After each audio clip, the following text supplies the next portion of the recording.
Good morning, everyone. Morning. Good morning. Morning. Third day of our budget deliberations. Hopefully the last, but maybe not. We'll start with the roll call. District 1. Bruce Proud. District 2. Brian O'Connell. District 3 is Alan Parrish, myself. District 4. Floyd Pardo. District 5. District 6. Alec Morrison. District 7. David Hudson. District 8. Michael Gunn. District 9. Wendy Sheridan. District 10. And District 11. Diane LeBlanc. Thank you very much.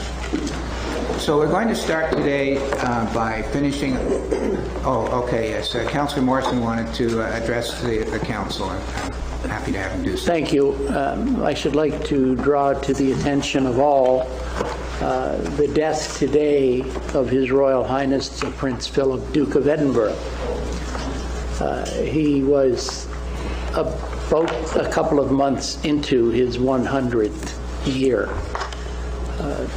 He was a great friend of Canada and a colonel-in-chief of a number of Canadian military units. And if I may, at Committee of the Whole on Tuesday, I would like to say a bit more. Thank you. Thank you very much. Thank you very much. So today we're going to continue the report from Finance. Is Ms. Ord? She needs to come. She's just talking about it. She's only in the Okay, so who's going to make the presentation then? We've still got more presentations from Finance, right? Shelley was starting hers. Okay, so you'll continue, and there's another part after you, is there? Yes, I do have to say, I'm not responsible for budget or any items on the budget.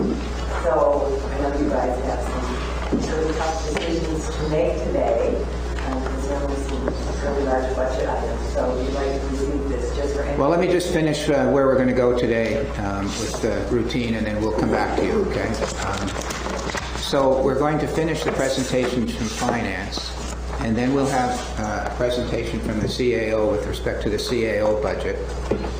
And as far as I know, that will be the end of the presentations. And then when that's finished, we'll go into the budget, the actual budget deliberations. And Councillor Redden came up with, I think, a good idea. I think we identified some major items in the presentations and questions as we went through it that may help us in our deliberations, and the idea was we'll start with those, which would be the Upper Clements issue and the planning issue, which are the big asks for this year, and deal with those, and then go through the budget kind of page by page, but having dealt with those big ones so we get a better idea of where we are overall by the time we get into the smaller details. And I'll present that idea first to Council when we get there, but I think Councillor Redden had a good idea on how to go through the process. So, unless there's any questions about the agenda for today, then I'll turn it over to members of the Finance Department. Okay, I will continue on. I did get through the first page. Anything on the first page?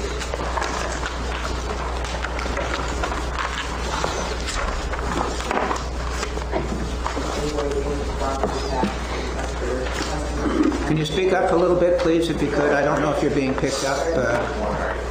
Mr. Hopkins, is she being picked up there? And which one are we on? Accounts receivable. Accounts receivable. Accounts receivable. If she can speak louder, we'll get her on. Okay. You can stand up there if you want to. The first page we went through yesterday, which is invoicing for property tax and customer account maintenance. Were there any questions regarding what we discussed yesterday? Councillor Morrison? Thank you. I'd like to know why we charge interest at the rate of 12% on overdue tax bills. Surely money can be obtained these days for less than 12%. And we will find also when we go to sewer, for sewer, we're charging 12%, and for others, we're charging 13 to 15%. I know some of these rates are set by UARB, but I think we ought to be vigilant about the rate of interest we're charging our folks. And I don't know, maybe we deal with that later on. I just wanted to draw attention to it. Do you have a response to that? I do. 12% is the rate that was decided by the previous council many years ago. It hasn't changed. I think benchmark with a lot of other municipalities. 12% is very low compared to other municipalities. You say it's low? I mean, other municipalities are more than 12%? Yeah. And the difference between the water and taxes is due to UID. Okay, thank you very much. I don't think there's any other questions at the moment. Okay, we'll continue on. We currently invoice from tax and mortgage companies, and we currently have around 2,200 to 2,500. We charge them $10 for assessment account number, and we do receive approximately $2 million in revenue from the mortgage companies. However, we did receive a letter last year stating that mortgage companies in the future will no longer be including taxes with the mortgages. So eventually, we will no longer see this, which will put a huge strain on us. I'm afraid I missed that. I was myself, and I apologize. I was turning around trying to follow on the screen. What is going to be a drain on our taxes? It will be straight on collections. Going forward, mortgage companies will no longer include taxes with the mortgage with customers' mortgages. Okay.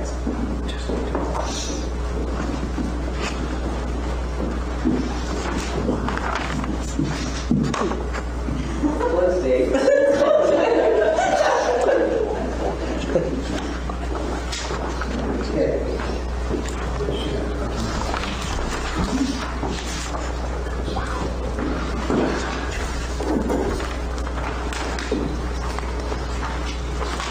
So can I just ask a question regarding that? Yes, Councillor Sheridan? So in that regard, when does that get set in place, and why I did think they? it's just going forward, so it will take years for this to So it's not- actually happen. So it's not going to happen like next year? No. Okay. It will, So gradual, Depends on down as years go on. as new mortgages take place? That's correct. Okay, thank you.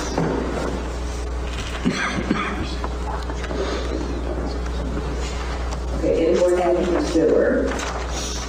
We currently have 1,500 sewer accounts that's billed annually. Sewer bills are sent normally now, will be a little late this year, and they are due on May 31st of each year. And the interest rate on those, 12%. Our sewer billing is in accordance with our M10 sewer charges bylaw, with the exception of Bridgetown Sewer, which is included in the quarterly water billing, and that is based on water consumption and is in accordance with the Bridgetown Sewer bylaw. My next paragraph, there is an error on there. It should say we currently have 9 service areas, not 9 sewer systems. They include Bearver, Cornwallis, Depot, Lakeel, Bradley Ferry, Church Street, Carlin Corners, Lawrencetown, and Nicktock.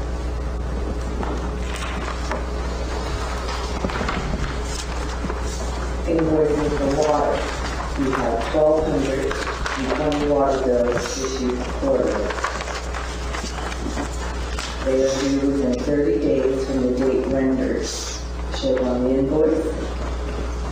and interest is charged at a rate of 15% and 18% per annum.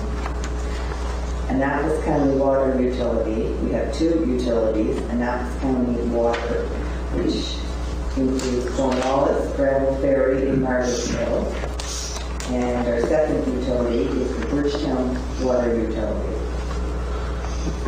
Water rates are approved by the Nova Scotia Utility and Review Board. And just for the benefit perhaps of the new councillors and those watching on the video, these water utilities basically have their own reserve and their own, I guess, profit and loss statement, and we raise the money from the taxes, but then we have a relationship with the water utilities. Did I get that right? Let me answer your question. The tax base does not have anything to do with the water utilities. Okay, sorry, I got that wrong. Yeah. Yeah, so the only thing would be the hydrants, for the fire hydrants. So there are area rates that collect the money for the different sewer and water. Is that how it's done? The water utilities are totally separate, so they have their own rates. In the sewer systems, again, they have their own rates based on what their charges are. So they're basically utilities, both of them are not supposed to raise a huge profit. They're not supposed to, they're supposed to raise some in order to put money into reserve, but they're not supposed to burn the customers type thing by charging high rates.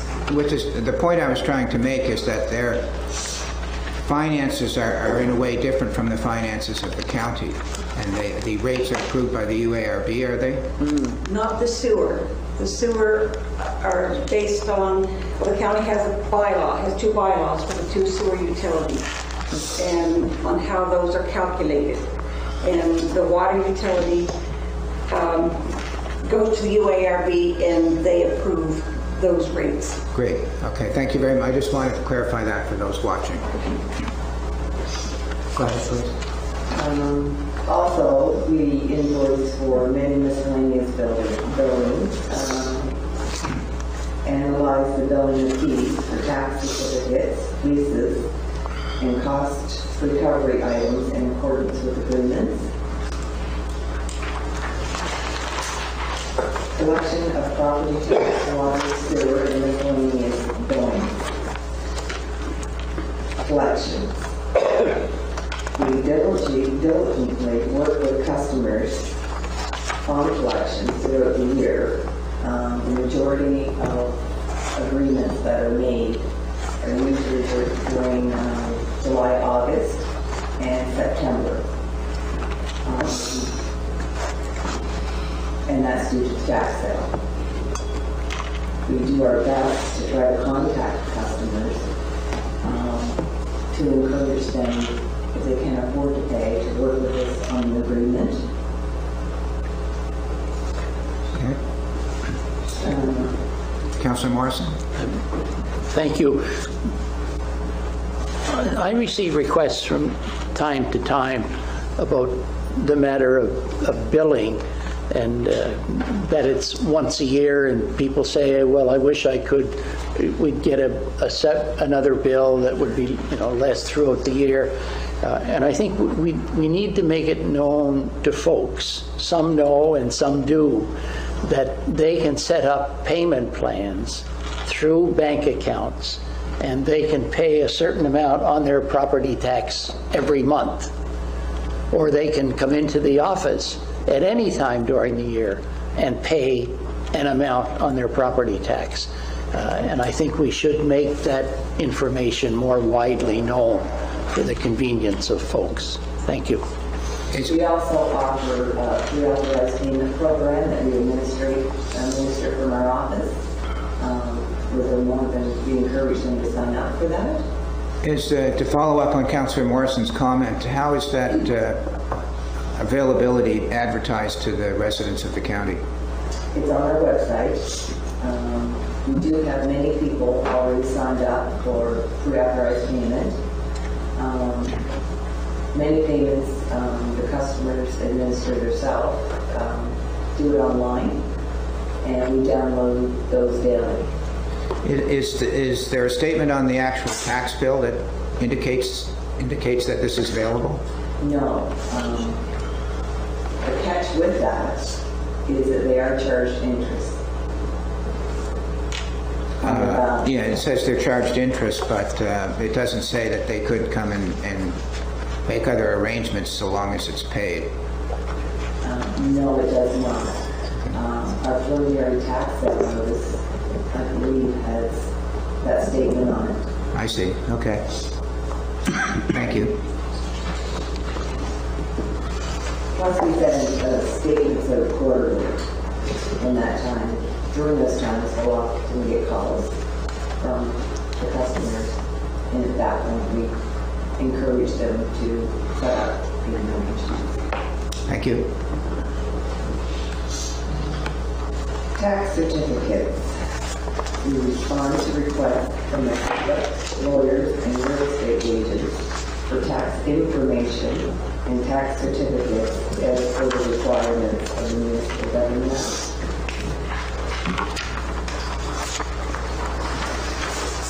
The big one, tax sales. I have indicated, I have many questions on tax sales. I did indicate the sections of the municipal government act there, section 134 to 158. There's a lot of information in those sections in regards to tax sales. I'll just briefly go over some of the highlights. Property may be sold for taxes if the taxes with respect to the property and not paid in full for the taxation year immediately preceding the year in which the tax sale proceedings are commenced. But the proceedings shall not commence before June 30th in the year following the taxation year. So basically what that is saying is 2 years in 2 years in arrears, you're subject to tax sale proceedings. 3 years, you do not have a choice. Okay. We must go up to tax sale. I see that the next few pages relate to tax sale. I really don't know if we need to read them out at this point, but I appreciate that you've referred people to the sections of the Municipal Government Act, sections 134 to 158. Councillor Prout? I may have missed it, but on page 5, the first slide there, I see that our rate for uncollected taxes is approximately 60%, or it would average that at the end of every year. And 6%. 60, that's 60. You did. No wonder we're so. No, 6%, I'm sorry. And I was pleased with that number. I've seen it somewhere else in something I've read, and we're below what the province likes to see people below 10, and we're at 6. So I think that's a tribute to the work with the department and working with the low-income tax exemptions. I know that different people I've seen call someone, usually I get them and said that you'll work with them, and they're very pleased to hear that. So. Councillor Morrison? Thank you. On page 8, it tells us that money we receive from tax sales is held for 20 years. And I think we should think about approaching the provincial government to have that figure reduced so that we receive sooner than 20 years the money we receive from the tax sales. That 20 years, that's a provincial statute? It is. Yes. So the property is not redeemed within 6 months. There is a surplus. If anyone with an interest in a property, they have the option of asking the Supreme Court to issue an order for us to release those funds. That's not our decision. I tend to concur with Councillor Morrison's comment. The 20 years seems like a bit of an anachronism. I know that many, many years ago, when I started practicing law, a judgment was good for 20 years, and that was changed maybe 15 years ago. It's only good for 5 years now unless you renew it. So I think consistent with the change with respect to the length that a judgment stays against a property, that 20-year timeline should be reviewed. So I agree with that suggestion, and perhaps the CAO could keep that in mind. Deputy Warden? Thank you.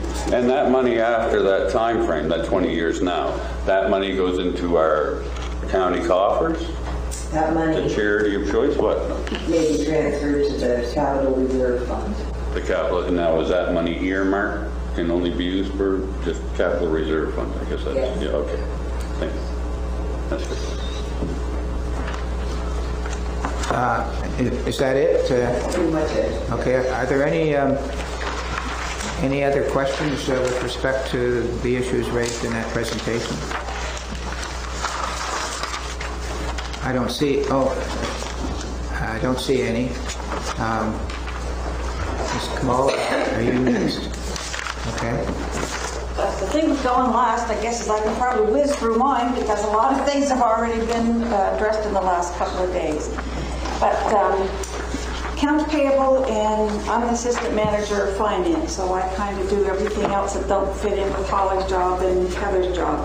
So Heather and I both support Holly. Heather is accounts payable coordinator. And so the duties of account payable coordinator is vendors records management, ensures invoices are coded to the correct GL account and have been approved by processing as required. We have a process in which an invoice comes in, the director or manager has to sign off, and it's coded to the correct what GL ledger it goes to, and then it comes to Heather. If it's over a certain amount, the CAO has to co-sign it, and then Heather enters the invoice into the system and then processes it for payment, and then that is co-signed by the warden and the CAO typically. And now, of course, there's some payments that are made by EFT, and so again, the warden and CAO have to sign off on those, and then Heather uploads them to the bank, and then I go in and approve them. So Heather's very meticulous, and she pays a lot of attention to the billings and to make sure that they are coded to the correct GL, so she's very good at that. Processes 2,600 invoices and payments annually. I'm not sure if that number is right, if that's a little low. I think it's a little low from the amount of time I spent. Yes. And the warden is very diligent in looking over each of the invoices, and you've had a huge learning curve with Heather in understanding them all, and Heather has huge knowledge on all of them. So yeah, we're very lucky that she is filling that role. She also reconciles and submits HST claims quarterly. We always spend out more HST money than we get in, than we collect for the government. So she always processes and reconciles those. And last year we had an HST audit, and it took a lot of time, a lot of frustration and worry, but no, we ended up doing very well with that. So that's largely due to a lot of diligence on her part. And then she does interdepartmental services. She does a lot of other things for departments and that. And so Heather keeps a lot busy. So for me, I look after the Annapolis County Water Utility, the Bridgetown Water Utility, the capital asset funds, the capital reserves, operating reserves, and trusts. So I look after all of those. I do the bank reconciliations, the audit preparation, and then I do whatever else all on my desk. So with that, so the water utilities, I guess we've already talked about them. The Annapolis County Water Utility services Granville Ferry, Cornwallis Park, and Barbertsville, and it also provides bulk water sales to the town of Annapolis Royal. the Bridgetown Water Utility. Some of you may not be aware that it services the former town of Bridgetown, as well as out to Carlton Corner and some on the 201, and then up to Bay Road and Church Street, and including some Clarence Road and a little bit on Hampton Mountain Road as well. So it's a huge area. Both utilities have a little over 600 accounts. So they are both, both are monitored and regulated by the Nova Scotia UARB. Capital projects over $250,000 must be pre-approved by the Utility Review Board. Last year, that was some of the Hillside water project. We had to meet with them, and they had to approve it. And there was some coming back and forth on that to get that project approved. So that was some of the delay last year. Typically, every 3 years, a water rate study is prepared and submitted to the board, followed by a public hearing. If you've ever been to one, if you haven't been, I encourage you to come because they're pretty intense. They go over revenues and expenses a lot. They really scrutinize everything and before the billing rates are approved. And next That's all right. Users are billed quarterly, both the base rate, and that depends on the size of their water meter, and consumption rate based on their water usage. And in the past, both utilities did not have increases for several years. This resulted in running deficits, which is not allowed under the UIRB ruling. Both utilities have had rate increases in the past 5 years, in which a small amount has been included to reduce the prior deficits. Bridgetown's water deficit has been reduced to around $132,000, and the county's is $854,000. I should note that Bridgetown's was really high, but upon the dissolution of the town, the utility sold property up on the mountain, and for around $600,000. So the utility, the review board approved us putting that money towards the deficit to down pay the deficit, because they felt to increase the tax rates, or the water rates, excuse me, enough to help pay down that deficit would cause significant hardship to the residents. So they felt it was the best interest of the residents to put that money towards a deficit. So that's what they're doing. And so as we do the budgets, they have been building in like an extra $25,000 to $50,000 in the rates to help put that towards a deficit. So they are working on paying them down, and the last few years the utilities have been lowering the deficits. They have had small surpluses to apply, so that has been good. So the utilities do not have their own staff or office space, and so reimburse the county for shared services. So these shared services are to be recalculated for the upcoming rate studies, which ties in with the Bridgetown shared rate. So that will be working on this year. Currently, the rates for a typical home using 30 cubic meters, and this is every quarter, so the county has a base rate of $103.47, whereas Bridgetown is $82.56. Consumption for the county residents is $2.19 a cubic meter, and the Bridgetown is $2.69. So the average bill for the county is $169.17. For the Bridgetown residents, $163.26. So you see they both are fairly close. And we've been told that our rates are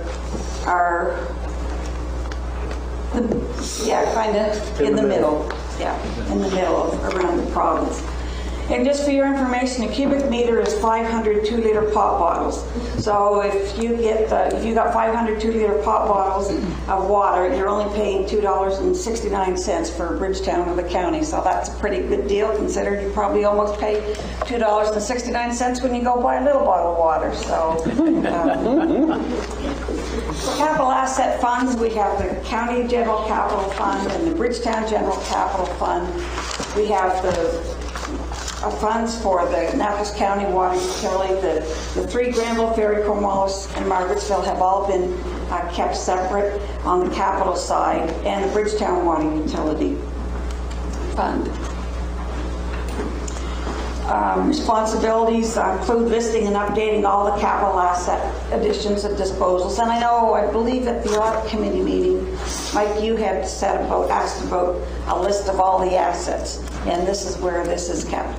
So we keep that. Source of funding for capital projects, help Steve with that. Calculate the annual amortization. So what the amortization is they figure the life of an asset is 20 years, so they take the cost of it and divide it by 20 years, and then put that amount as an expense. Utilities, that money has to go into the reserves, according to the UARB. So we've set aside, that's why the water reserves have some good money in, because each year we're putting that depreciation money in. And usually it's over $100,000 each year. So, and then I also look after short or long-term debt for the capital assets. Capital reserves are set aside, money set aside for the projects, and there are different categories for them. There's the 2 sewer reserves, Bridgetown and the county. They're funded by the sewer utility users. There's an amount usually put in the budget when calculating the rates to set aside for the reserve. If there's a surplus in the sewer utilities, that money goes to the reserve as well. Or if there's a deficit, it's usually used to offset the reserve, to offset the deficit. So then there's the capital reserves themselves. There's the county capital reserve and the Bridgetown capital reserve. These are funded by the sale of capital assets. So if we sell a truck or something like that, that money would go into here. And the capital reserve is also where the tax sale money goes into after the 20 years have expired if related parties have not already claimed it. We also have some reserves for specific purposes. There's a fire services reserve, and that money is put in a pot that fire departments, they can put a request to council to ask for some of this money to help buy their capital assets. And I believe we charge that as a rate on the tax bill 6 cents? 6.11. 6.11? Yeah. So there's the Parks Levy Reserve, and I believe they talked about that the other day, that if there's a developer developing property and they don't give us the land, then they have to give us some money towards that. So that's where that money goes. Recreation and Culture Reserve, that money usually is funded by the budget, a little bit of money, and Street Light Reserve, and that's again funded by the budget. The Street Light Reserve was set up when we switched all the lights, the street lights in the county, to LED. They were supposed to last, I believe, 20 years. And so what we're doing is each year putting in money in this reserve so that in 20 years, because we replaced all the lights now, all within the last 2 or 3 years, within 20 years you may have another big glut of lights needing to be replaced. So by putting a little bit of money in the reserve each year, hopefully that won't affect the tax rate in year 20 or whatever year they all blow.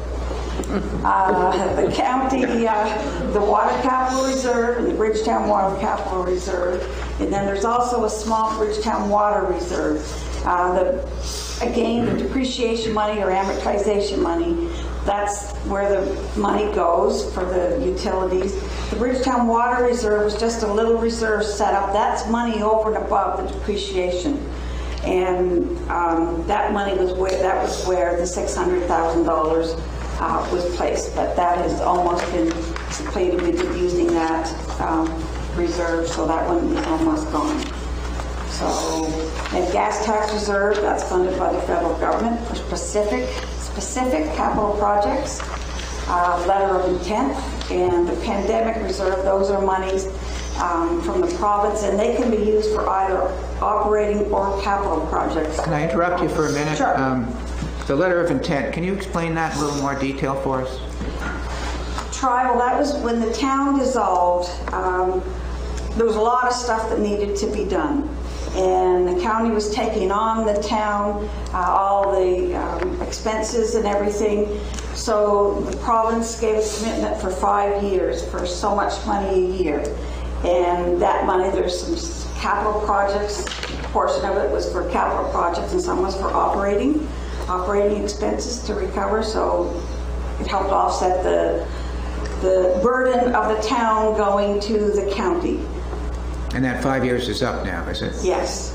And so there's still some money, I've seen letter of intent in some of the documents. Yes. And so there's still some money in those reserves, are there? Yes. But there's no more going to come in? No. Okay, thank you. And the pandemic one, that's just a new one that they just set up this year. So we'll have that money. And then the last one is the tax sales surplus reserve, which again, it's money that if there's a surplus at a tax sale, that money goes in that reserve. We keep track of it. And in the year 20, after 20 years, if it hasn't been claimed, then we move that to the capital reserve. I think this year it was around $14,000 that wasn't claimed.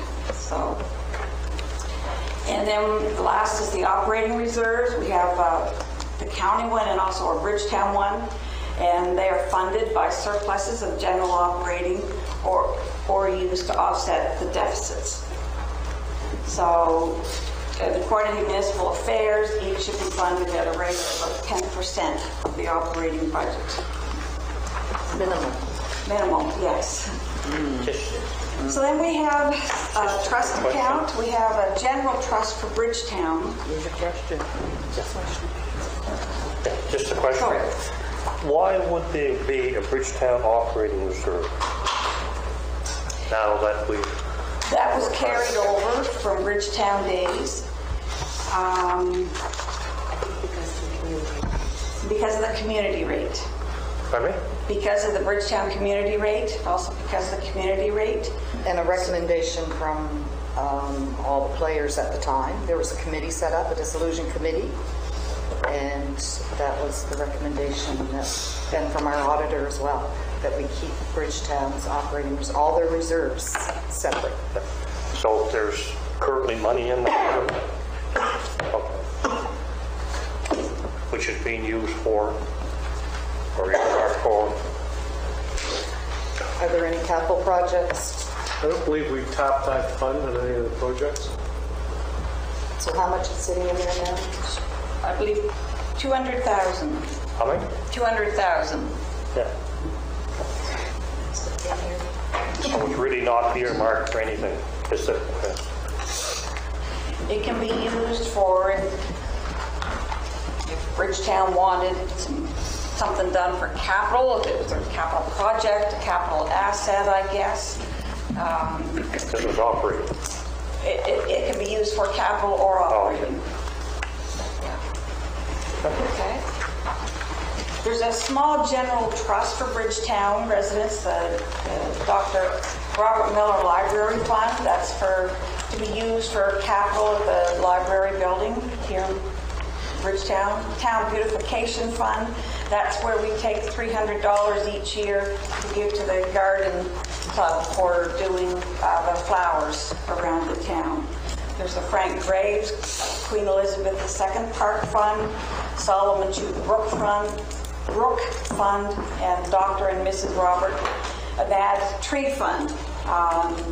Those were set up. Not a lot of money in those accounts, but that trust remains. And most of this money is set aside in the GICs till it's used. There is, and I wanted to make sure you guys knew about the Bridgetown General Trust, so I repeated that. I apologize. Number 16 is a repeat. 17, the Bridgetown School Trust.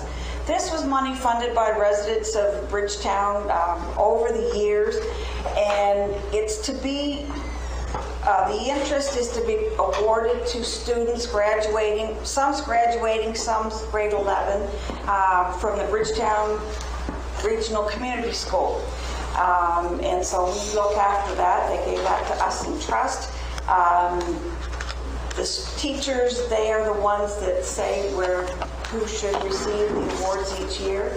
And some of them are given out night of the graduation. There's a few of them, the bigger ones, that the student will let us know what school they are attending, and we send the money directly to the school. So if they don't go to school, then they don't get the money. So usually we hold it over for a second year. If they don't use it, I just tell them to let us know if they're not using it that year. So that money there, it's held in GICs, mostly GICs, but also some Bank of Nova Scotia and Royal Bank shares. These have been done, some of them back in the 60s, so they've been there a long time. So we use the interest that is received each year on those. The Max Young Trust. This was funded money by the late Max Young to be used for the Bridgetown Memorial Arena. Generally, it's used for capital expenses, but we have used it for operating expenses on a rare occasion when it really is needed.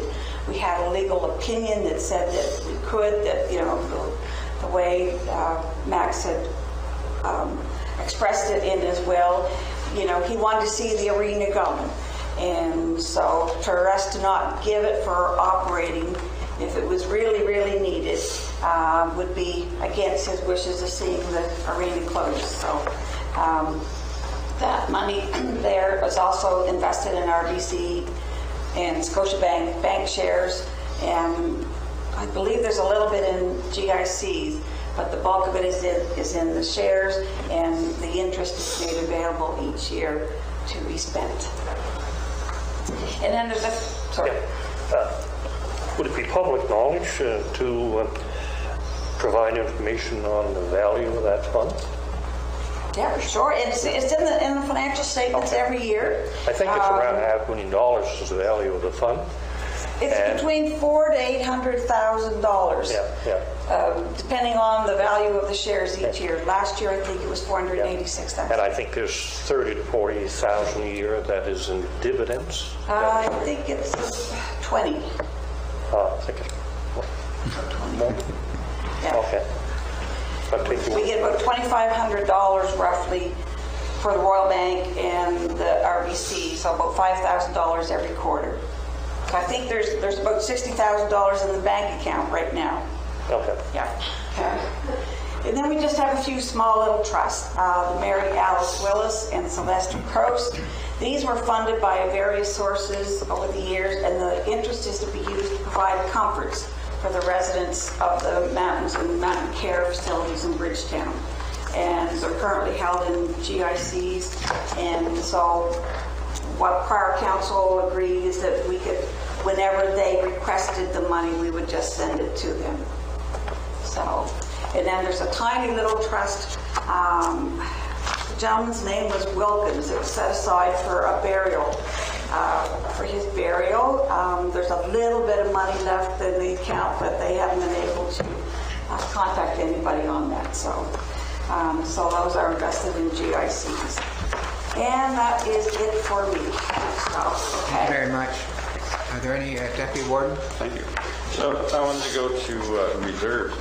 And our former CAO said that the things that were being sold from the Upper Clements Park, now I don't know what's been sold, if anything's been sold, but the things that were going to be sold, the chapel and such, was going to be set into a reserve account. Yes. And I wonder, so do we have, is that reflected in one of these accounts where that money might be? I believe that one, we are earmarking that, so we are keeping separate record of that. And I think that we're just going to put in the capital reserve for now, I think. Okay. But it's reflected in something. It will be, yes. Yeah, when we do the year end, we'll show it up. Thank you. Any other questions for Ms. Kamal? Seeing none, thank you very much. Have we gone over all of the finance department issues in the proposed draft budget? We have? Okay.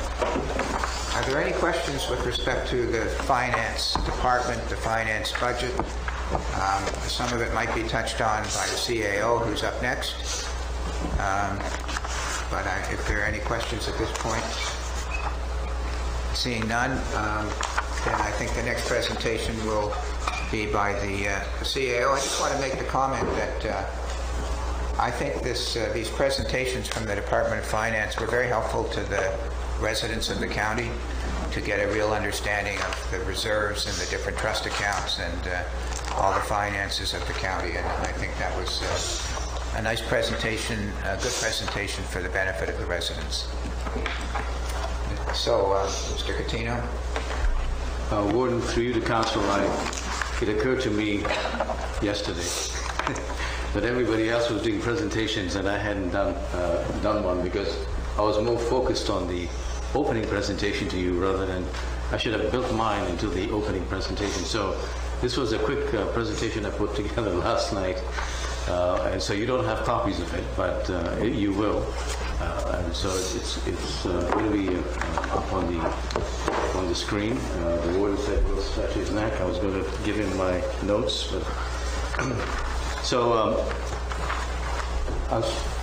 if David's going to move the slides for me. So this is the overview of what the whole municipality looks like. You've seen some of the presentations from the individual department heads, and they showed you how it was structured. So obviously I report to council, and the lighter brown boxes up at the top are all of the directors that report directly to me. You have she who shall be obeyed, who is she keeps us in line, and you're going to hear it. You're going to hear it, and I'm very glad I've got Carolyn reporting to me and looking after me, because she can be the bad guy, and I make sure that you follow the process. So if anybody keeps on top of the legislative requirements under the MGA, and if any of us transgress those, including myself, I've got one extra hands around my neck up there. So you'll be hearing from Carolyn often, and I know as council you're probably wondering what our roles are, but as the CAO's office, she is critical to how we function, and she talked about the duties yesterday. It was important that you knew what she actually does. You will see that next to my position there's a project coordinator to the CAO, Janice. So she used to be there, and you will see that now removed from my budget, and it's moved to the public works area.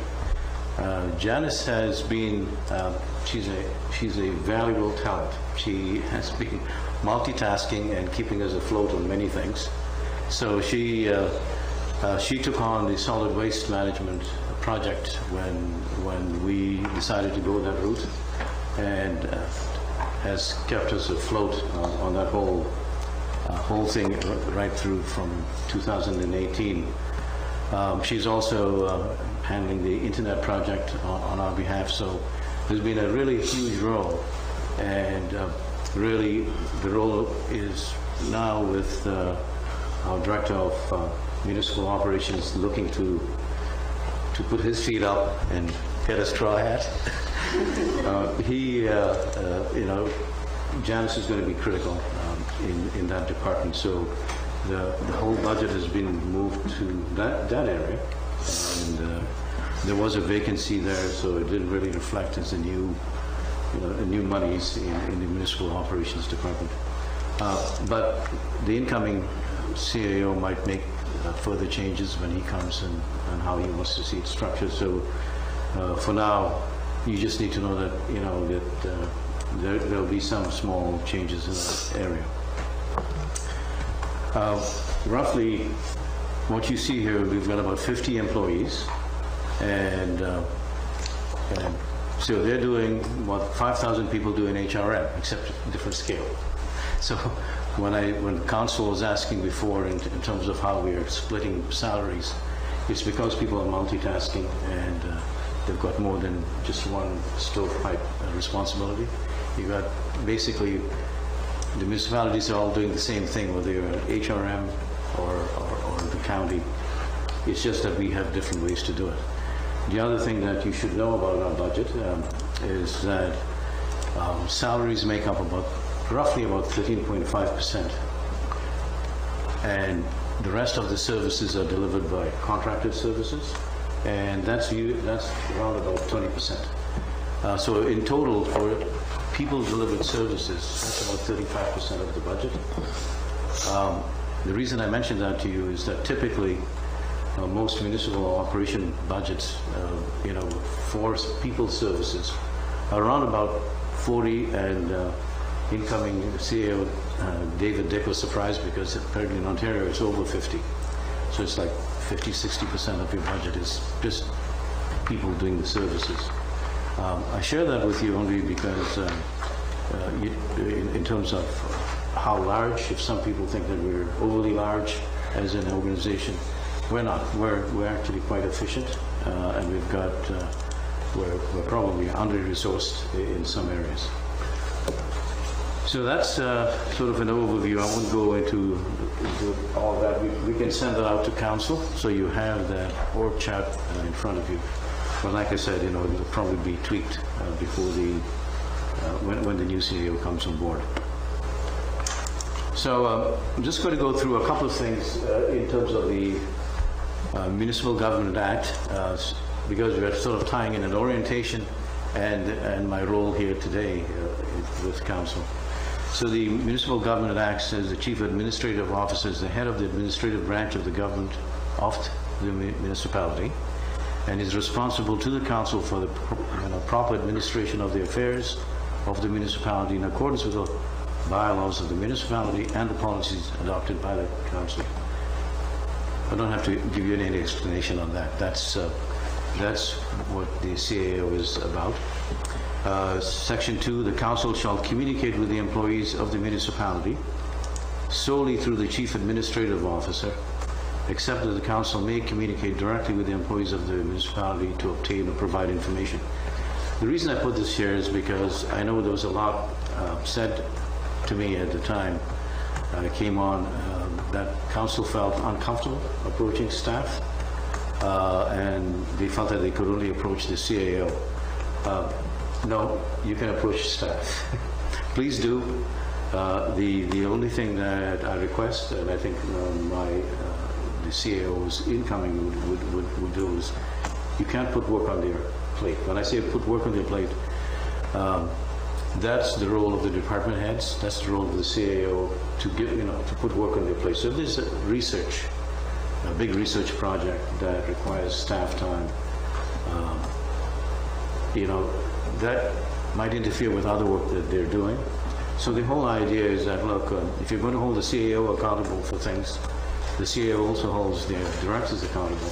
And if the directors are not delivering on their projects because their staff are off doing different projects for councillors, then, I'm holding them accountable. So the idea is that if there's things that we have, and you want to know something that's already in existence, by the way, how many this and how many that, please don't come to the CEO's office. You can call staff directly, call the department heads and ask them anything like that. Even if you want to know about process issues, by all means approach staff and ask them. The CAO does not need to filter council's approach. The only thing that you can't do is put major work on their plate. And sometimes, a council will ask for research, and staff feel intimidated because you're council, and they feel obliged to respond and start doing work. So that's the reason for that in the Municipal Government Act. It's not to say they cannot and should not, and no, it's there. 3, the council shall provide direction on the administration, plans, policies, programs of the municipality to the chief administrative officer. That's pretty straightforward. Number 4, no council member, committee, or member of a committee established by the council shall instruct or give direction to either publicly or privately an employee of the municipality. And sometimes and it's not deliberate. So some committee members are from the citizen group. They are not aware that committees have a structure, and they might say, "Look, I'd like the whoever's assisting at the time to do this, that, or the other." That again will have to come through the CAO's office. So I'll get into the next question about that. Yes. Sometimes, well, in the specific instance of Remo, Right. there is a staff member who attends the Remo Advisory Committee meetings, who passes on information, ensures that the minutes are correct.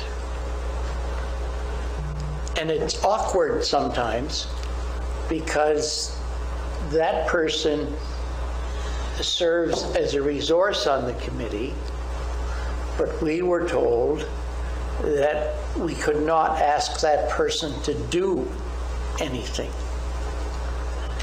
And I'd like if that could be looked at from the CAO and staff point of view in order to ensure a fully efficient relationship between the staff member who is on or adjacent or adjunct to that committee and the committee itself. So, Warden, the council is raising a really good point. And so, because of this provision in the Municipal Government Act, a lot of times, we will empower. So, in this case, the EMO coordinator who's working with the committee to actually work with the council. And so, yeah, so in those instances, it's, you're giving him or her some work, and that's fine because that's the purpose of the committee. And in the case of planning, yeah, they will have the same sort of, they'll have the resource person working with the council, and they're empowered at these meetings. So thank you for that, because that's a qualification. Thank you very much. So the CAO responsibilities, and I've only picked one section here because it's relevant to today. It says the Chief Administrative Officer shall coordinate and direct the preparation of plans and programs to be submitted to the Council for the construction, rehabilitation, and maintenance of all municipal property and facilities. B, ensure that the annual budget is prepared and submitted to the Council. Hey, I've got that down. C, be responsible for the administration of the budget after adoption. So that's making sure that we follow and don't spend anything other than what you've approved. Review the drafts of all proposed bylaws and policies and make recommendations to the Council with respect to them. And E, carry out such additional duties and exercise such additional responsibilities as the Council may from time to time direct. This is the one that we fear the most. You could direct me to go catch dogs tomorrow, and I've got no choice. I'm the only employee, so I might become a dog catcher.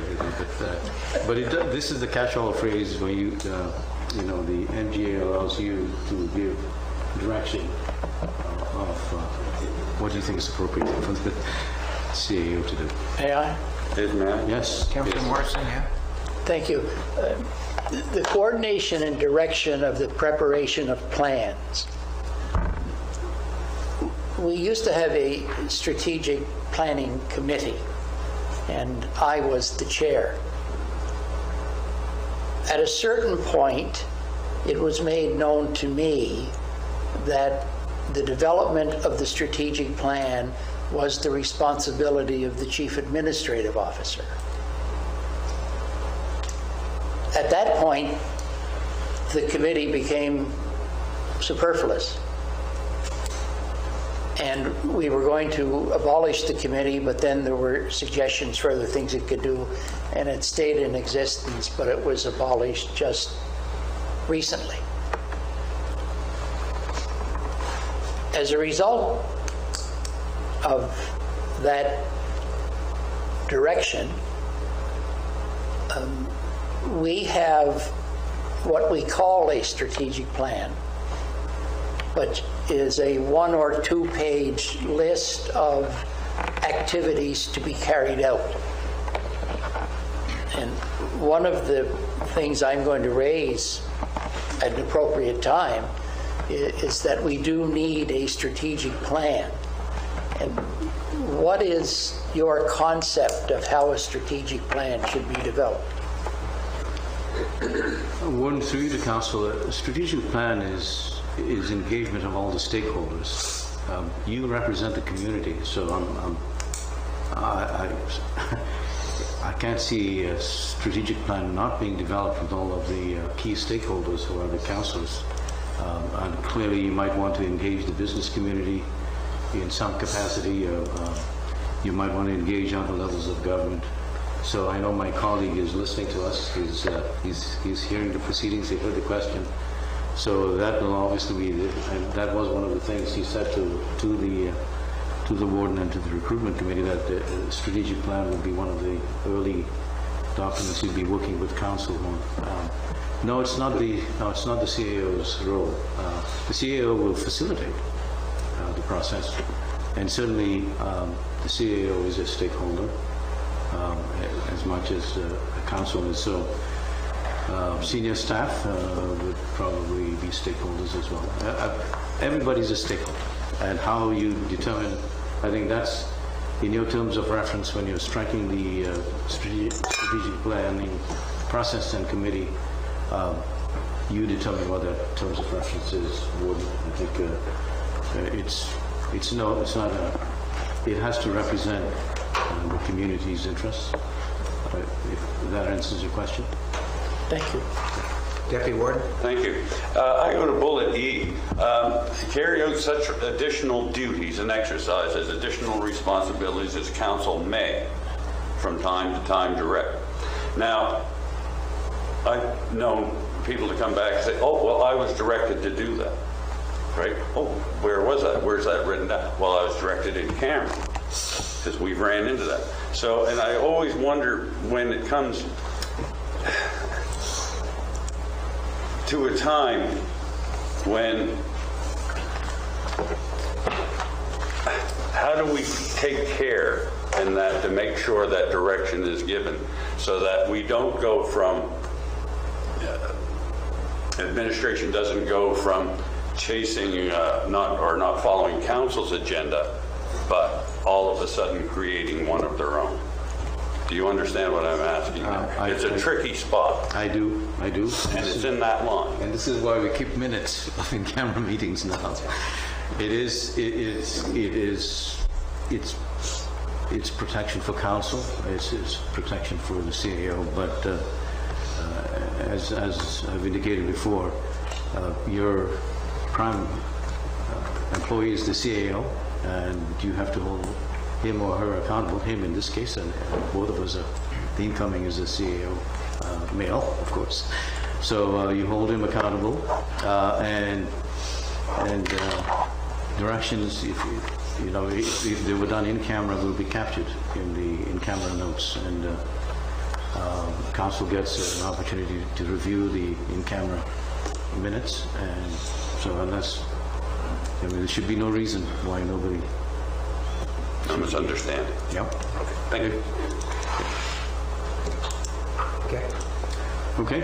So the last slide is bringing us to today and the deliberation. So clearly, council, you're working towards a balanced budget, and we talked about that.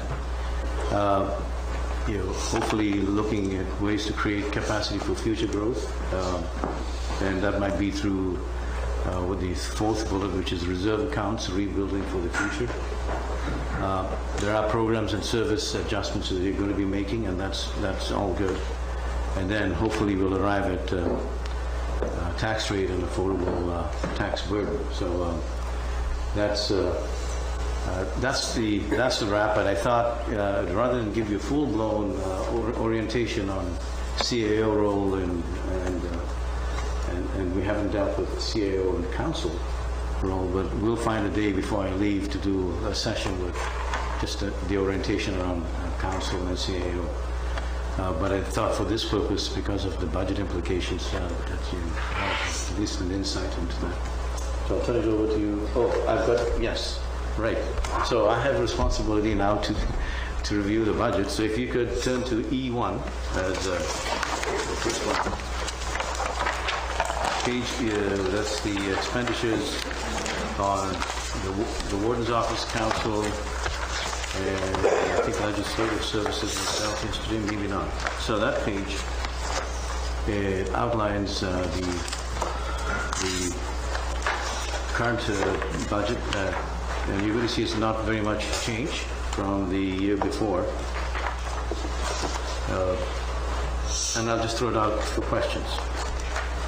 Well, I have a comment to make with respect to the warden's budget. If you look at it, it's got remuneration and benefits, and then it's got a listing of different items, travel allowances, meal allowances, hotel accommodations, airfare, registration, course fees, miscellaneous travel, professional membership dues, office supplies, advertising, and internet. All those total $20,000. I can tell you right now that will not be spent. I haven't charged since I became warden for any travel expenses. I don't charge for my internet. I'm not gonna take any airplane trips. If I stay in a hotel, I'll pay for it myself. I'm not gonna use any of this stuff, okay? So, here's the question. I've spoken to Mr. Catino about it, that, this money will not be spent this year. Can we take it out of the budget? And he says, well, we shouldn't do that. Because, maybe the next warden is going to want to have something in his budget. And I say, well, I'd like to keep the tax rate down, and I'd like to take money out of this year's budget because I know it won't be spent.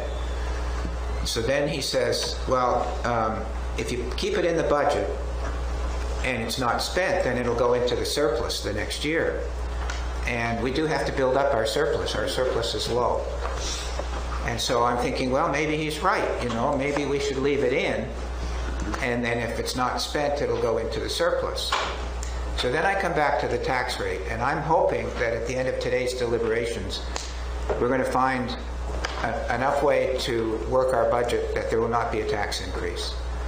And if we can get to that stage, then I'm happy to leave this in. If we need another $20,000 out, you can take it out, because I'm not going to spend it. I'll tell you that right now. So for the purposes of this discussion right now, I'm just giving you a heads up. We're not deliberating on it at the moment. That'll come shortly, but that's my view on that $20,000. I won't be charging any of that. And if I do travel somewhere, I'll pay for it myself. I did also note that for myself and for the councillors, the increase of the remuneration was 1.7%, which was a motion passed by council some months ago. But the benefits went up 18%, both for the warden and council. And that's like I said, I've raised this point before, and I can understand that the benefits might go up larger than perhaps the salaries, but boy, the difference between 1.7% and 18.7% is huge. I won't beat a dead horse. We've been through this before, but I find that a real large difference that I guess is explained. We have an increase in our budget, in our health plans, and I guess that's the answer. I've been through it before, so I won't beat that dead horse. So those are my comments with respect to that aspect of the budget.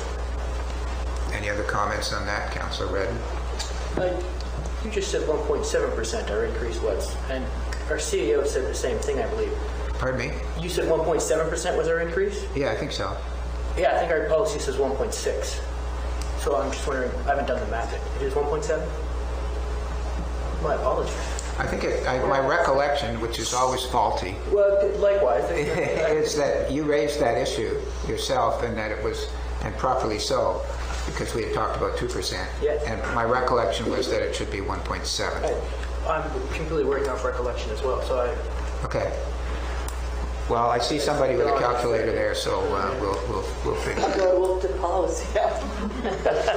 He's looking at the policy. So we'll go on maybe to another question and come back to that. Any other questions about, Councillor Hudson? Yes, just two line items.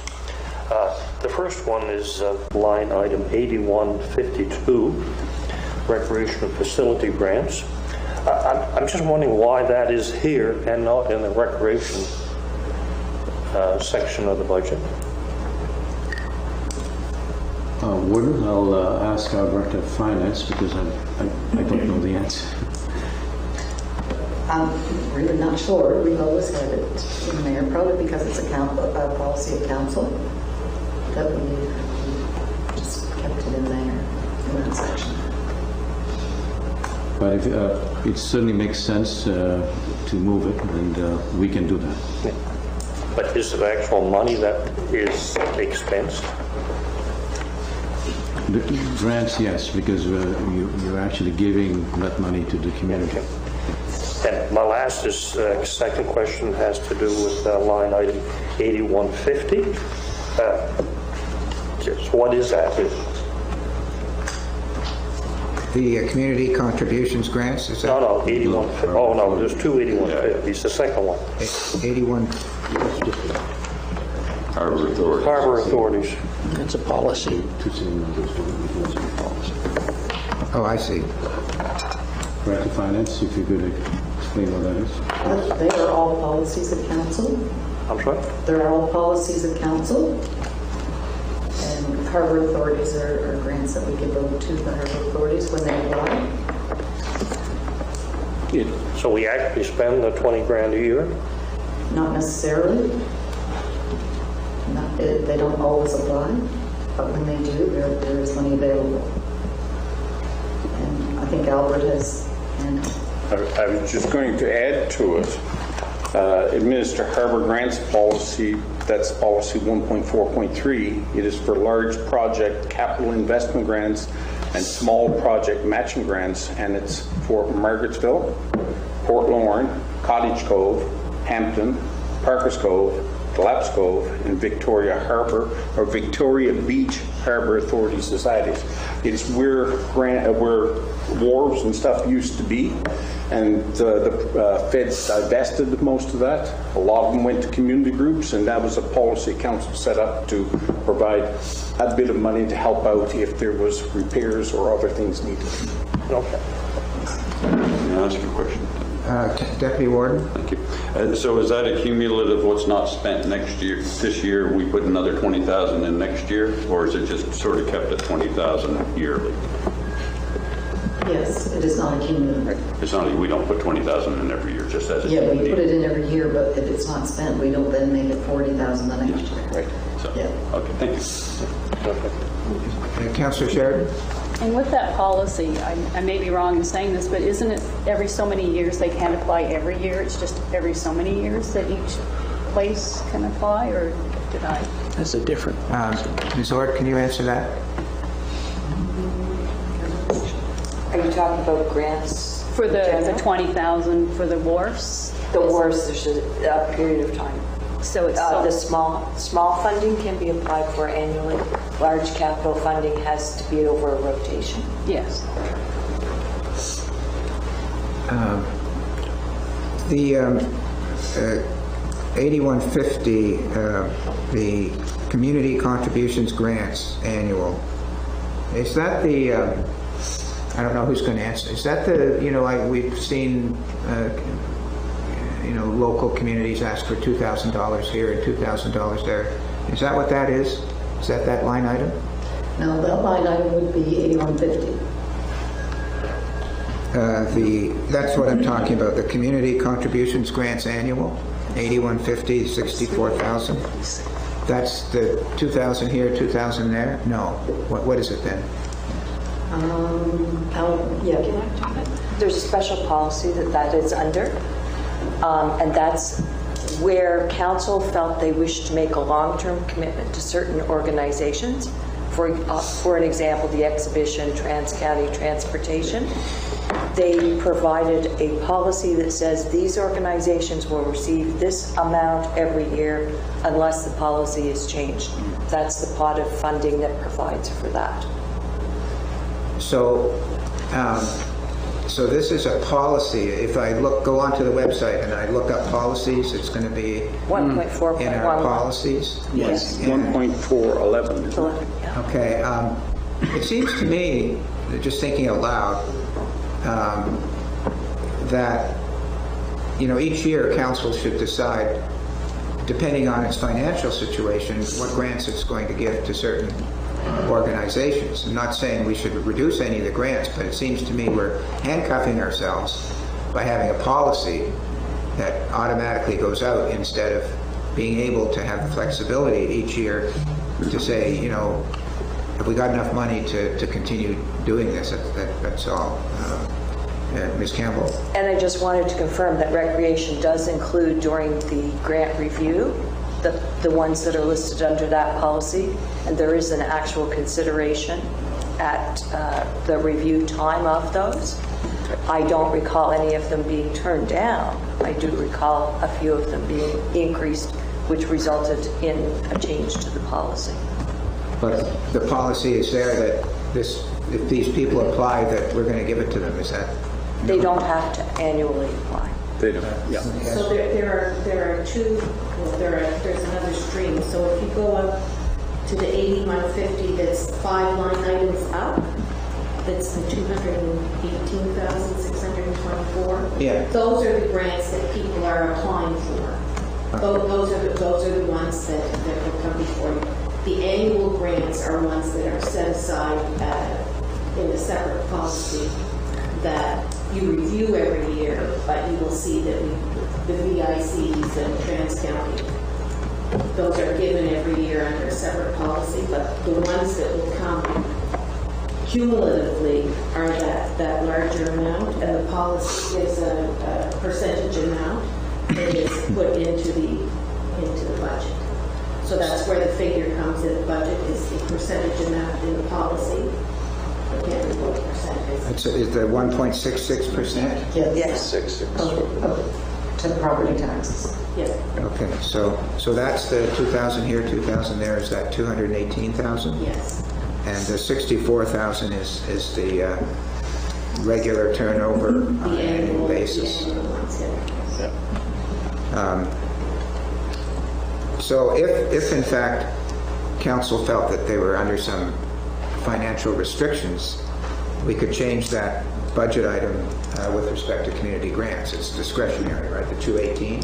You could amend your policy to change the amount. Well, is there a policy about the $218,000? Yes, there's a policy that says council will put 1.66% in for grants, and that's the 1.66. So you can amend your policy. We have to amend the policy to do that. The wording is shall normally, so you can vary from it, but you can also change the policy to make it agree with your current practice. I'm just trying to understand it, at this point. Councillor Connell? So the contribution to the health center in Middleton, that was a 5-year commitment. So would that come out of 8150 8150, the community contribution? No, not unless you budgeted it there. It's not under the policy that It's added to one hospital. The 1.66% is where we paid it last year. So that's a 5-year commitment. So shouldn't that went under the community contribution? Yeah, go ahead. The fact that it is a commitment for more than 1 year doesn't put it in the category of the ones that are stated under the policy. Right. So unless you changed your community contributions policy to include that one, it would not come out of the community contributions fund. So my second question is, under the recreation facilities grant, I see it's up to 6,000.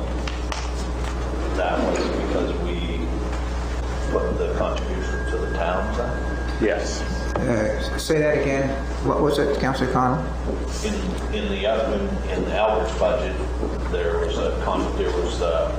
raised the contribution that we give the towns for recreation facilities. Right. I think we up to $2,000 a Yes. place. That's the increase. Yeah. And that's called a regional recreation facilities grant funding, and it goes to the town of Middleton, town of Annapolis Royal, and Lawrencetown Recreation Commission. And that's the one exactly where council agreed to increase it by $2,000 each for the $6,000 increase. Okay. And that's under your department, but it shows up here under this column here, right? It's administered through Nancy Chisholm, who works in community development. Okay. Yeah. Any other questions to understand what these are, Ms. Campbell?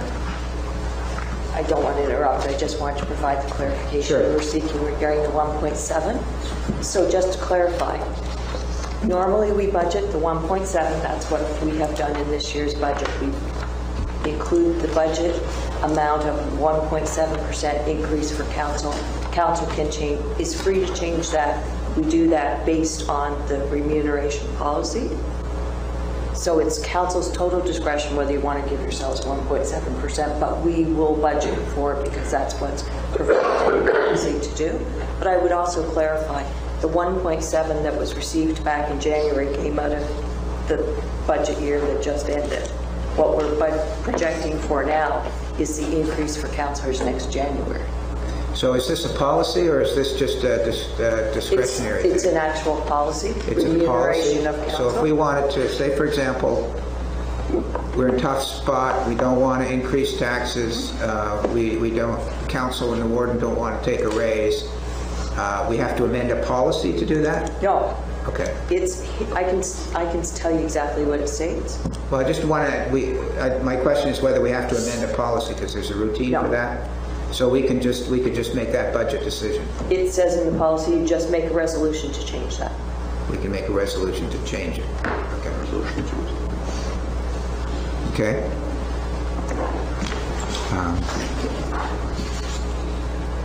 Councillor Hudson. Yes, I guess this is just further to what our warden commented about the expenses for the warden himself. But I think we should also note that under the council, all those areas expenses that are quoted there, kilometer, meal, hotel, airfare, registration, and miscellaneous. I guess I think some of those are excessive. And again, you go back to setting the budget and a tax rate. We should be looking at that. Use as an example the 6,031, the kilometer allowance. In the projected for last fiscal year, it was $7,200. And in the budget, they're now saying $27,005, which is just a repeat of the 2020-21 budget. But I think some of those numbers are excessively high.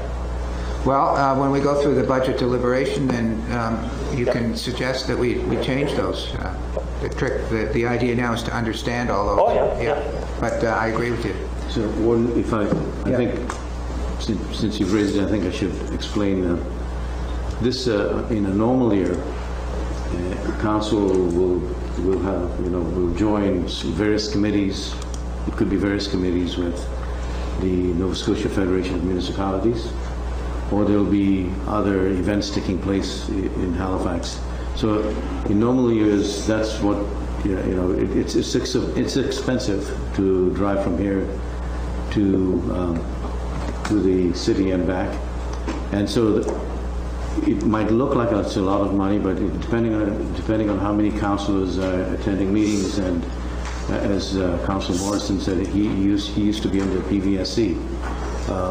They would have frequent meetings in Halifax, and you have to go to those meetings. So because of the pandemic, and it's a COVID year, and you're going to see this generally with all of the accounts, all of the travel accounts, the cost, the mileage and whatnot are understated.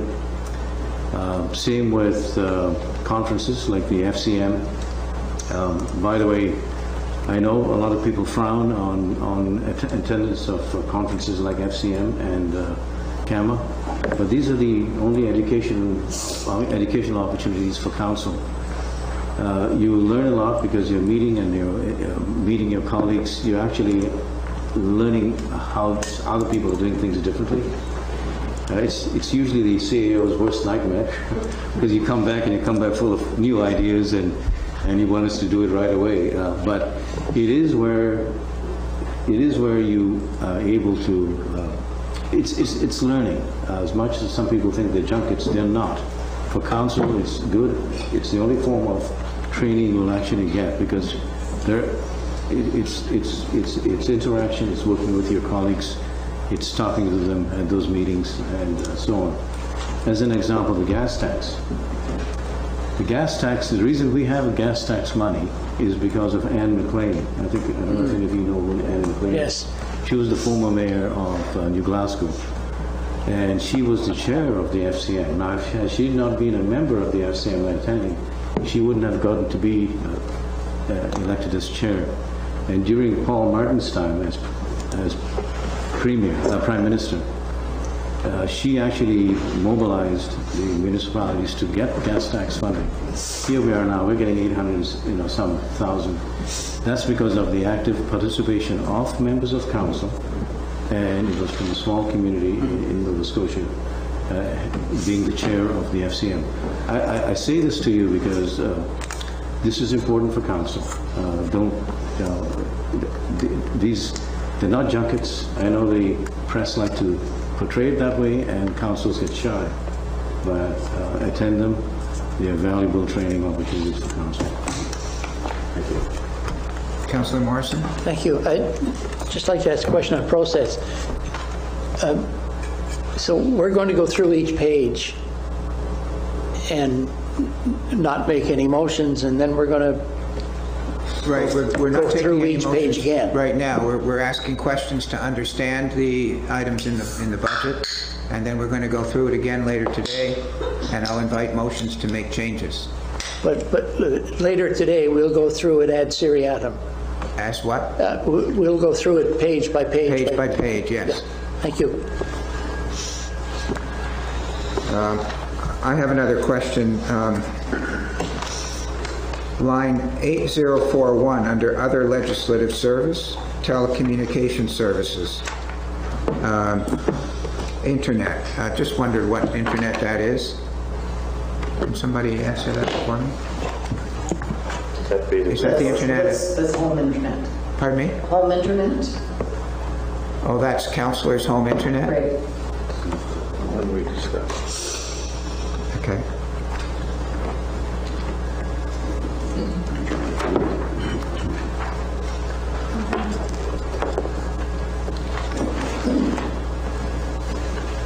Any other questions with respect to page E1?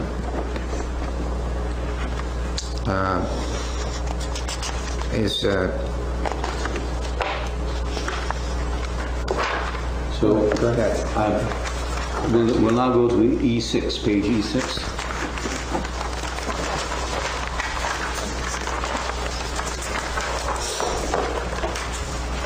And you have the CAO's budget there, and I've already explained the salary item. And so currently in the, you have the CAO and the clerk and deputy clerk are coming out of the salaries.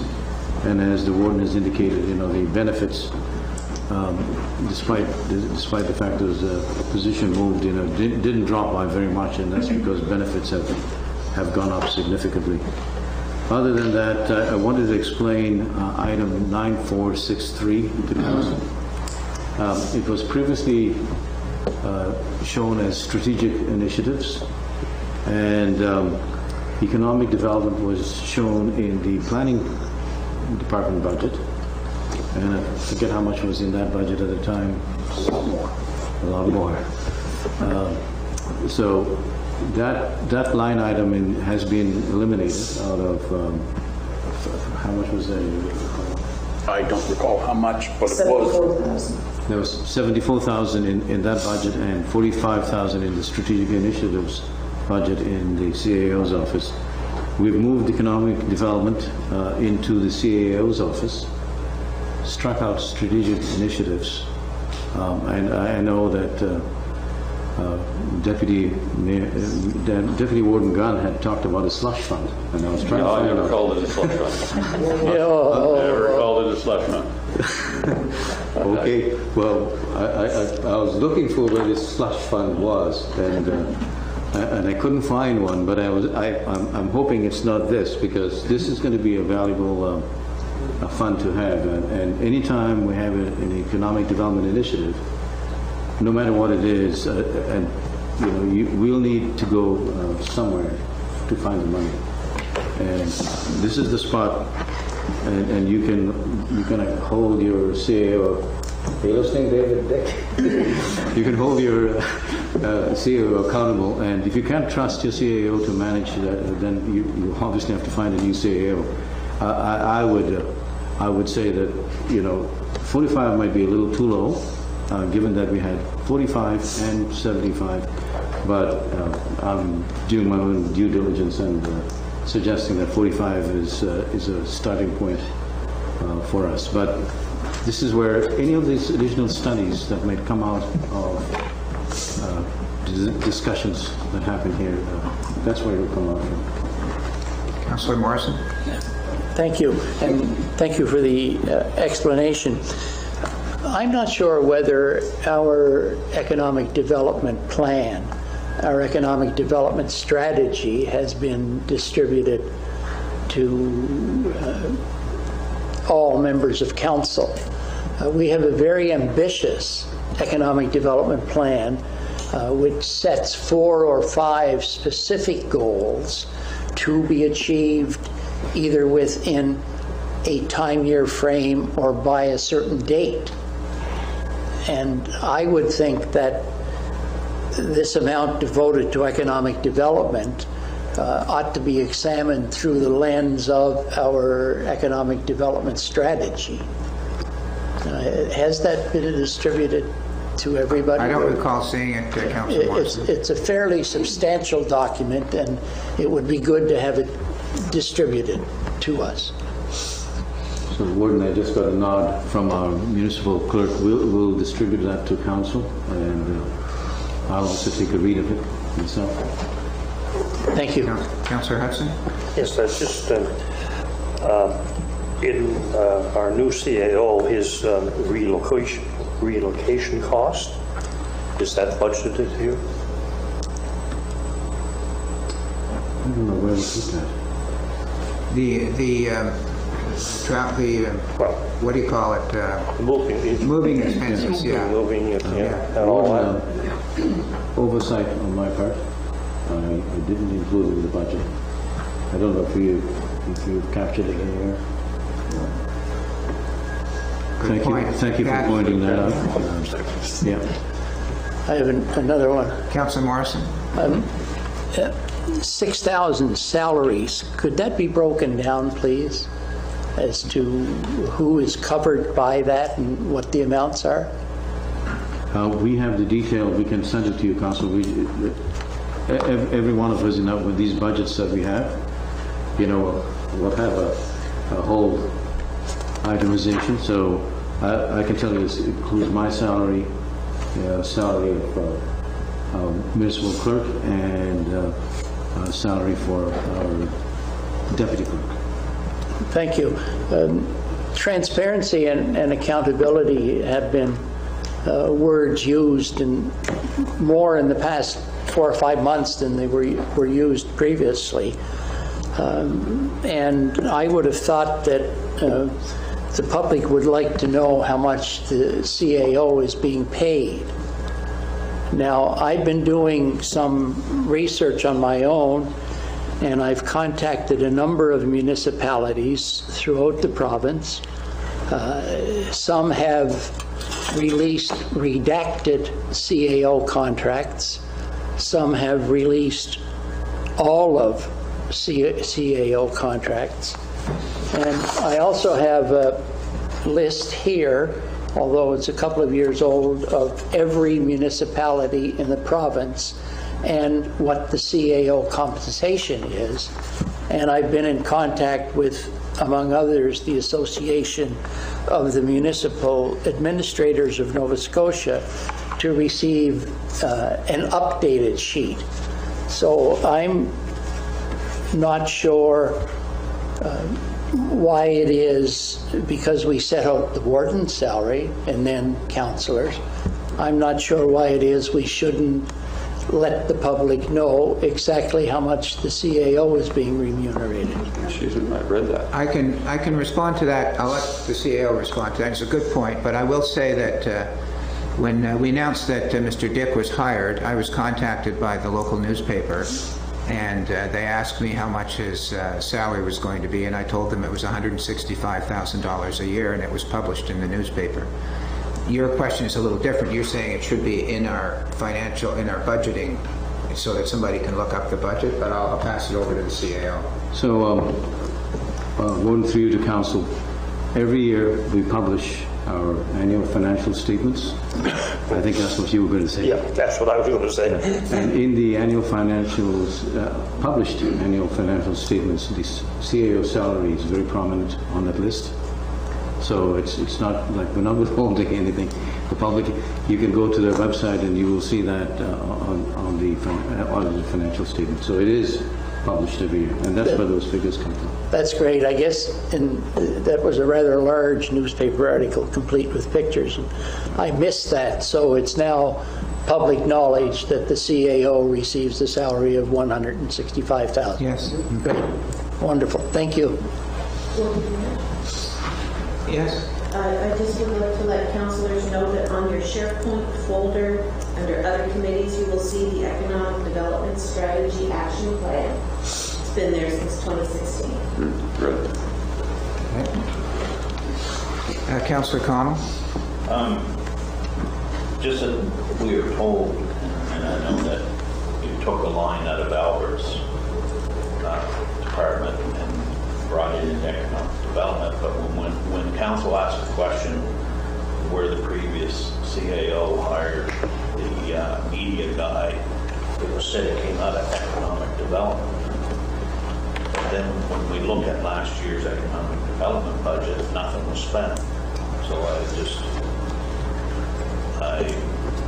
was lost of where he got the money to hire more staff and go on the council board. Warden, I'll turn to the Director of Finance. She may be able to respond to that. I'm not entirely sure, but I think it came out of the CAO budget. It would have been economic development.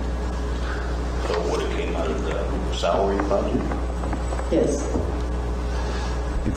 If it might show as an over expenditure in last year's budget, then I can't. Just as we were told that, so that's when I looked at it and went down the line. When I looked at the economic development, it showed nothing spent last year, and I said, we were told that's where that was hired. But no, that's just a question. I'll bring my thoughts on the strategic plan to council when we get the opportunity, because a significant amount of councilors changed last election, and that strategic plan may not be the direction this previous council wants to go. So I'd like to have that reviewed. I think you should put that on the agenda when you think it's appropriate, and a review of the strategic plan, and whether we, get a staff report first, or whether we'll decide then how to deal with it, I guess. Sure.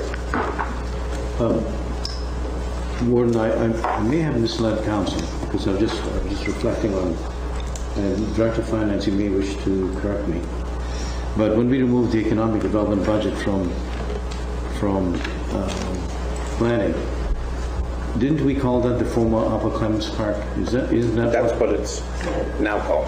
That's what it's now called. Yes. So it wasn't really taken out of the budget. It was renamed as. You remember yesterday, Council was going through the former Upper Clements Park. Yes. So that was the the economic. So I'm looking through there to see if the salary of that person was put in here. Yeah, no, it looks like it went under CAO because the plan amount was $309,000 and it will come in at year end at $419,000. But that was 419. Yeah, so $29,000 over budget. Right. So, and that's where. So the overspent. Yeah. The discretionary fund. CAO discretionary fund. So is what it's happened called. there, Council, is when it was what is authorized. I'll leave that to Council. But it was charged to salary, so the over expenditure you would have seen from the previous budget was where you have to put it where it's supposed to be. You put it in the salaries. So that would explain the over expenditure. Any other questions with respect to the CAO's budget? Do you have any other? I'm done. Councilor Barteau? So just going back to the salaries, so that salary budget, that is extra room on it. I mentioned that it was a CAO clerk, deputy clerk, but there's extra room in there, there's more money over and above those salaries. Is that in this budget? Could you repeat that? I missed something. The 300. 18,000. Yes. The CAO, the clerk and the deputy clerk, is there extra room in that for other things? Like you mentioned about going to I don't think so. Because I trust my HR. I guess I was hearing like monies were taken or applied to the salary, like. Yeah, no, Director of HR went through the salaries and all of that, and no, it's reflective of what it's. Are you asking if there's any extra? No discretionary. No. So the total budget last year for the CAO was $532,000, and what was actually spent year end was $495,000. So there was a surplus there, $37,000. So that's where it was. Okay, are there any other questions with respect to the presentations at all? If not, then I guess the next step, Mr. Coutinho, is to go to our budget deliberations. Is that right? What time is it? Maybe we'll take a 5-minute break and we'll come back and start that. All right, thank you. That break was a little longer than I anticipated, but I used it to good effect, I think, to try and understand in my own way, because as I said, I haven't been through this before, exactly where we are and what we're going to do. So let me just take a minute to explain what I intend to do, and I look for assistance from council, particularly the councillors that have been through this before. So my sense is we're going to deal first with the capital budget.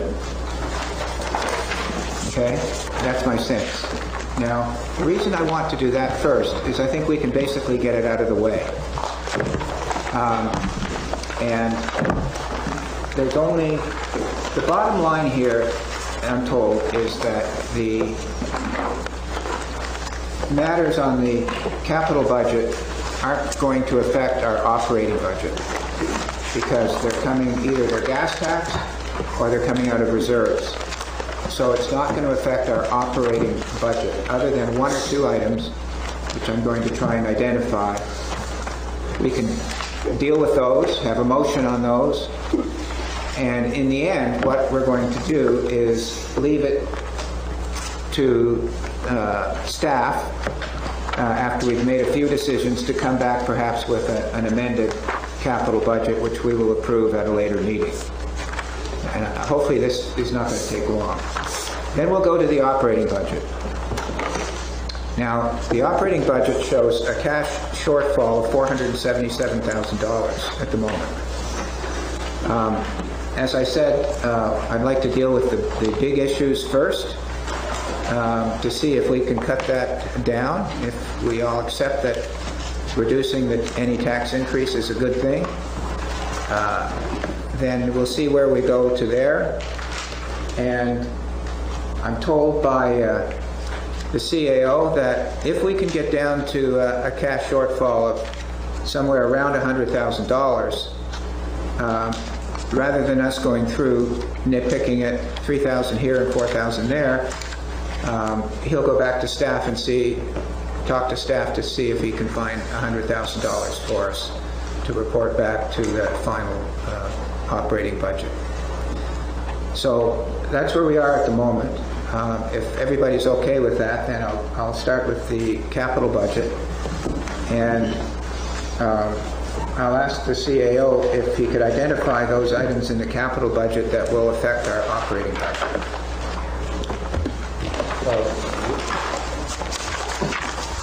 Warden Duty Council, the only ones that you're going to see there is where it says operational reserve, and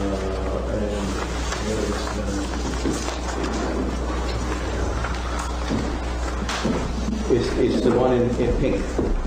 Oh yeah, sorry. Bigger one. There it is. So it's the operational reserve. There's 5,500 for the oil tank, and there's another 5,500 for another oil tank. Really, that's the only immediate impact on the operating budget. No, that comes from operating reserve. Sorry, but it is still part of the... No, it's just in the operating, you say? Yeah, I don't see it in the... It's in the operating budget. It's in the operating budget, I think. It's in the operating reserve budget. Okay, so really then, unless there is none then that we can see. That's correct, other than the discussion council has had on the interest payments. The interest payments are in the operating budget already, is my recollection. Yes. Yeah. There was, yeah, I think I saw them there. Now, there was the issue, and again, I guess that's coming up for discussion now. Yeah, now, Councillor Collins spoke to me at the break. He has some comments about the gator, if he wants to make those now, because it shows, if you look at the capital budget, it's the fourth line from the bottom. Gator Sports Hub, $20,000, and it looks like it's coming out of what's called Province of Nova Scotia and Municipal Partners. Maybe first, could someone explain what the source of that funding is for me? If I may, we tapped into that. We did get a grant last year. There is some money left over. In terms of moving the project forward, I think we're going to have to identify an additional funding source for that after discussions kind of second-handly for the rec department manager and what the province is saying. So if the project moves forward, when we bring back the amended capital, I will likely identify an additional funding source for that, because the province can't fund all of that, because we already purchased some equipment with that $20,000. It's my mistake. So if we do move forward with that, we will have to come back with an additional funding source if we're to purchase the gator this year. So I take it what you're saying is that right now, if we spend $20,000 on the gator, it's going to come out of operating? Is that No, I would attempt to identify another reserve. It wouldn't come out of the operating. It would identify another reserve, so would it affect our operating budget? It would not. It would either look at any of the qualifying recreational reserves or gas tax. Councillor Conway. My concern is that, and I touched on it the other day, is that right now, we don't know exactly how the overview of how that field is going to be managed. We don't know if we're going to hire people to do it. We don't know the liability on who's going to drive the gator. We don't know if the community group wants to raise money to buy something like that, so they have use of it. Like, we don't, there's a lot of ifs. I would just soon see the money spent on refurbishing the washrooms, getting the building set, and putting the gator off till next year.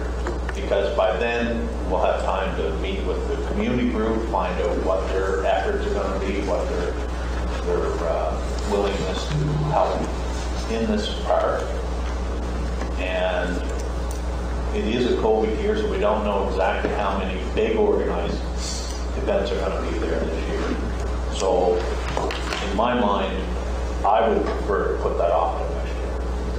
I'll let Mr. McGuinness respond, but if we're going to make a proposition about changing the budgets before us, you should make a motion, I think, and see if there's a seconder for the motion, and then we'll discuss it and have a vote to see whether we move it to the next year or not. Is that fair enough? Fair enough. I'll make a motion that we defer the gator until next year's budget. Is there a seconder for that motion? Councillor Longmire seconds it. Now, Mr. McGuinness, would you like to respond to what Mr. Yeah, I think the conversations with the community group are key in terms of we really don't have a good idea what their involvement would be or what they want to step up and do. My one concern is that things are going well in Nova Scotia, things may open up, and if we're going to open up, the sports field does open up, say come August, that we're ready to operate.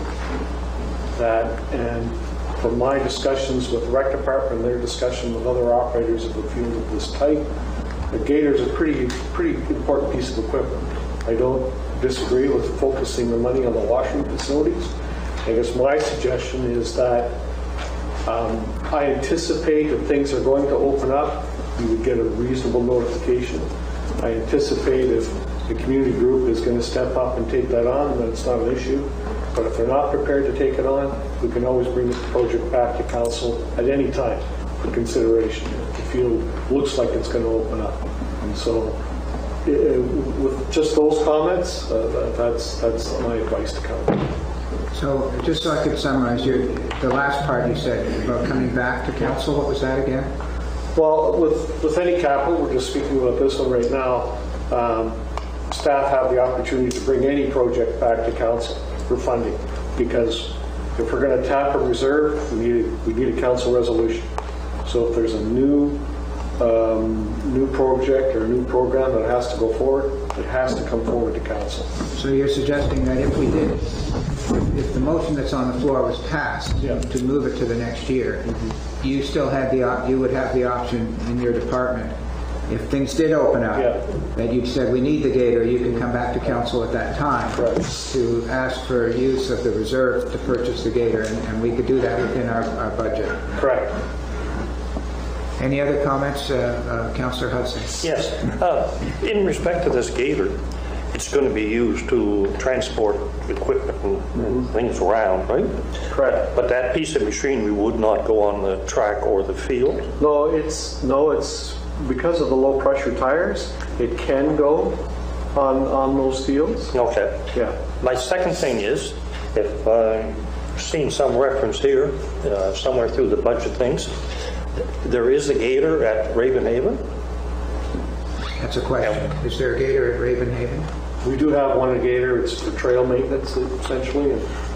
Can that not be re-employed?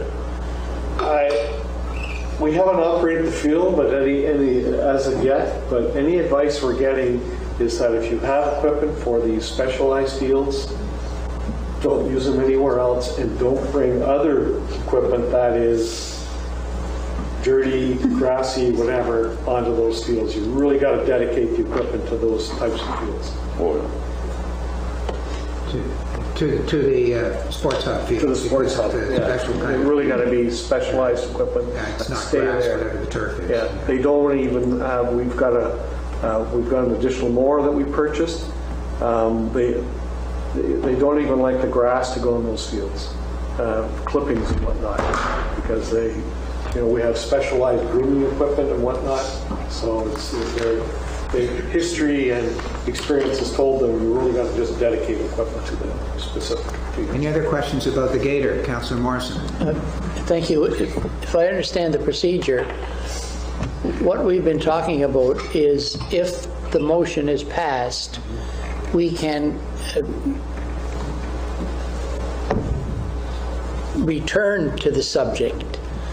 But since we've passed the motion, if we pass the motion to defer to next year, there is a process through which we will have to go, and the determining side on the motion will have to raise it, and then we'll have to pass a motion before we can get to that. I believe that's correct. Okay, thank you. Any other questions about the motion on the floor? Seeing none, did you want to close the debate, Mr. Councillor Connell? Well, and some of my concern is the participation from the community group, and we don't even know if it's a little, medium, full. We don't know. There are questions. What I like about, if they want to bring it back, I'm hoping from now on, when we get anything brought to council that pertains to where we got to get money, I hope they bring that portion of the project with it. So if it was to come back, in the staff report, it would also show where the money's coming from. And I'm hoping that, because here a while ago, a project came forth, he said, where's the money coming from? We shouldn't have to ask where the money's coming from. That should be in their request, where they suggest the money comes from, like not be where we.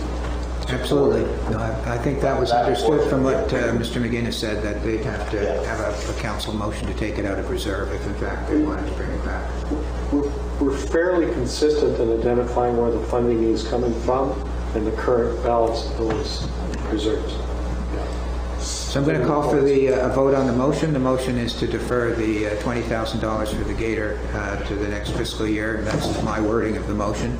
I hope I have it accurate. All those in favor say aye. Aye. Opposed? Motion's carried. Are there any other comments with respect to the capital budget? Councillor Hudson? Yes. I have to refer to the operating budget, but on E12, just a minute, we'll follow along with you. Yeah, it's just a line item. And it's the last item on that page, 8115. Sorry, hold on. We have a budget Hold there on. of $93,000. Yeah, just hold on just a sec here. So everybody can catch up with you now. You're at page 812, 8115 at the bottom, Bridgetown Streets. Is that where you are? Yep. Okay, go ahead. Yep. I just feel that maybe not all, but at least a portion of that should be under the capital budget, because I don't see that we have $93,000 worth of patching and things like that that's going to occur in respect to the Bridgetown streets. Some of that we should be able to capitalize, and I would make a motion that we would move a portion. Go ahead. And I would make a motion that we would move perhaps 50% of that to the capital budget. Okay, is there a seconder to the motion? Perhaps we'll have a further discussion, and then I'll put that back. I don't know if people understand the... Oh, you'll second it? Okay. So there's a motion on the floor to see if we can reduce the budgeted item of $93,000, 50% of that to capital. I don't know if we can. I think I'll invite staff first. That's not the wording of what Councillor Hudson said. He had a word in there. He said, perhaps we can remove perhaps. Well, I think we got the gist of the motion, Councillor Morrison. He's moving that we reduce the $93,000 by half if we can put the other half in capital. Is that right, Councillor Hudson? That's correct. Thank you. So I'll invite staff to respond to that, Ms. Ord. Okay, again, that is part of the community rate for Bridgetown. I'm sorry? That's part of the community rate. Yes. I know what you're saying, and I've heard this several times already in the last 3 days. You refer to the Bridgetown community rate. And yes, there is a Bridgetown community rate, but it must be known that the monies collected from the community rate go into general operating funds. They're not earmarked specifically for Bridgetown. They become part of general operations. They're not separated in terms of that they're not identified to go to this, that, and the other thing. On these budgets, the highlighted items are just to show the items or to identify the items that relate to the cost of Bridgetown. Am I not correct there? It just goes into general revenues? In the beginning, we had to determine a rate, and those are the expenses that determine that 70%. No, but this was all set back 5 years ago, when or 6 years ago now, when the town was dissolved and joined the county, and it was the URB that went through and identified all these things to develop a community rate, okay? And they're only identified here just so that we know the expenses. Right. None of the community rate collected from Bridgetown goes to these specific things. It goes into general revenues. Am I not correct there? So if we remove a portion of those expenses, are you then going to say we want to lower the community rate for Bridgetown for 21-22?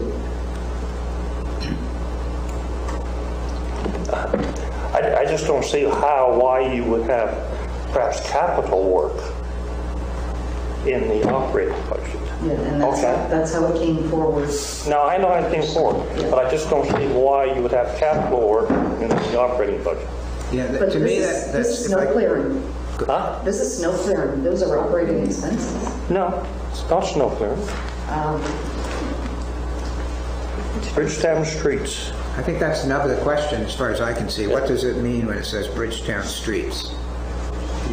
Mr. McGinnis. It's all maintenance related to the streets, so it's snow plowing, not necessarily manpower, but equipment time, gas time, that kind of stuff. All kinds of maintenance on the streets.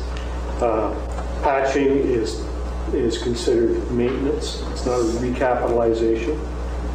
So those are all maintenance dollars. It's not specific. And please, somebody correct me if I'm wrong. The money isn't spent.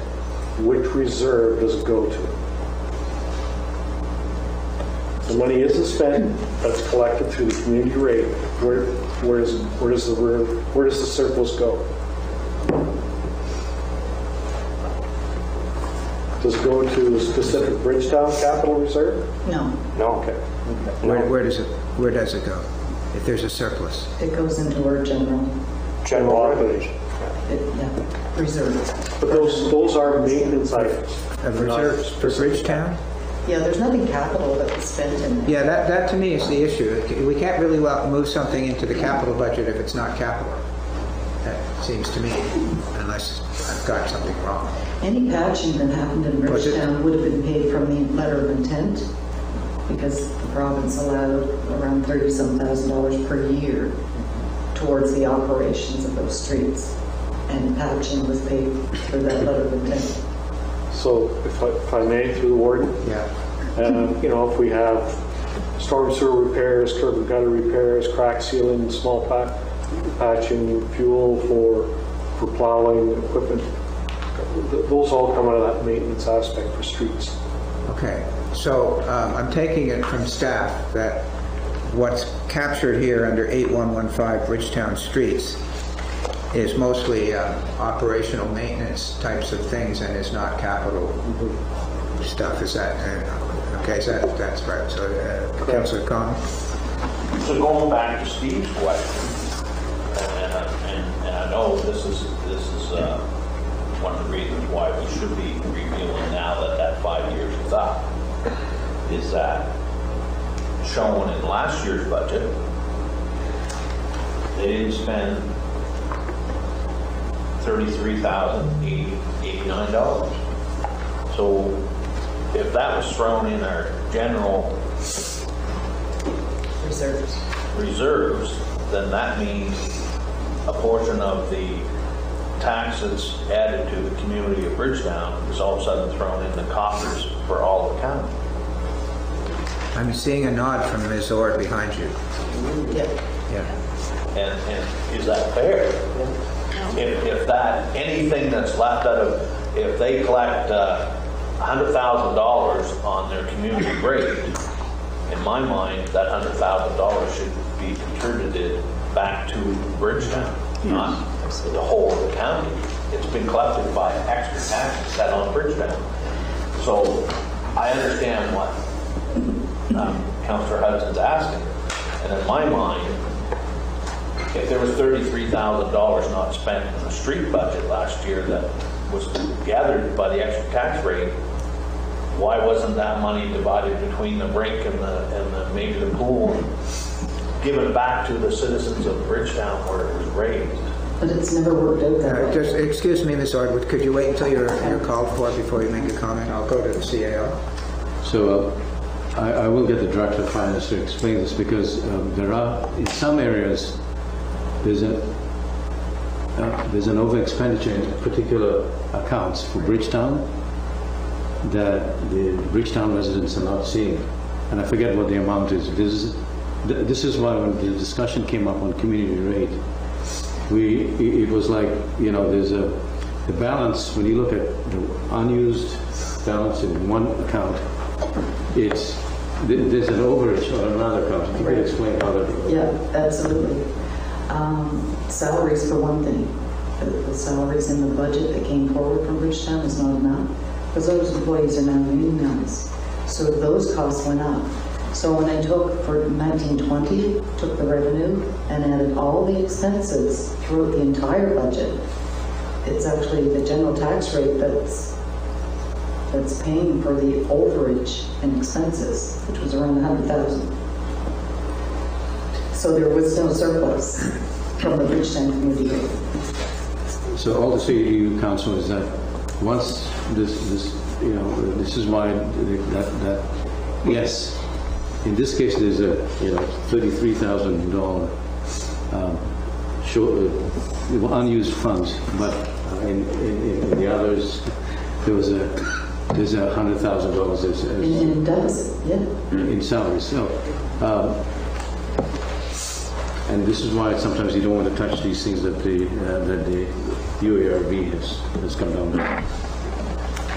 Okay, now, unless there are further comments, the motion on the floor dealt with moving half of the $93,000 to capital, which to me is different from possibly reducing the amount in the budget, which we can deal with when we go through the operational budget deliberations. I think Councillor Hudson was proper to point out where that is in the operational budget, because he was planning on moving something to capital. So the motion on the floor is to move half of that to capital. My understanding from staff is that the reference to Bridgetown streets is not capital material. It's operating funds.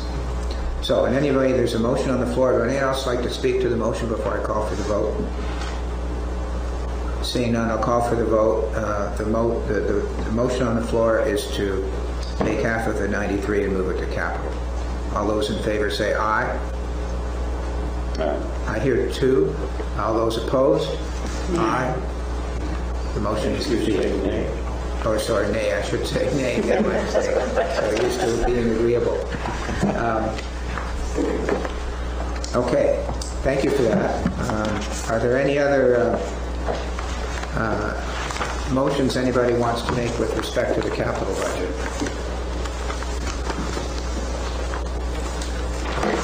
Mr. McGinnis? No motions, just a comment before it moves forward. There's a couple items brought up through discussions. One was, which I meant to put in the capital budget and was an oversight on my part, was the consideration for an irrigation system at the sports hub and a hydrology investigation for Margarettsville, and maybe considering some surface reservoir improvements in Margarettsville. So it kind of prompted me to look back at the previous 5-year plans and if I'd missed anything. And one of them was any additional road programs for repaving outside of Bridgetown, outside of the Queen Street one.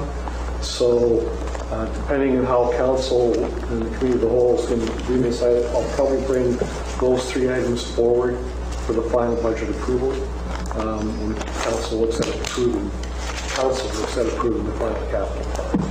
Those 3 items will come forward as additions for consideration. Thank you. So if there are no other, Councillor Red. Sorry, I just want to go there for a second. I missed the previous caller. The unfunded $70,000 for our New Holland tractor. Can you point out the line item on that? That is the second yellow one on the second page. The draft capital. The big yellow highlighted on it. The John Deere tractor replacement? New Holland. I think it's New Holland, isn't it? I'm just not with you. It's right above the John Deere. 70,000. I've got it. I'm trying to find it. It's on the yellow bottom of the second page. Yeah, I'm looking at the one page. Oh, yeah, it's at the bottom of the page. Yeah, okay, I've got it here. The New Holland, the $70,000. Yeah, so it's... Okay, we'll hear that from the councillor first, Mr. Yes. No, it's just unfunded. So I was curious, do we have a thought on where that's going to Far end right, up? I see unfunded, yes. Yeah, and that's not going to interfere with our... Well, that's a good question. I'm going to put it. Yeah, Holly's got me well trained, and I don't put anything in the operating reserve. So I meant to have that discussion. I think Holly and I had a discussion yesterday. It's likely eligible for gas tax, so when I bring the final plan back, I'll move it into a reserve where it is funded, but it does need to be replaced. I originally targeted the operating reserve, but I didn't want to do that without Holly knowing about it. So you're saying you move it into gas tax? I'll move it into gas tax or another qualifying one. I just want to make sure gas tax and the gas tax police, if I can call them that, the administrators are being very much more sensitive about what qualifies. They've been fairly flexible over the last 15 years, so I just want to make sure it's eligible. I believe equipment is eligible for gas tax, but I just want to... So are you saying you're going to check with the administrators first before you move it back? Before I move it over. Yeah. Okay, well, what's going to happen if they say no? I don't anticipate they'd say no. I would have to come back to council and ask for consideration for another funding. Okay. Councillor Redden, is that satisfactory? That's great. Thank you. Councillor Hudson? Yeah. Would that not apply to the item directly below that? The Bridgetown John Deere tractor replacement? So that's coming out of the Bridgetown Capital is coming out. I realize that. But why deplete the capital when you... Right. Mr. McGinnis, would you like to respond to that? The Bridgetown has had a specific capital reserve created for equipment replacement. I targeted that because it's a qualifying reserve. If council wishes to reconsider that funding source, they're free to move it into another funding source that qualifies. So if in fact we moved that $85,000 out of Bridgetown Capital Reserve into gas tax, do we have enough gas tax room to do that? I believe we do, but I'll just make a note that gas tax, although I just said they're watching it closely, is a fairly broad application to whatever kind of project. When you have specific reserves that have a very narrow spending window, like the equipment capital reserve in Bridgetown, you should be using it when you target those kinds of expenses, because otherwise you have to hold the money until you have another targeted expense. So that would be my advice to council. If you've got an expense qualifies in those narrowly defined reserves, you should target those reserves. Would you like to make a motion, Councillor Hudson, or not? No, not necessarily. I was just wondering why one would be treated differently than the other. Okay. Any other comments, Deputy Ward? Thank you very much. So the New Holland tractor replacement, I just want to touch base on this again. Clear my mind. We're going to get a bunch of more attachments. This is just not a tractor. This is going to be for our sidewalks that we have. Sidewalks and the mowing, yeah. that like at the park over, and we'll be able to do all. Well, we do a lot of, the causeway. we move that unit around the lot into Cornwallis Park. We maintain our green spaces there, our utility buildings and grounds, because there's some fairly big slopes there. We take advantage of the four-wheel drive. Yeah. As in Bear River. We won't forget about Bear River. Yeah, and there too. Yeah. Thank you. All right, Deputy Ward. Thank you. Yeah. Any other comments about the capital budget? Seeing none, I don't know if a further motion is required at this time, because my understanding is that we've made one change to the capital budget, so my understanding, and CEO, if he would correct me, the revised capital budget will come back before council. I guess there'll be one last chance to take another crack at it, but hopefully, having done this today, it'll pass through and be approved. Is that where we are? Yeah, Warden, not only with capital budget, but with the operating budget, obviously there are going to be some changes. And so staff will have one more chance to take all your changes, come with a clean budget, and we're going to ask for a special committee meeting, committee of the whole meeting, to approve both budgets. So you get an opportunity to go through the budget one more time after the revisions have been made, just to make sure it captures everything that was discussed here. So, okay, but we're not passing anything today. We're just making changes. Directing staff. Directing staff to make changes. Okay. Thank you. So we'll move along to the operating budget.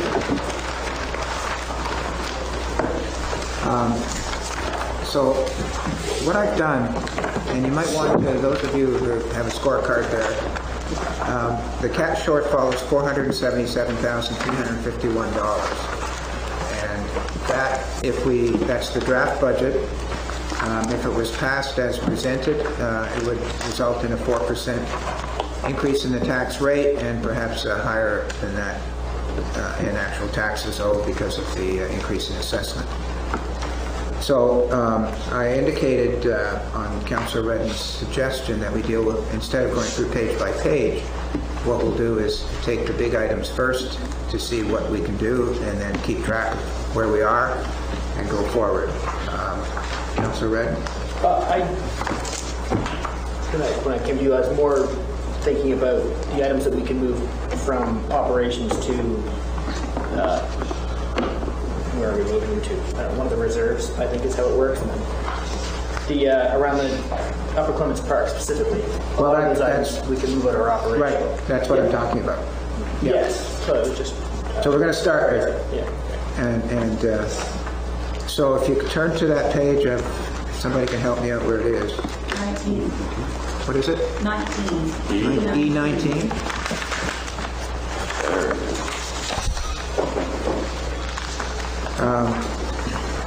So we've already had some discussion and clarification on this, and I'll invite Councillor Sheridan, if she wishes to put a motion on the floor with respect to the allocation of these expenses. Okay. I'd like to put a motion on the floor to remove this from the operating budget. I don't know the exact wording, but it belongs to the financing for the Gordonson School of $7.2 million. And are you talking about the whole 359 or? Well, actually, there's a Bear River Greenhouse insurance that has to come off of that. That shouldn't be in there. Yeah. So once the page is amended with removing that, then the remainder of this page, which I think would total $356,377. 356. 356, 377. 356. Help me out with the math again, 356, 377. 377. So, All right, I do point out that the legal fees of 100,000 are still intended to be included in your motion, are they? As well. I You guess can we put need it to on have the a floor and we can discussion. debate it. It's up to you The motion to... be a bit more defined, please? Yeah, we'll get to that. I'm just... Specific line items, or what? Well, Yeah. I guess we need to discuss it, because I don't know if it's easier for staff just to remove the page or come back with the corrected page, and then we can make a motion on it. I guess No, I'll refer... I think we're going to deal with the page E19, former Upper Clements Park, and we'll get to a motion worded nice and succinctly in a minute, okay? Is that your question?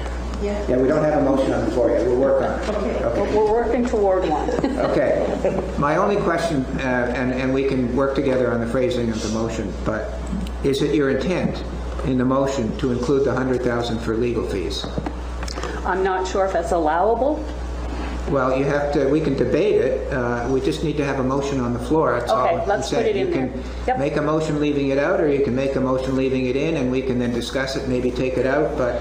Let's leave it in and leave it at 356, 377. Okay, so the motion on the floor is to move $356,377 to the $7.2 million loan from with respect to Gordonston. Second. Is that okay, Madam Clerk?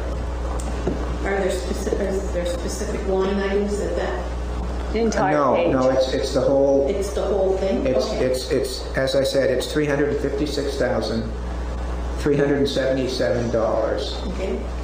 with respect to the former Upper Clements Park, to move that into the loan amount of $7.2 million and take it out of operating. Is there a seconder to the motion? Councillor Hudson seconds it. Discussion on the motion. Would you like to say something further on that, Councillor Sheridan, or Maybe after some of the discussions. after others have spoken? Councillor Prout? Thank you.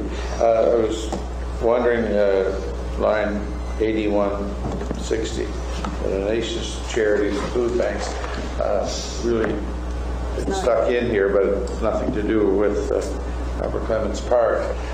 I'd like to see that set aside, not part of the motion. But. That would be, there's nothing in the budget for There's that. nothing in the budget. Oh, I'm sorry. Yeah, that was showing last year's. My mistake. Yes.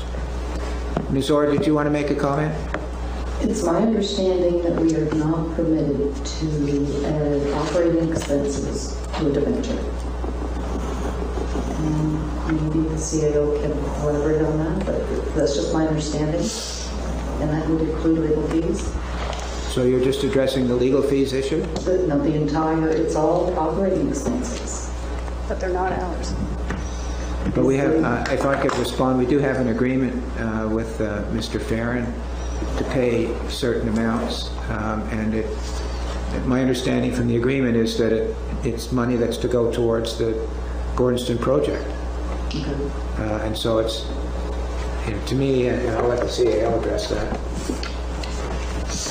Warden, through you to council, I don't have the contract in front of me, but yes, these expenses were under clause 8.4 or something. We can look it up for sure and confirm, but this is a legitimate expense, and our contribution towards the $7.2 million. It's right there. And that includes legal fees as well? The legal fees are operating expenses. Legal fees are operating. Yeah, I would, for what it's worth, my own view is that the legal fees should be our expense in operating, and because it doesn't, to me, it doesn't move the Gordonston project forward necessarily. But that's just my own view as an individual. I think it's 17. Item 17. I don't think we have. But Do I recall it's under item 17? sorry, Councillor Hudson, yes? Yeah. Do I recall it is under item 17? 17 is, if I remember correctly, that's the where we have to pay for service providers, which I would think that these... Yeah.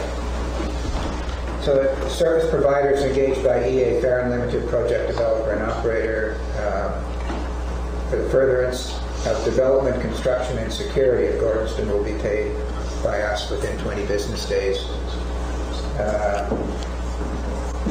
from receipt of invoices for services rendered from the $7.2 million until the placement of the debentures. So that's all of this but the 100,000. You know, it seems to me that most of these do go towards the security. At least the salaries go. It's specifically mentioned as the security there is coming out of the 7.2 million. So I would think that it's appropriate to move these into that loan facility. But that's just me saying. Anybody have any other views on the subject? I like the views, Councillor Redden. I went through it last night. Not that it is terribly clear to me by any means, and it seemed like we kind of seemed fine to move it into the loan aspect of the 7.2 million.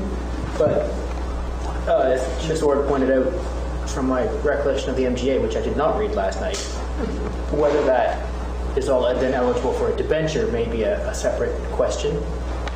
So we've got it. I think we can move it into the 7.2.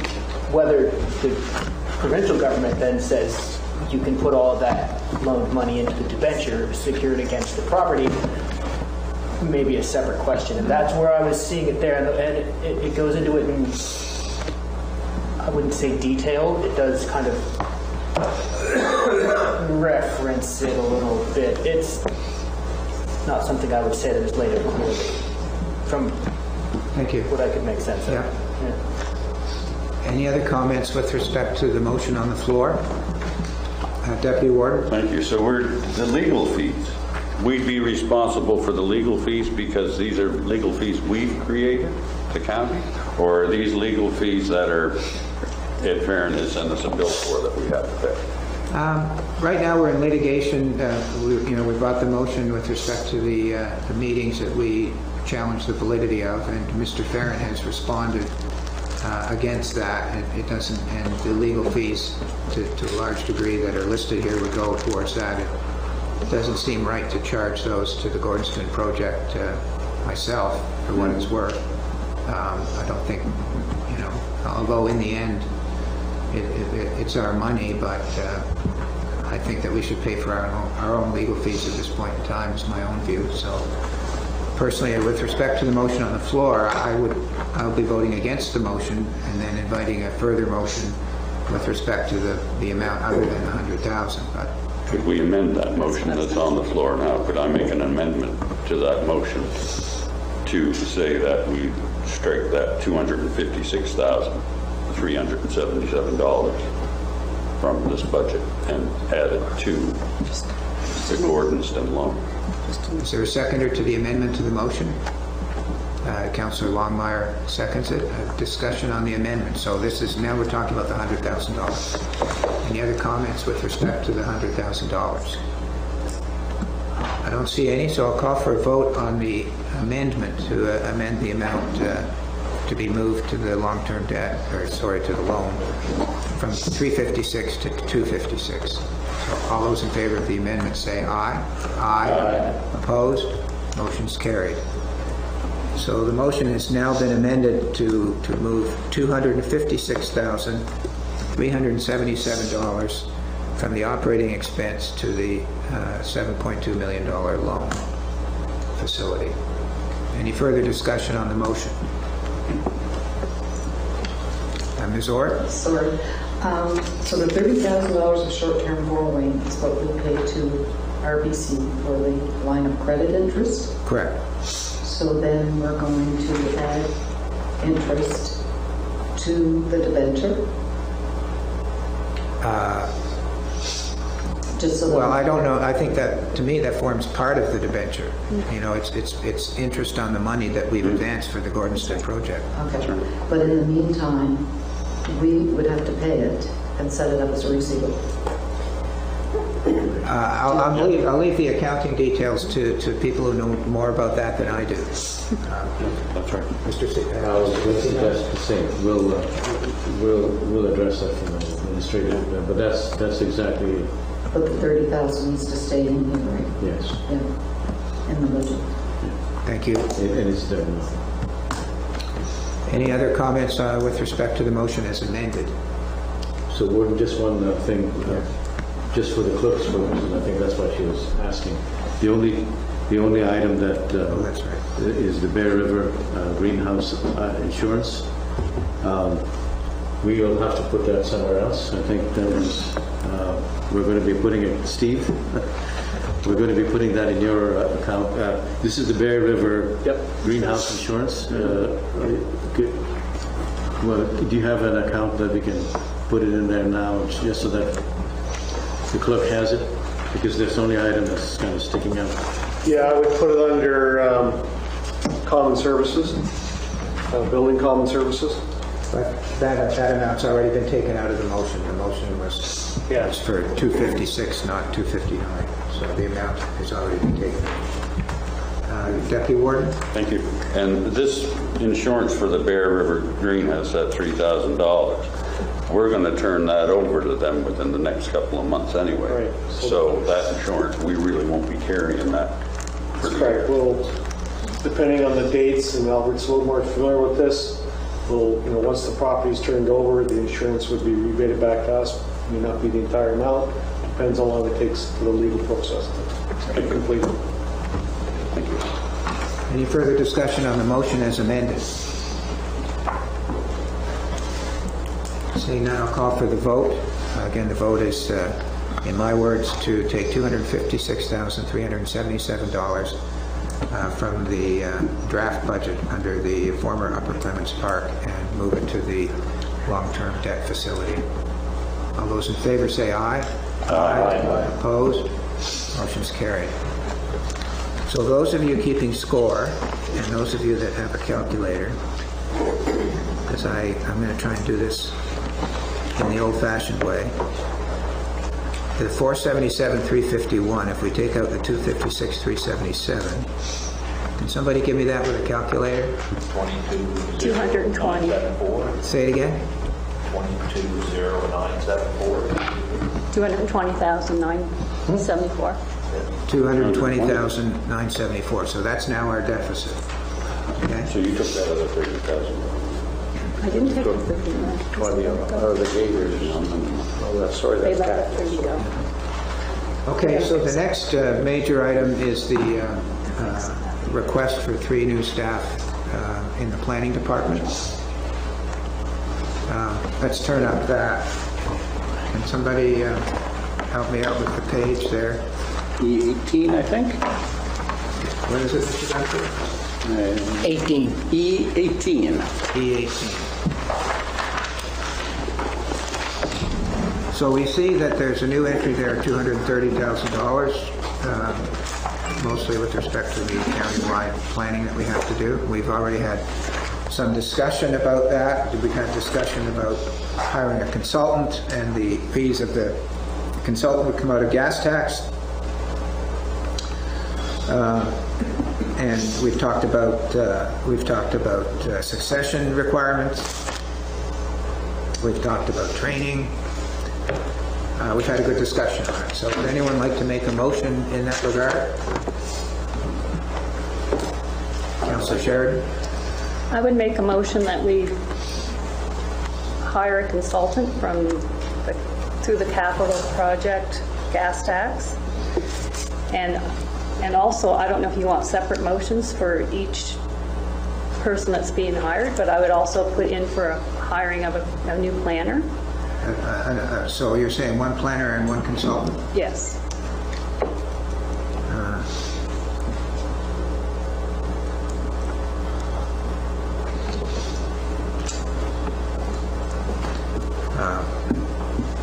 Okay, and I guess before we just put the motion on the floor, just with respect to the numbers, if we did in fact pass, first of all, let me see, is there a seconder to the motion?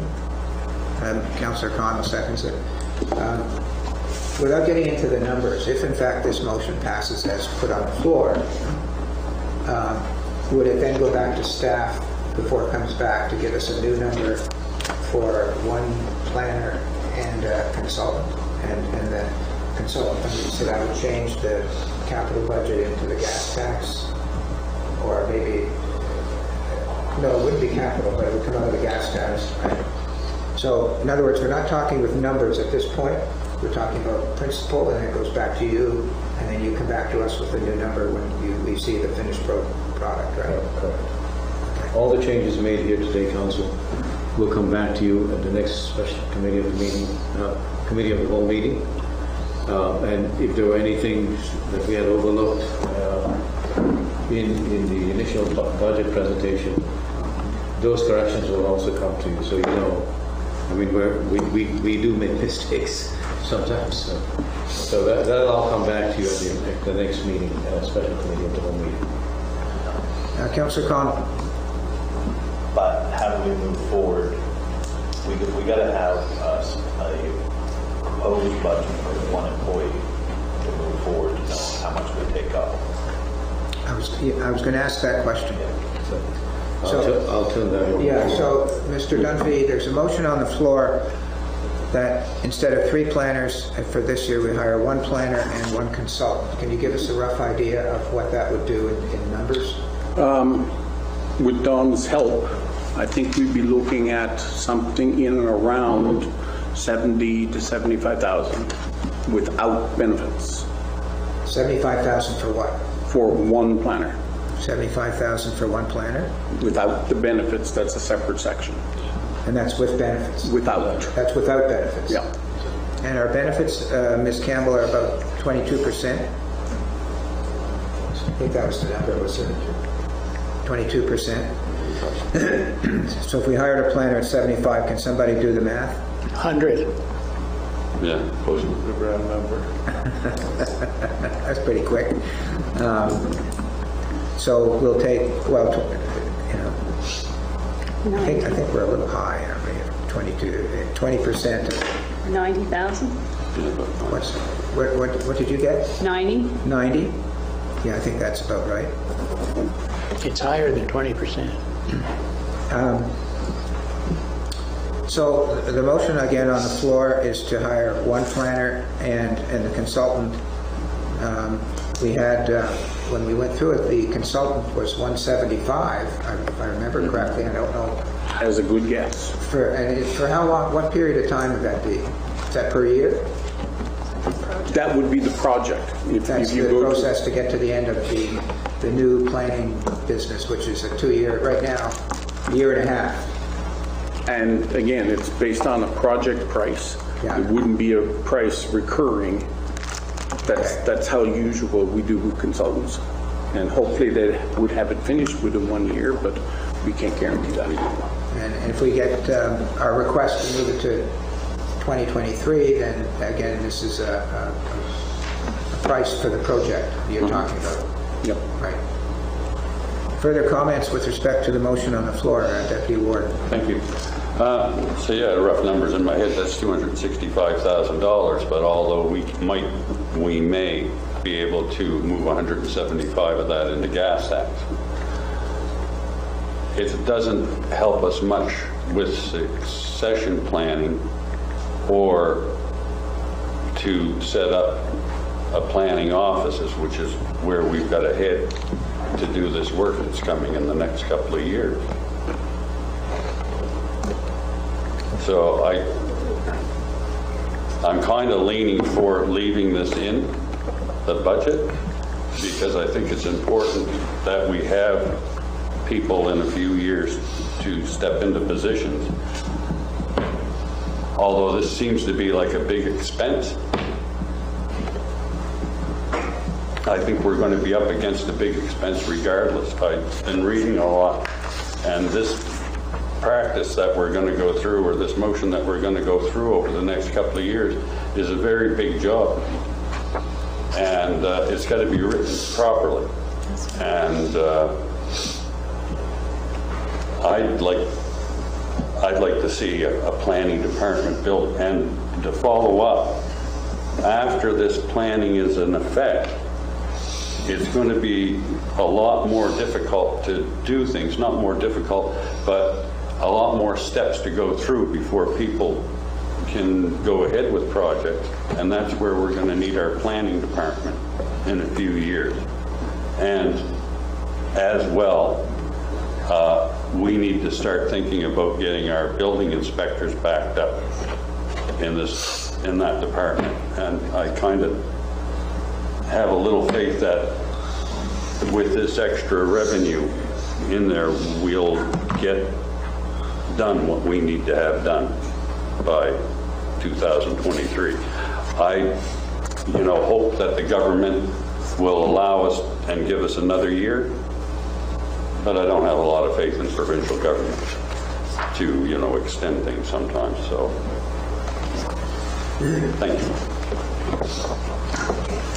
Comments. Councillor Longmire? Yeah, thank you. I would have to agree with the deputy warden, those comments. Councillor Pratt. Thank you. I couldn't have said it better. I think Deputy Warden's onto something there. We were originally, and Albert has explained it to us in great detail yesterday, the need that's going to burst out upon us once, even when the planning part is done. There's going to be a need for a much more robust planning department for the county, and I think one now is a good start, and I don't know how much can be farmed over to the consultants, but I don't know if you're looking at, in education they used to call them FTAs. Is there such a thing as, could we get 1.5 with someone? Would that be any help? Would that be something we could look at, 1.5 more? Is that a question? Full-time you want to put equivalent, to yeah, staff? FTEs, for staff. I guess I'm looking for more input from Mr. Dunphy on. Is there such a thing as 1.5 person possibility, Mr. Dunphy? The municipality has done half-time positions, but trying to get a planner, a professional, to take a half-time job, it depends. I can't answer it because it depends on what the market will bear and what people would apply for. I would be grateful, and that's as far as I can go with the conversation that's of any assistance. Councillor Cobb? Well, my concern is that, again, we're making decisions before we even know, we don't know how other municipalities our size, what do they have for a planning department? Do you know? Do you know? Do you know? I do. I know. You know. So we have to be educated on how many employees we really need for a planning department for a county our size. We have to know, we already know in some sorts that there are availability of people out there well-trained that are waiting for a job opening in the Nass County building inspection area. So I would rather support one position this year, hire the contractor or the consultant to do the major part of the work for the zoning of our whole county. And then if we hire a second one next year, it's not so much burden on our tax rate all at once. It's progressive. Time the plan's done and the plan's put in place, even if we get it in, it won't be effective until after 2023.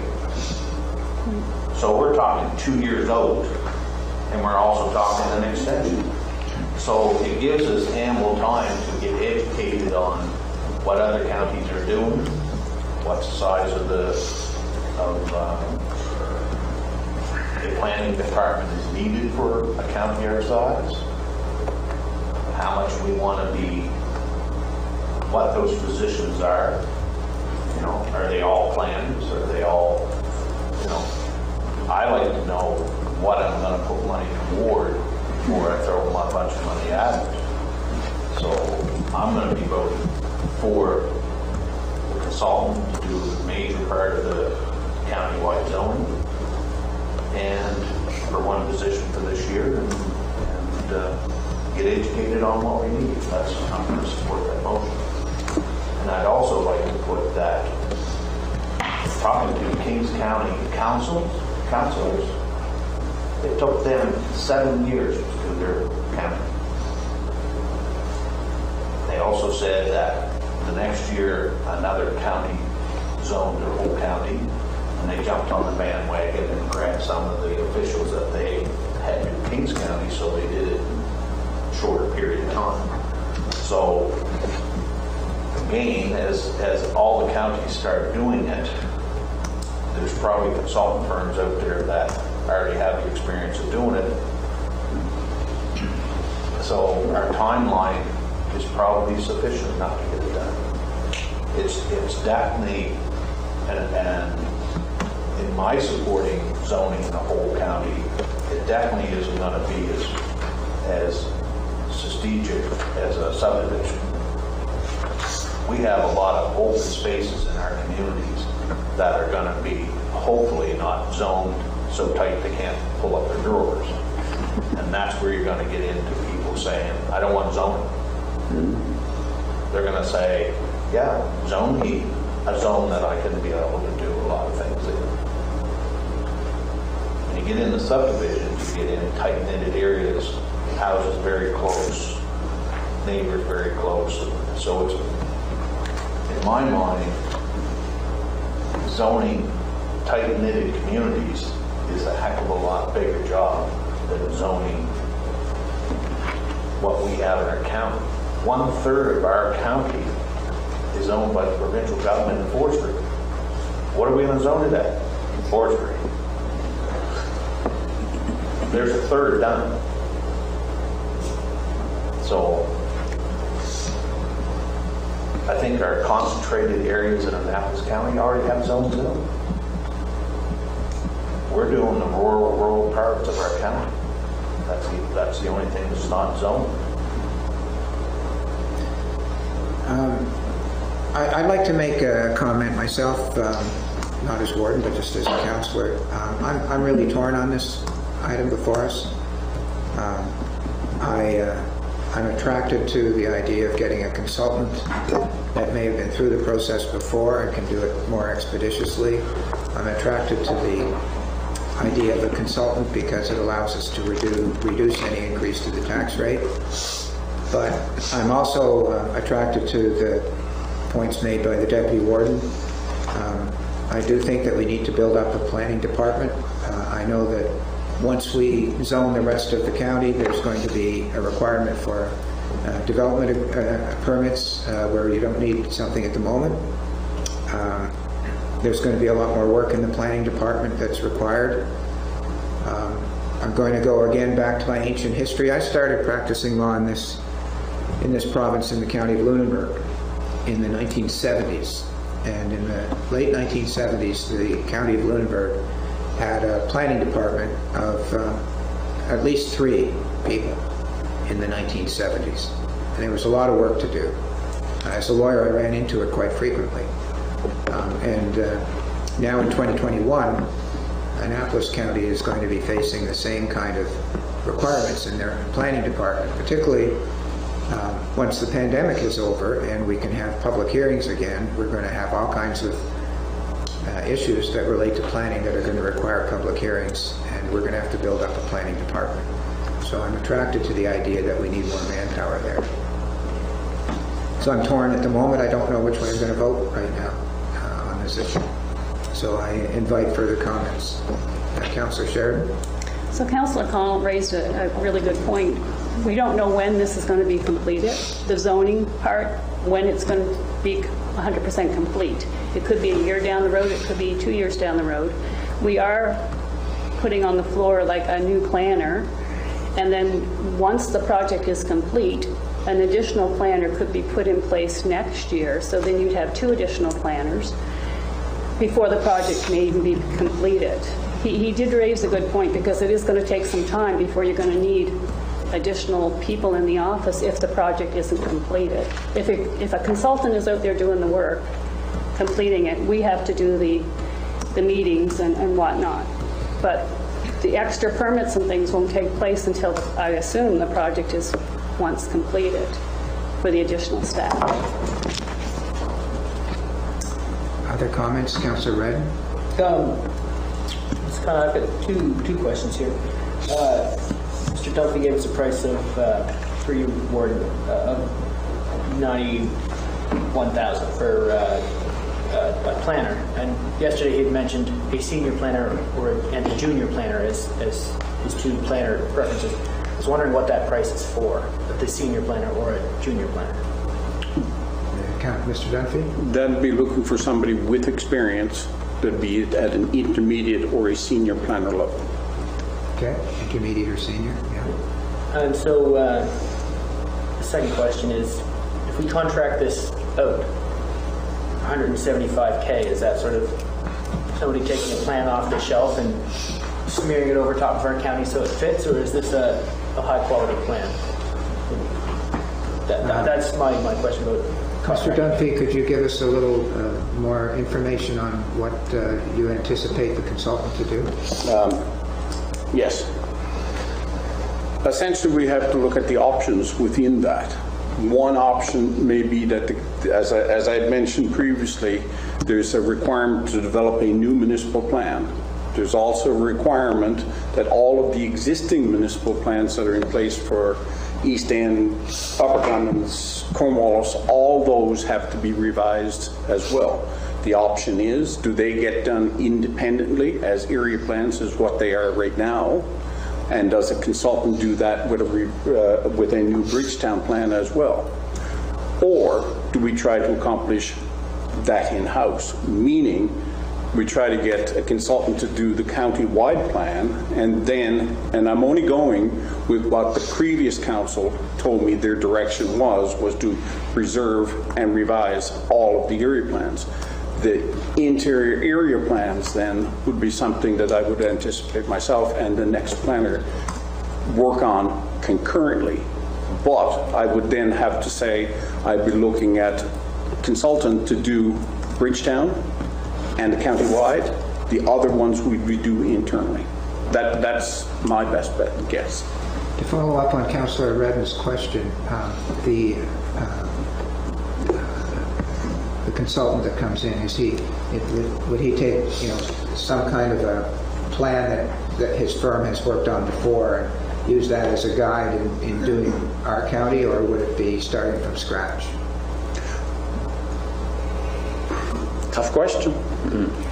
Generally speaking, they will use experience and try to use other things, but the only successful plan is one that is completely tailored by the community through council, which means a whole lot of community meetings. And the community coming to those meetings express those wills and desires to the councillors, and they must be then put into that county-wide plan. If not, and if you only get boilerplate, you will not be happy, because what it'll mean on the other end is after that plan would be adopted, you're back into a whole series of amendments, and that's what I would want to completely avoid. Do you know what other rural counties have done? Have they hired consultants or done it in-house? Do you know the answer to that? It's been a combination. The only two that come to mind, like in Yarmouth, where I believe it was, they've hired a consultant.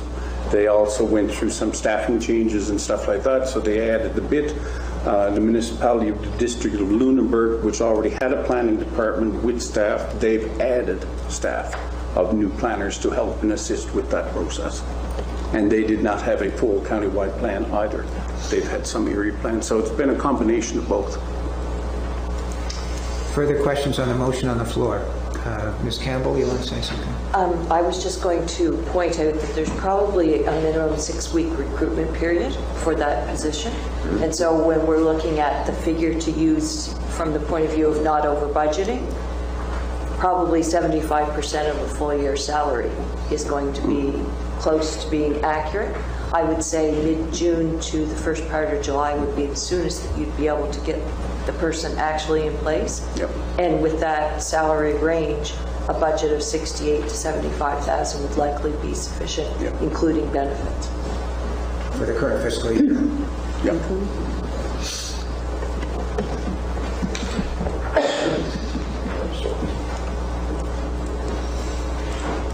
Just making a note. Who? I was just going to clarify that. That simply means this is what we'd be looking at budgeting for one person for this year, but next year, like I mentioned, with all the rest of my budgets in recreation and everything else, there's a COVID bounce, and all of those numbers will come back, which means there'll be a full amount for a planner next year. Yes. Okay, thank you. I think I saw another hand up, did I not? I'll see if there's someone else, Councillor Connell, before I come back to you. See anybody, so Councillor Connell, another comment? So the remarks from staff is that even if we put one in for one person, they're saying that by the time we get them in place, you're probably only going to be looking at 65,000. 68, yeah. That's full benefits and everything. Correct. 68 to 75. Yep. So if we were to put a part-time or junior position in place,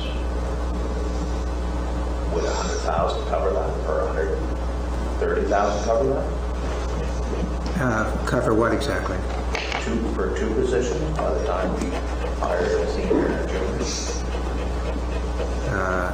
For two, I think the number we got from Mr. Dunphy was for an intermediate to senior planner, so I think we'd be safe to double that if one's a junior and one's a senior. So if I round that off to 70, it'd be 140 for two planners for this fiscal year, but then it would go up, we'd have to have more in our budget for next year. Yes, but if we were looking forward to hiring another person next year, would it be in the budget anyway? It would, yeah, the budget would go up. Right now, we're talking about an addition of staff of 3, right? Yes. Yeah, and you're so that. But what I'm saying is that we got 230 in that budget. If we allowed for intermediate to senior and a junior, and we could do it for 130, we could take $100,000 out of that budget and put against our deficit. Well, we could. I'm just saying that Mr. Dunphy feels that if he's going to do it in-house, he needs 3 more bodies. And the motion on the floor is we give him 1 body and have a consultant. Yes, but I'm still saying hire the consultant. Well, then the consultant comes out of the gas tax, but it's going to be more than the 230. If we're paying 140 plus the 175, right? Leave it 230. Although the 175 is over leaving the 2 years. Leaving the 230 and hiring 3 new staff is not going to get all of our previous plans done and the completed county done and the water reservoirs done and all that. The three new staff and Albert's not going to get all that done this year. So I see where you're going. You're saying instead, the motion on the floor is 1 planner and 1 consultant. Right. And you're suggesting that perhaps one of the options would be 2 planners and the consultant. Right. And if we did, just for this fiscal year, then we're talking about, the number is 140. Ms. Campbell, the number you gave me of 68, that was with benefits for this fiscal year? Yes, I took the 91,500 and took 75% of it. So the 91.5 would be including benefits. Mm-hmm. We would be pretty much at the end of the first quarter by the time the person got hired, so I just multiplied it by 75%.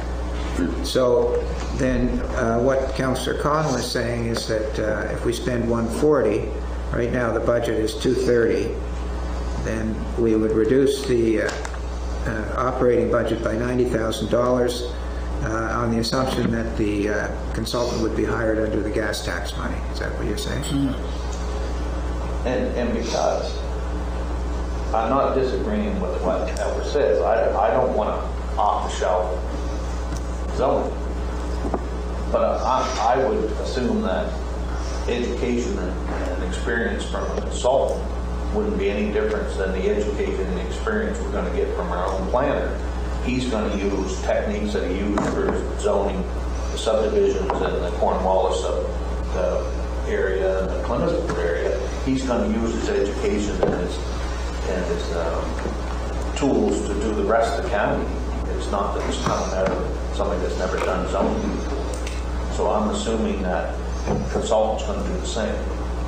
And when we tell him, when we put out the RFP for the parameters of the contract, we'll have hopefully in there that we want to, what we are looking for.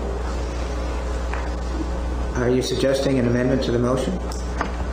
Well, where it's going to be so late in the year, or at least a portion of our year gone, and I hear Albert, but I also hear Albert in a different voice too, is because 8 years ago, the water reservoirs, the 4 of them, were pretty near done, and they were all dropped, maybe because of lack of individuals. But they were 3/4 done back then, and never got done. So if he needs help, why a consultant's doing county-wide plan to do the 4 water reservoir things, and the things that normally get done under our provision. And I hear what he says, is that somebody's saying that we got to upgrade our other zoned areas. But we have a policy in place that's never been followed ever since I've been part of council. They were supposed to be done every 5 years.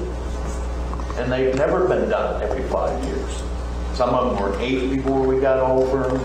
I don't even know how long last time some of them was over. Yeah, I hear you. My question was, did you want to make an amendment to the motion? And then we can discuss.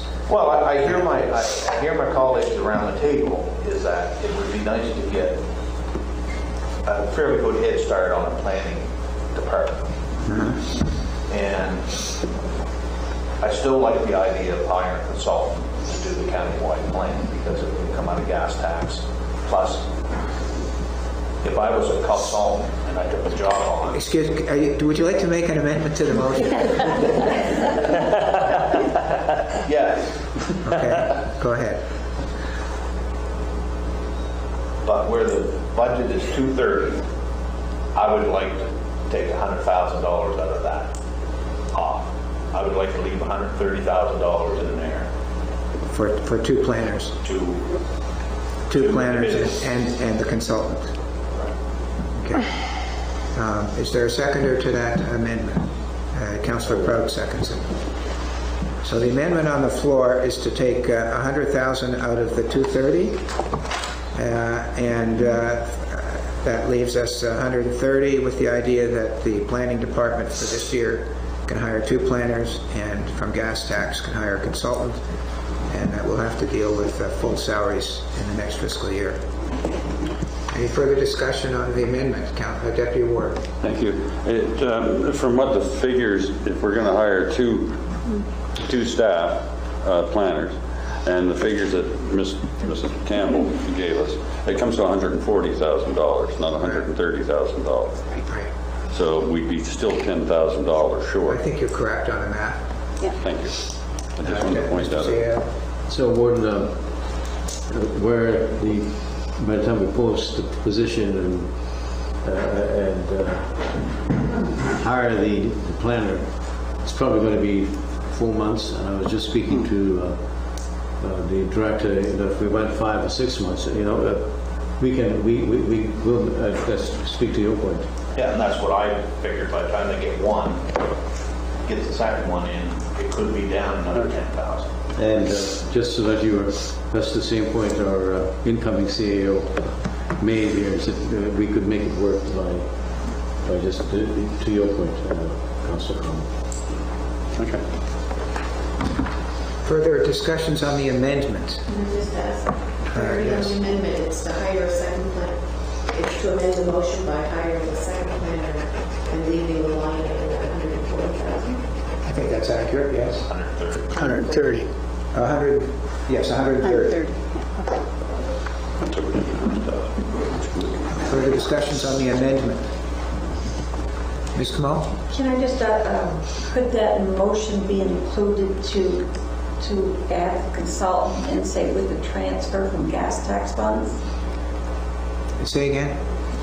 So your motion is to hire the two consultants, correct? No, to hire two staff and to hire a consultant.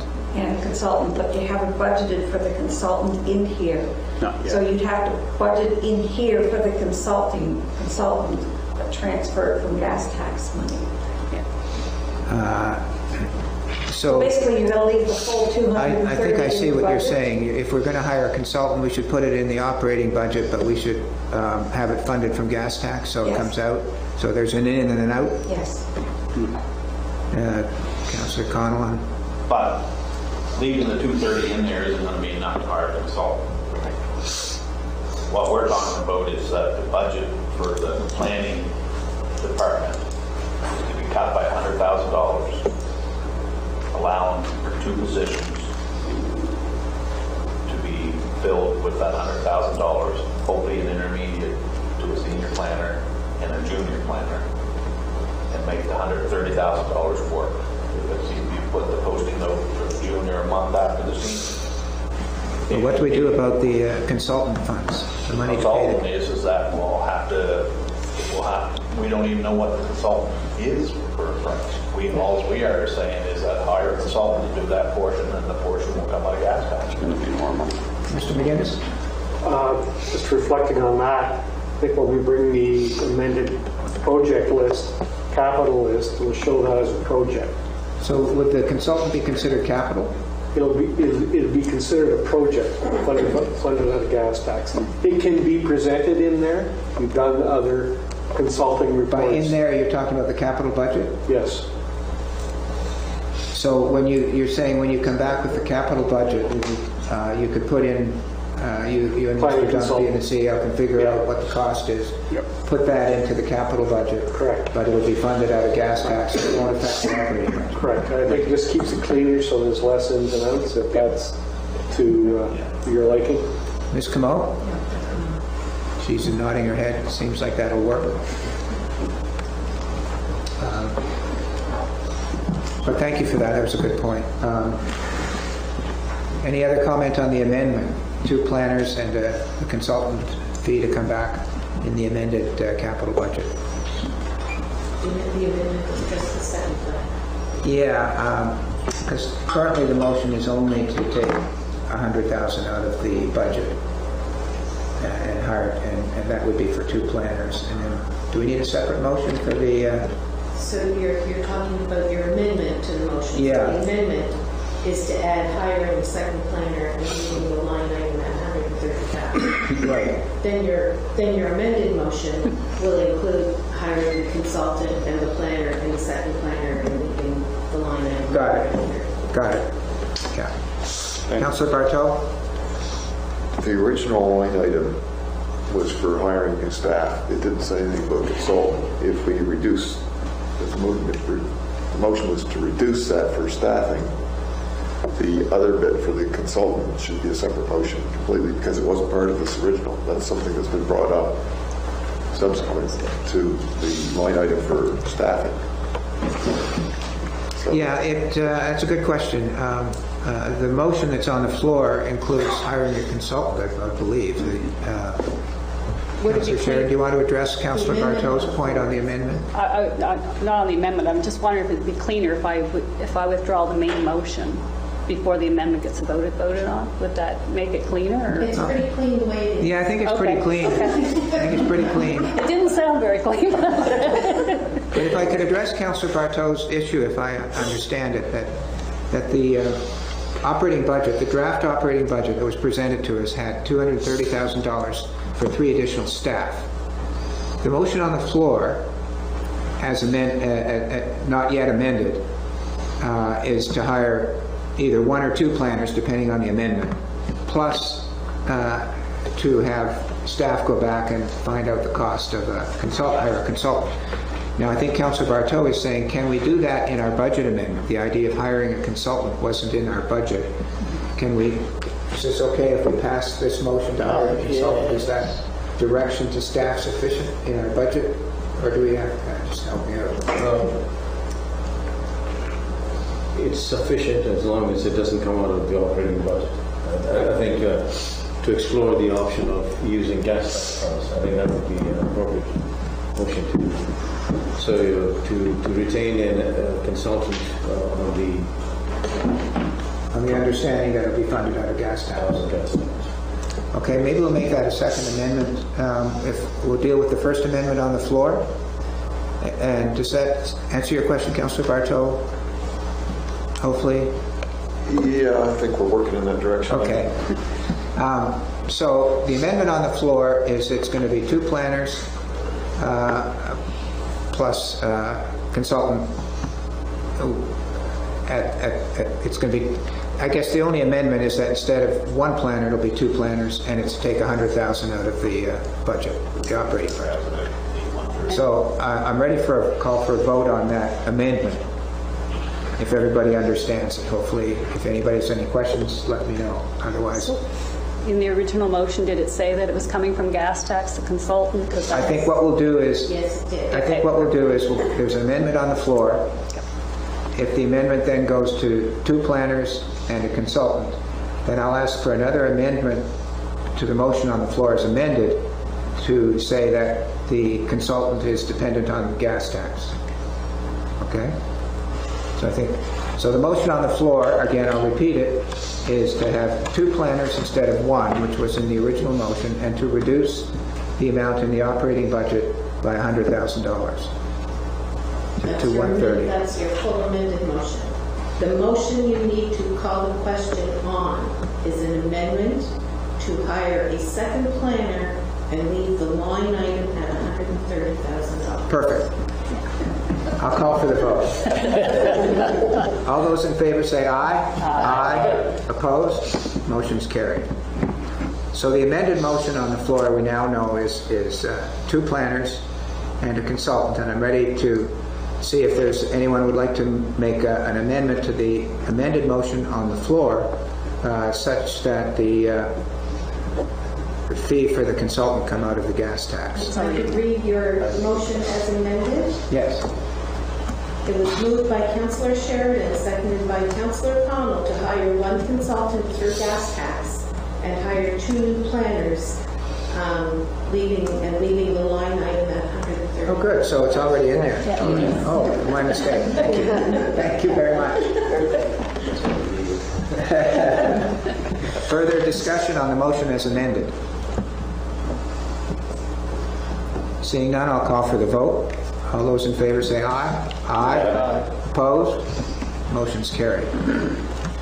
So those of you that are keeping a scorecard, we've just taken $100,000 off our operating deficit, and so it brings us down to, my number is $120,974. Round. Around that. Okay. All right, now,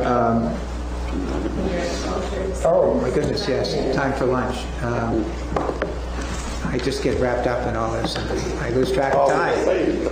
So exciting. So we'll break until 1:30, or 1:35. We'll break till 1:35. Sure. Thank you very much. Okay, welcome back, everybody. This is the afternoon session of our budgeting process. A little housekeeping first. I believe we will be having our in-camera meeting on Friday. I believe starting at 10:30.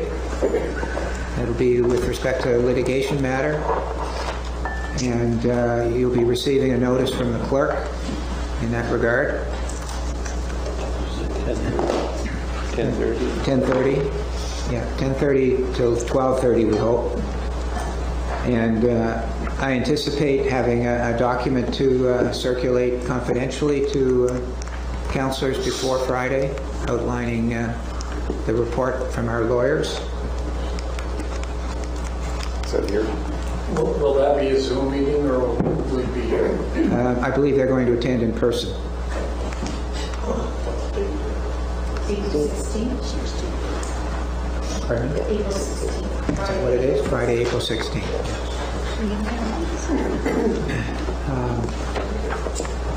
Okay, just to recap of the work we did this morning, we are down to a deficit of $120,974. And I believe that Councillor Sheridan might have another motion to make with respect to the budget, and we were going to deal with the things first, big things first, I should say. And I also had another chat with the CAO, and his view is after we deal with the bigger items of, say, $20,000 or $30,000, if we're down to almost where we are now, 120, say 100,000, and rather than us dealing with the 3,000 here, 4,000 there, we would like the opportunity to go back to staff and review the draft budget after hearing our comments and see if they can come back to a zero deficit. So that having been said, I would like to, at this point, turn to the Basin View Center. Councillor Morrison said he wanted that dealt with today while he was here. This is on page E23.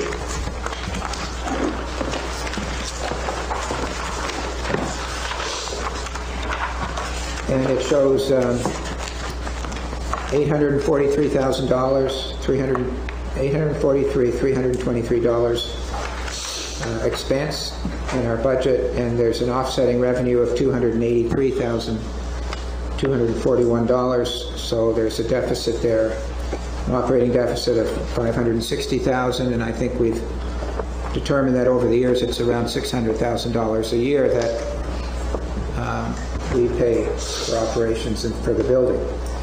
On top of that, you'll see that the capital budget has, I think, 3 items with respect to Basin View.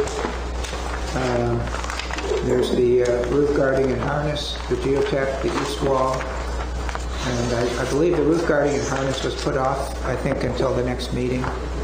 But right now, I'm just going to round it off at about $100,000 in the capital budget at this point for Basin View. So I would like, because it's such a large amount, I would like to see if there's any discussion about that issue in the budget. And I indicated yesterday I have my own views on it. They're not, to be clear to everybody, it's not the views of council. They're on my own personal view. And my own personal view is that the building costs too much for us compared to the other needs of the municipality and the cost to the taxpayers.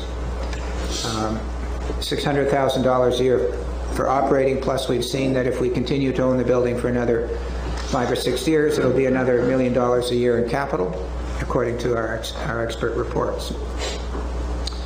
I compare that 600, let's say we're going to spend $700,000 on Basin View this year. One comparison is with respect to the Queen Street project. If you add up the cost of doing the Queen Street project in Bridgetown, it's about the same as what we would spend for Basin View.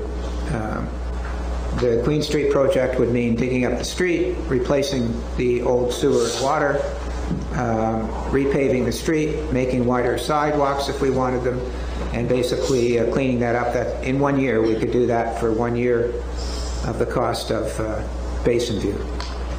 With respect to other recreation facilities, we pay $25,000 a year to Bridgetown to keep up the rink and the pool and the baseball diamond, and that's in fact paid for out of the Bridgetown rate, so it doesn't really cost the other members of the county anything. Another recreation facility we have is the new sports hub, which we have in our budget of $70,000 this year. There's an offsetting revenue, I believe. I'm hoping it's going to be maybe $20,000, so that might be a $40,000 or $50,000 expense to us as the years go along. Hard to say at this point. But those numbers are just dwarfed by $600,000 to $700,000 for Basin View. And to me, the cost outweighs the benefit to the community, and I get it. It's a great benefit to the community. The pool is important to the community. The track is important to the community. The local retail stores are important to the community. I understand all that. I understand it. But at some point, If the cost is too much to the taxpayers of the county, that's for council to decide, that it's just costing too much. Difficult decision, because I know the building is very important to a lot of people, particularly in that part of the county. Having said all that, it's my view that I'm not going to motion or suggest we do anything different to the budget that's before us with respect to Basin View. And I say that because if we are going to close down the building, which is what I think we should do, we need to do it properly, we need to do it logically, we need to have a good process. We have to have legal advice as to do something like this. We've seen the trouble we can get into if we breach any contracts in the past. We don't want to do that again. So where we are today, as far as I can see, we have to pass the budget as presented to us, but I'm saying that when we get the report from the geotechnical people, to me, regardless of what it says, my view will be that we should take steps to properly close down the facility. I'm hoping somebody will buy it and continue to operate it. To me, that would be the best thing. So having put my views on with respect to Basin View, and I'm not suggesting there be any change to the budget, I invite other comments with respect to this large item in our budget. Councillor Morrison. Thank you. And I appreciate, Warden, the even temperament of your remarks. And that indicates to me that we will continue the reasonableness of our discussions with regard to that building and the facilities that it offers. And the phrase "the community" has come to be associated with Cornwallis Park, but it offers the facilities to a much wider area and to another county as well. And haven't we asked the CAO with a council motion to explore various alternatives? Yes, we have. And has anything evolved on that front? Is there anything you can say publicly, Mr. Catino? I've spoken to a few people. They've shown interest. They haven't given me any proposals yet. But very promising discussions with one particular person, yes. Thank you. And I think I said it at the beginning, but I do appreciate that whatever happens to Basin View will be the result of a reasoned approach and consideration. Thank you. Are there any comments with respect to this item in our operating budget? Councillor Connell? Well, I'd just like to say that I know we received a few letters and on their concerns. Basin View has been a part of the budget many years I was on council. Many years we kept criticized because we kept supporting it. I was one of the ones that supported it 100%. My theory is that it was an experiment of putting not all the expenses aren't the YMCA's expenses, but the theory behind was to get a rural YMCA in rural areas, and they hadn't done that much. A lot of times our council in the past kept supporting it because we wanted it to work. We wanted it to work because we thought if it survived and it worked at one end of our county, then future years maybe we could look at one central or toward the east end of the county, so that our county residents did get use out of a similar facility.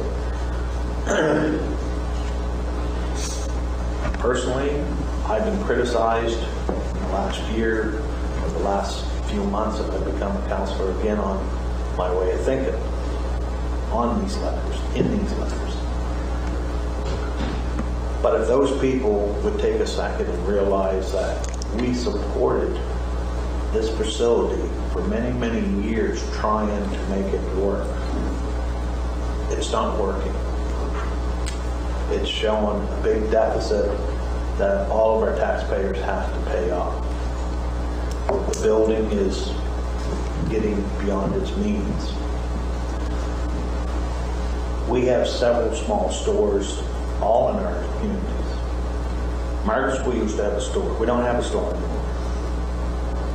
Springfield has a store. There's all kinds of areas in our county that have little stores.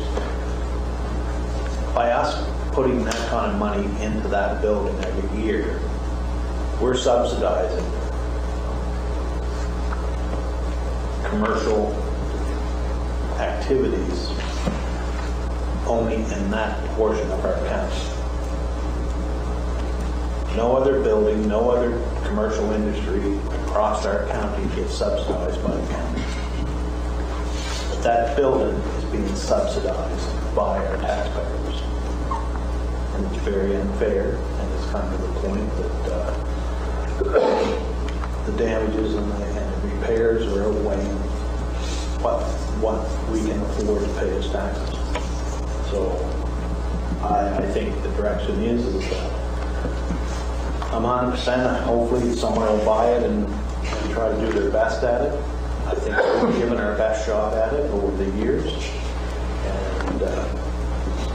And I'm going to support the fact is that we come to the end of the road and probably going to have to look at the different.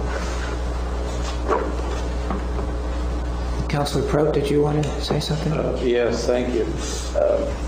I know when we debated this, it would probably be one of the toughest files to deal with. And I still think that's the position we find it in. I'd like to see it continue in some form. I do believe that it provides a service to the western end of the county, and more than just the western end of the county, but I'll state it as the western end of the county. Parts of Digby and so on. I can't disagree with some of what, or most of what Councillor Connell has said, but I see the possibility of the closure of that complex is putting a nail in the coffin for a large part of our western end of the county. At a time when people are moving out of Upper Canada, the COVID's been a big factor and so on. We're looking at improving people's health, all of our health, through exercise, swimming, and just the mental health side of things. The importance that has been attached to it in the past for the cadets. We've all heard that there are 3 places in Canada that are going to have cadets this year. Do we lose the opportunity for that in the future if there's no YMCA there, no pool? Is it expensive? It surely is. And sometimes you have to look beyond the dollars and cents, I think. Would I like to be able to snap my fingers and have a new one there? One that didn't cost us this much money to operate or to subsidize to operate? Yeah, it would be great, but that will take time.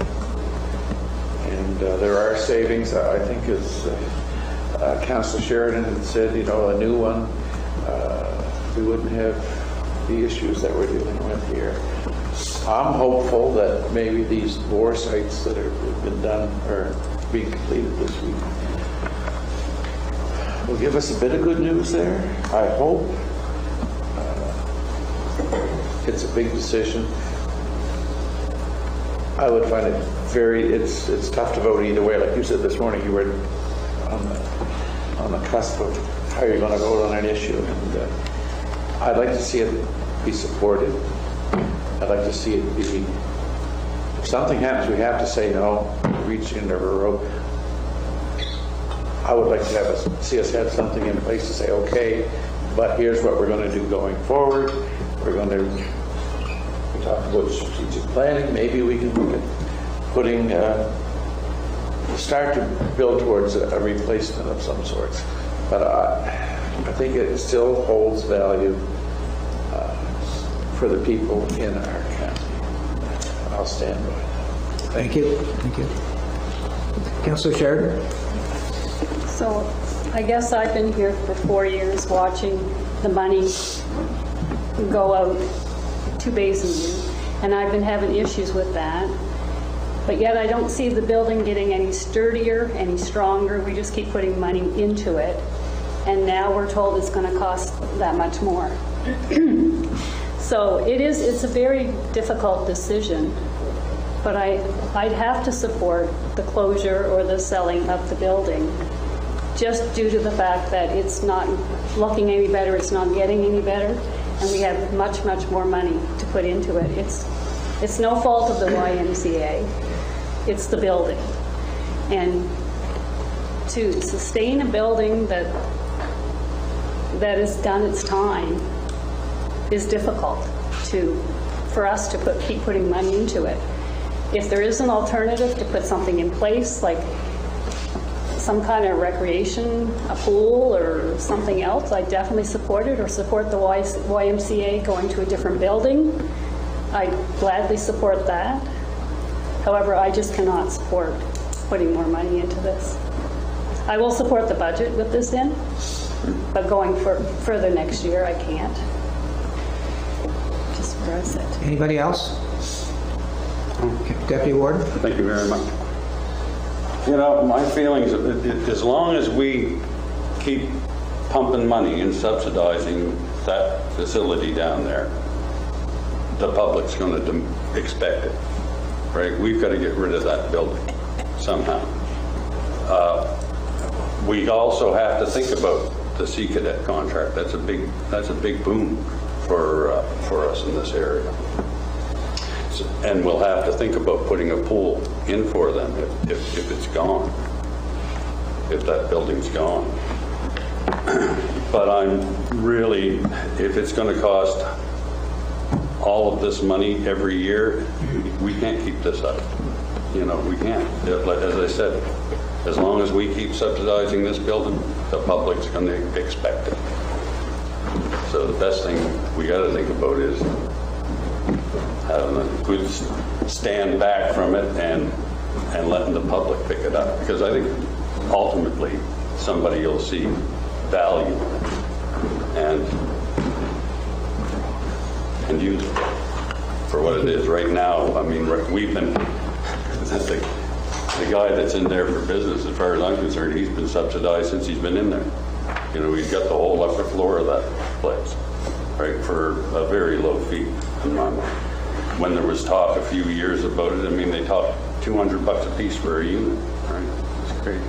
Anyway, I'll support it in the budget, but I'm along with Councillor Connell and you, Warden, and just about everybody else here. We've got to look at the way to get rid of it. Thank you. Councillor Hudson? Yes, just a comment regarding the cadet camp and their use of the pool. We're been saying there's a lot of importance of that pool for the camp. But anyway, I guess last year they used Ravenhaven. This year they're using Ravenhaven.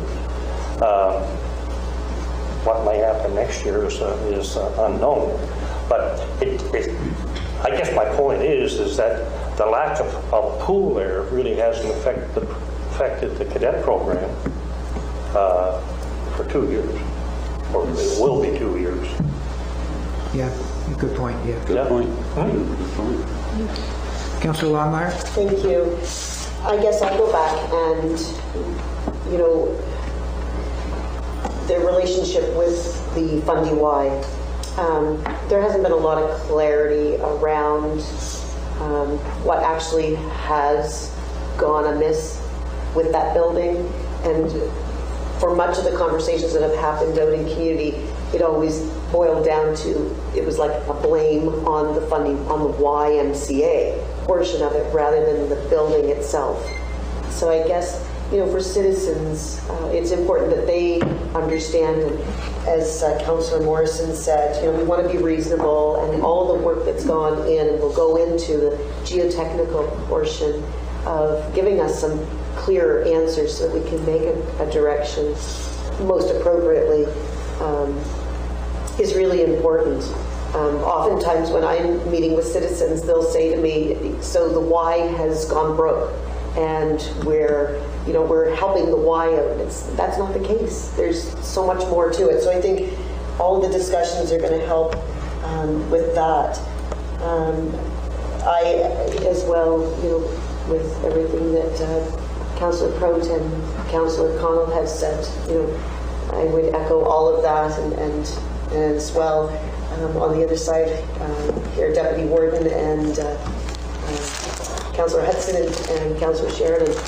I will support it in the budget, but I know that we're looking at moving in a direction that clearly indicates we can't afford this building. Anybody else? Councillor Barteau? There's a lot to be said about where we are on this, what's costing us. There's a price to pay for recreation, but there's also economics, and you got to know when to say when. There's issues with the building. It wasn't designed for that facility to start with. It's not efficient.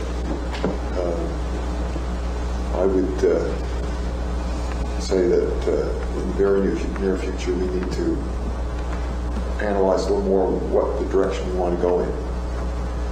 If we want to support the citizens and have a YMCA, it's clear to me that without the pool, it's a dying proposition too, because the usership has gone down since the pool's been out of commission. I think if they find that the pool's not going back, you're going to lose even more. So there's not only the costs are going up, but the return is less at the same time. So I think that my feeling is that we got to establish that there's a transition phase.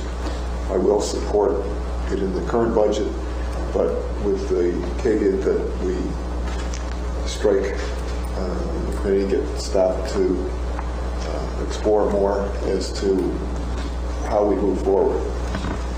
We have to make the decision whether we want to have a facility like this. And if we do, I'm a strong believer that the pool is going to be part of it. The feedback that I've been getting from constituents is kind of pointing in that direction. And it's not, on the other hand, its location and its use is not helping all the taxpayers, and all the taxpayers are paying for it. So we have to figure out geographically if we want to have something in the county, whether we relocate, whether we build something new and efficient. There's a lot of technologies now with solar, with heat and photovoltaic for systems that maybe we demonstrate to others that we're willing to move in that direction, for more of a green environment. That's all for future discussions. So at this point, I think there's a lot of emphasis that should be put on health.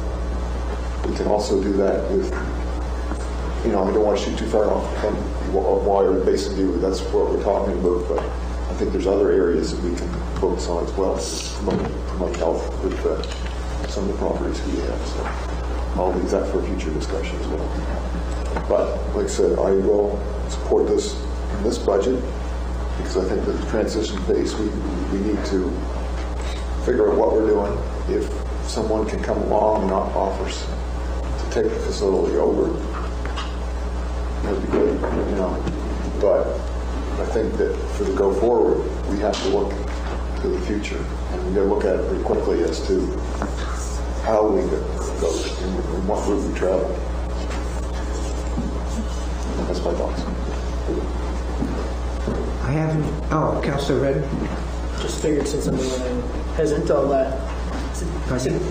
since I'm the one who hasn't, I'll make sure I get my 2 cents in here. Maybe slightly more than 2 cents.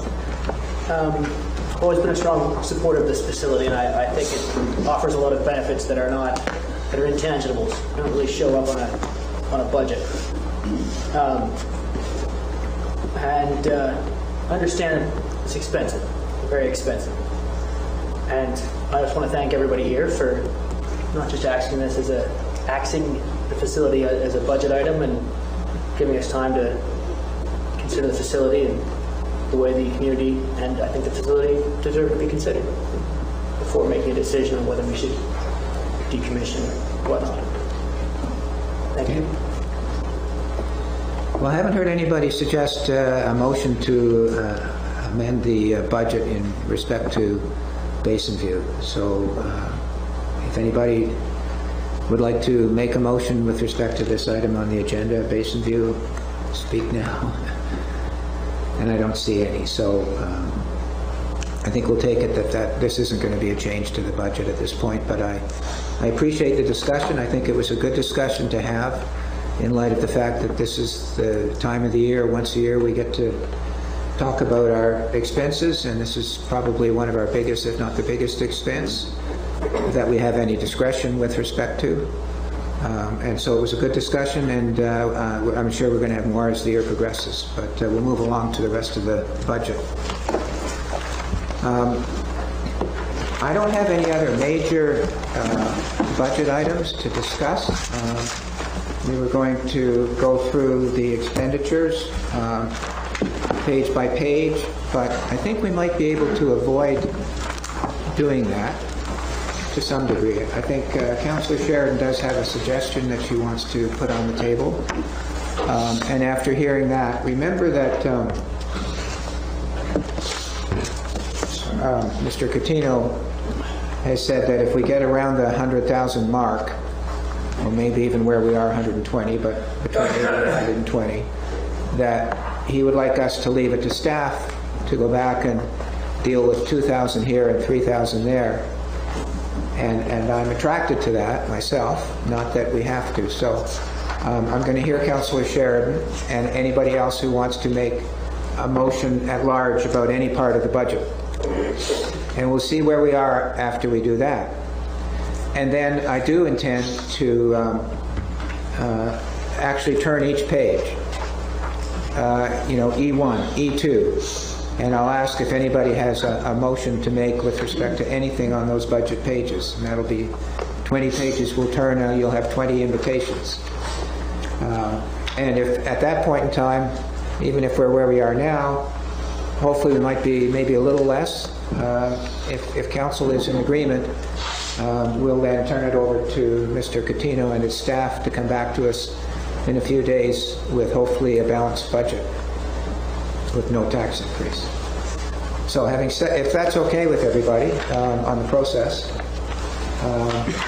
then I'll invite Councillor Sheridan. You have an issue to raise? I did.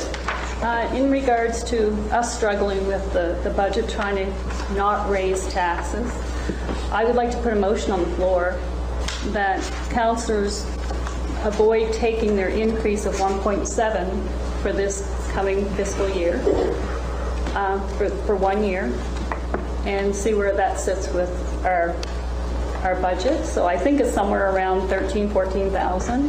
That could help out with the budget. What page is that? E1. E1?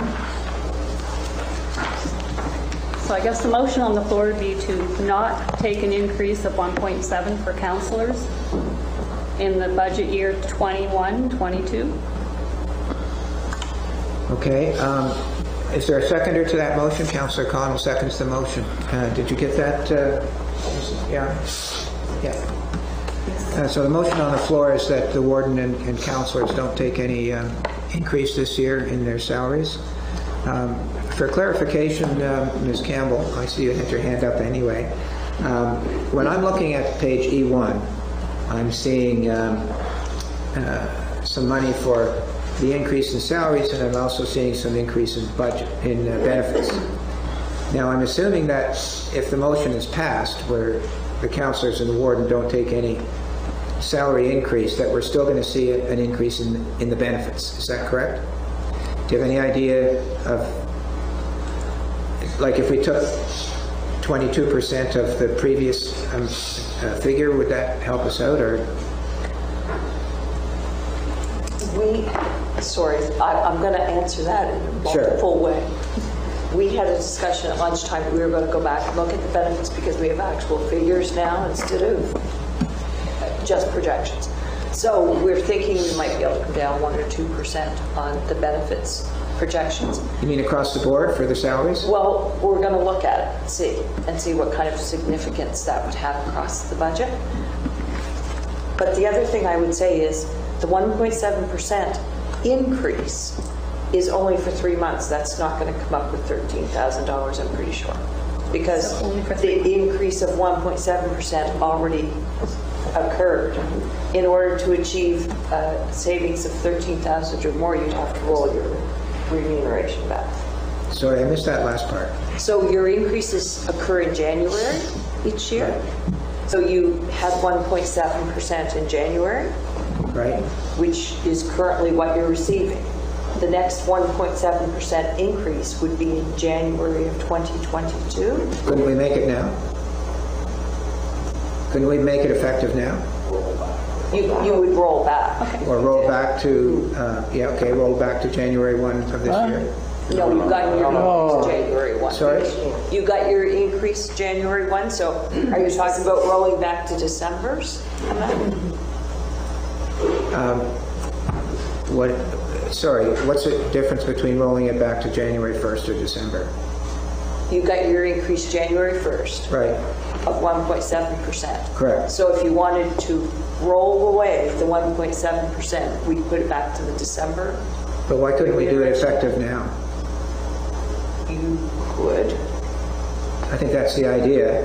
We make it effective as of the time we pass the budget for this fiscal year, that we make it effective as of the time that we pass the motion for the budget. So we'll reduce your remuneration by 1.7%? Starting, say, in May or June. Okay.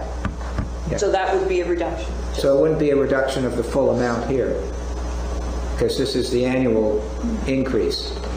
A rollback would have an effect that I would... No, I'm not talking about a rollback. I'm talking about if we make it effective as of the time that we pass the budget in April. April 1st. So we make it effective, as I say, May 1st, that we don't get the 1.7% anymore. Which would we can do that. And the amount that we would be reducing our operating budget wouldn't be the total here of the councillors and the warden increase, because we would have already received part of it. It would be maybe Correct. 2/3 of that. Correct. Got it. Yeah. Okay, I see a lot of hands. Councillor Longmire? Thank you. So looking at the hotel accommodations, airfare, registration, course fees, knowing that we're going to be facing... If I could interrupt you, the motion on the floor only deals with our salaries.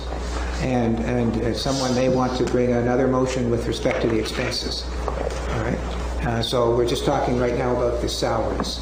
Councillor Pratt. Was the motion seconded? Did I miss that? Oh, sorry, Councillor Collins. Yeah. I just wanted to make sure of it. Sure. Further, on the salaries. Now that I have no problem with rolling that back to 1.7. Okay, it would be effective after the budget is passed, being around May the 1st or June the 1st, depending on the accounting. Any other questions on the motion on the floor? Councillor Morrison. With the greatest of respect, I think this is self-serving and borders on the silly. I can tell you from personal experience that I use a lot of my pay for the benefit of my citizens, because we had some changes a couple of years ago that took hundreds of dollars a month away from us. And to continue to support my residents and their needs and having my remuneration reduced in order to save $13,000, I think is slightly in extremis. If we want to save $13,000, or we want to save $20,000, or we want to save $50,000, I can go through this budget and give that to you in 5 minutes. But the argument used throughout our deliberations not to do that is that we have to reinstate it next year. I think if you want $13,000, let's adjourn for 5 minutes and I'll show you where you can get it in a lot of places. But reducing the pay of the elected representatives of the citizens of this county to save that amount of money is not worth the exercise. I will never vote for that. Thank you. Any other comments with respect to the motion on the floor? Mr. Ward. Thank you very much. Last year, this was brought up, and I didn't have this kind of words to say at the time, because at the time, I was what I made as a council is what I made. That's not a lot of money. If I took my energy and went back out and did carpenter work, I'd make a lot more money than what I made as a council. So it affected me, and I really had quite a statement, and I felt very bad, and I came back and apologized. But not all councillors have other incomes.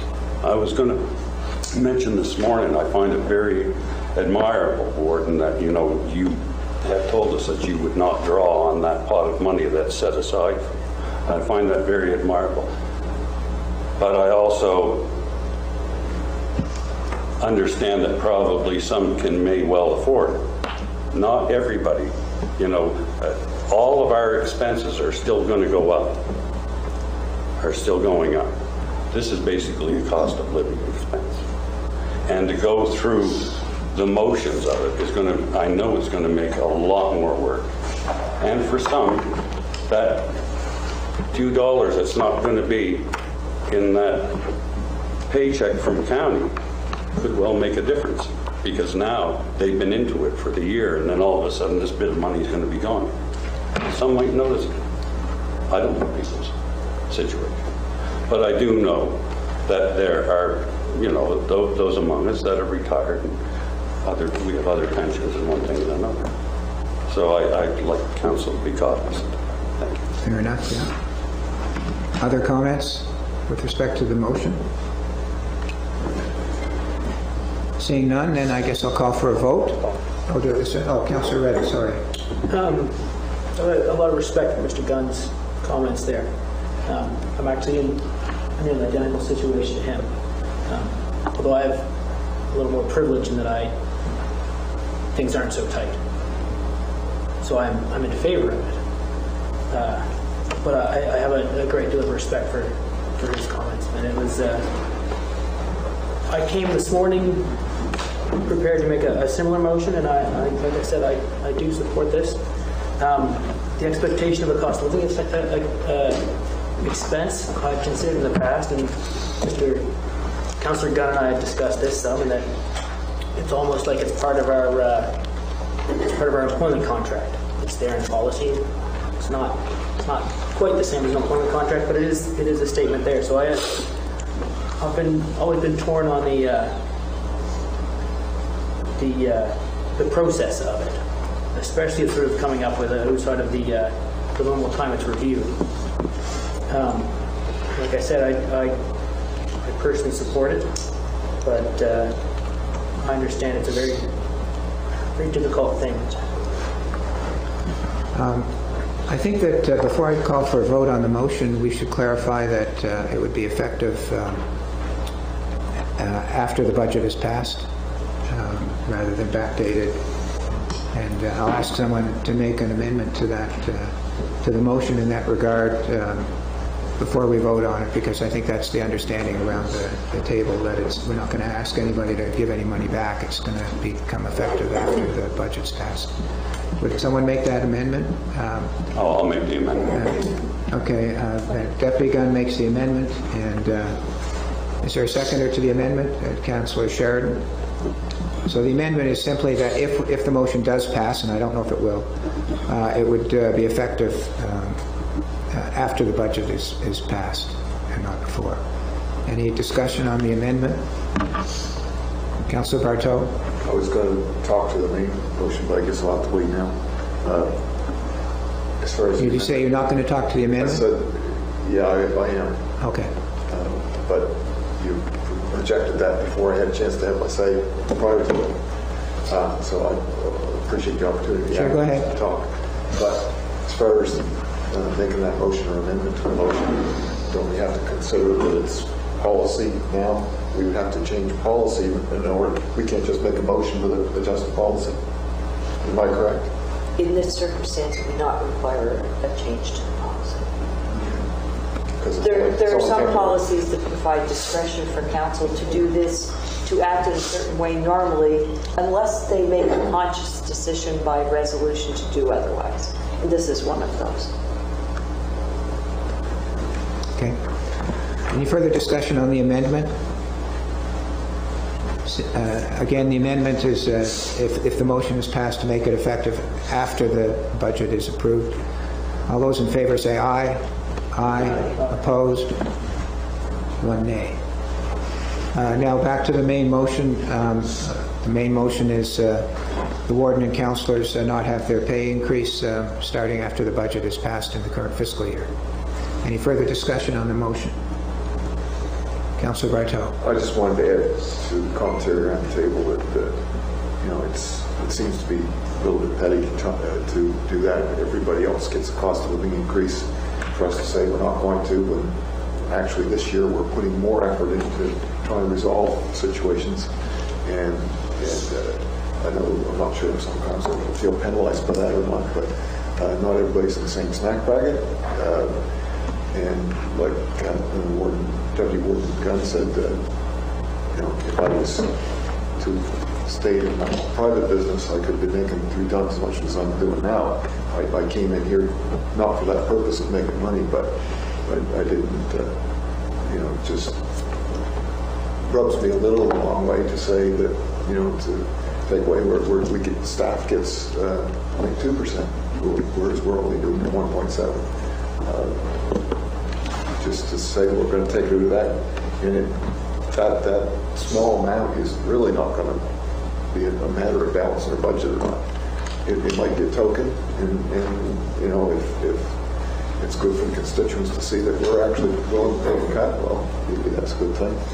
But I think for the purpose of, it was originally brought up to save some money out of the budget, that little bit is not where we should be focusing. That's my comment. Councillor Longmire, do you have another comment?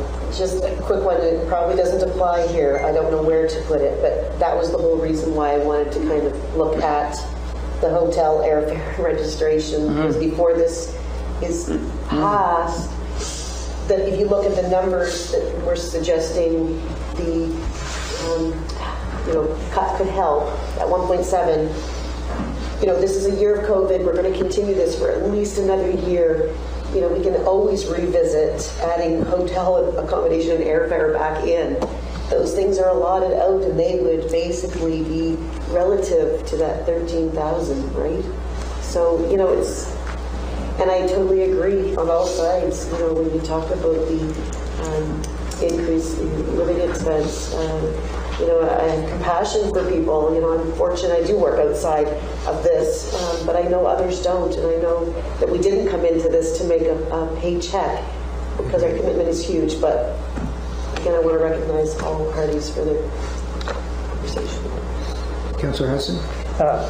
Yes, I know we've had a lot of discussion about this there 1.7, but I guess I just, in terms of the salaries for the remuneration for the council, we have a budget there of $352,000. quick math on my part, and perhaps suggesting something that may put it back, but quick math on my part, with using $34,000 annually for a councilor's salary, that's $374,000. And I mean, I'm taking us back the other way, but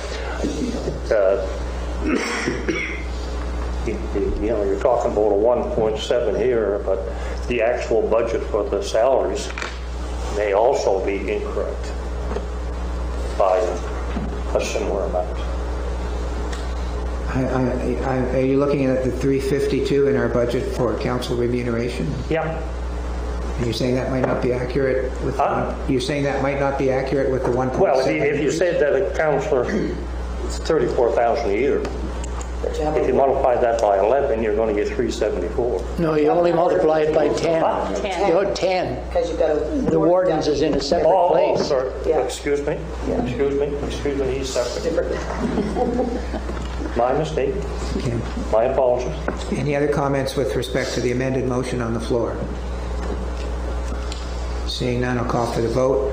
And just to repeat, the motion on the floor is to withdraw from the budget the increase of 1.7% for the warden and councillors starting after the budget is passed. All those in favor say aye. Aye. Opposed? Nay. I see 3 nays, so the motion's passed. 3 nays? 3 nays, I saw. Now, would someone like to look at the benefit, the other aspects of since we're talking about this at the moment? Oh, by the way, I guess if we're doing our little chart here, what we just did, I'm going to try and round it out. There's 6,000 in council, there's 11, so I'm going to say that's about $7,000 in salary. And maybe another 2,000 in benefits. I'm taking 20%, 22% of. Yeah, 14% benefits is what we calculate for councillors. So. For councillors, 14. So if we reduce the salaries by 7, we take 14, so that's another. If I round it up to 2,000, so maybe we've taken 9,000 out of the budget? Probably. Roughly. This is all very rough. So I'm going to take 9,000 out, so we're down to 1,111,974. So, Councillor Morrison. Thank you. Am I correct that the total under legislative services for the warden is now some $78,000 instead of $98,000? Oh yeah, we forgot about it. Because you indicated you were not going to spend that money? We haven't had a vote on that. I did say I'm not going to spend the money, but we haven't voted on it yet, whether that's a change to the budget. That's up to council, not me. I move that we accept the offer of the warden to accept only remuneration and benefits. Okay, or perhaps put in the positive to remove the $7,500, the $2,000, the $5,000. I think I added it up to $20,700 in Yes. Expenses, I'll call it. Is there a seconder to the motion? The deputy warden seconds it. Now, I'll repeat again what I said. I'm happy with that. I'm fine with that. My friend, Mr. Catino, is not. Because really 2 reasons. It has to go back in next year on the assumption that it's going to be spent. I might take the same position next year, even if it's non-COVID. I might not, but I think more importantly, the view is that it's been in the budget a long time. It's always there. If it's not spent, it goes into the surplus. We have to build up our surplus, he would say. We're going to be tipping into our surplus again. Our surplus is probably going to be less than the 10% it's supposed to be. So by leaving it in, we don't spend it, we build up our surplus. The opposite argument to that is we're still taking money from the taxpayers. So I just wanted to clarify the two sides of that argument, but as far as I'm concerned, take it out.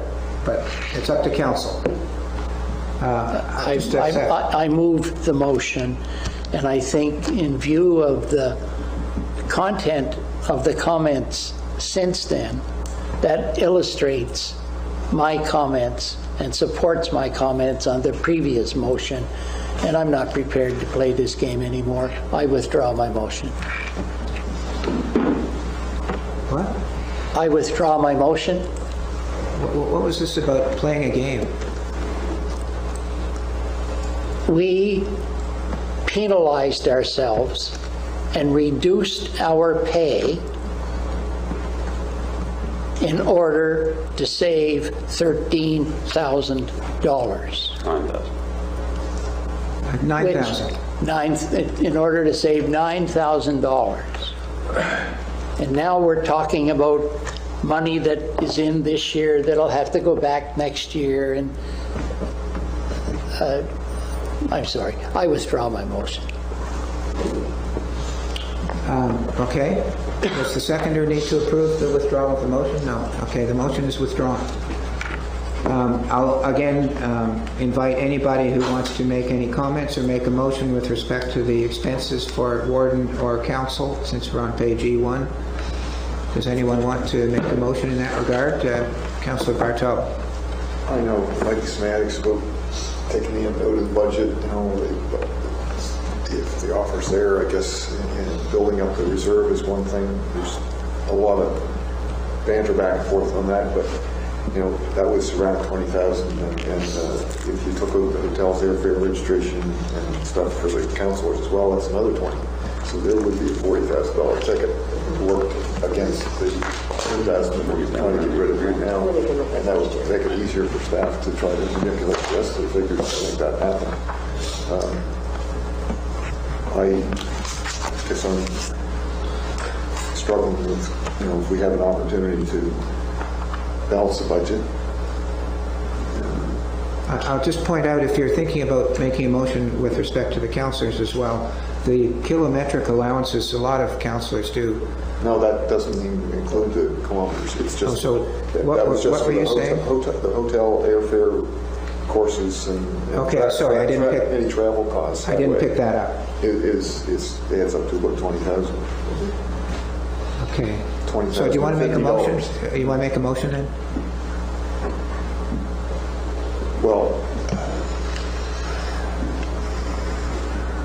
it's in the same bracket as adjusting the warden's one, which kind of got thrown up there and was drawn. So are we going down the same road as that? I know. I'd like well, you can. The fact that it's withdrawn doesn't mean it's not going. Someone else can't put it on the table. Well, to save 40,000 on the budget, 20 from the warden, 20 from this. If that's ballpark figures. Yeah, I think that's right. Then I would make that motion to do that for this year. I think look, you make the motion, but I'm just saying that I can't see councillors necessarily using airfare, but there may be some registration and course fees that even if it's online or on Zoom, they might be appropriate. Maybe you want to just cut that back a bit instead of eliminating all of it. I'm making the offer, you can take it all out of mine. I'm fortunate enough I can pay for it, and I'm happy to take it out for this year, because with COVID, I don't think it's going to happen. But and I guess in light of that, I wasn't looking at that in detail, but it is important for training, and that was mentioned in response before, that we move forward in that aspect. So, I would modify that motion to exclude that kind of redaction. That would change it to just over. Can I suggest that your motion be to take the councillors' expenses for other than kilometers, cut it in half, and get rid of all of mine, something like that? just that way, and then let staff figure out where, where it goes, because I think the counselors, there may be some courses they want to register for. But I can't see. Nowadays, I don't think you're going to be traveling for the courses anyway. It's probably No, but you still have to online. You still have to register. Still have to pay. Yeah. So your miscellaneous travel costs, your airfare, and your hotel accommodations could be the ones that would be limited. That would be $11,050 right there. And I didn't add up the once, but it's in the ballpark of 20. So we're looking up around 32,000 in the safe.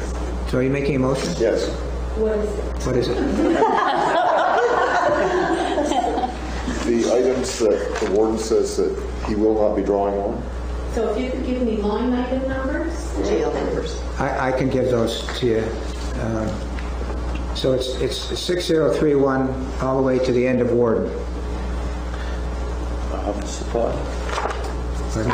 Office supplies are in there. Yeah. You may. No, I'll pay for it. I'm not worried about it. I guess the other ones, Carolyn, or clerk, is 6035, 6036, and 6038. So it's 6031 to the end of the wardens, which is to 8041.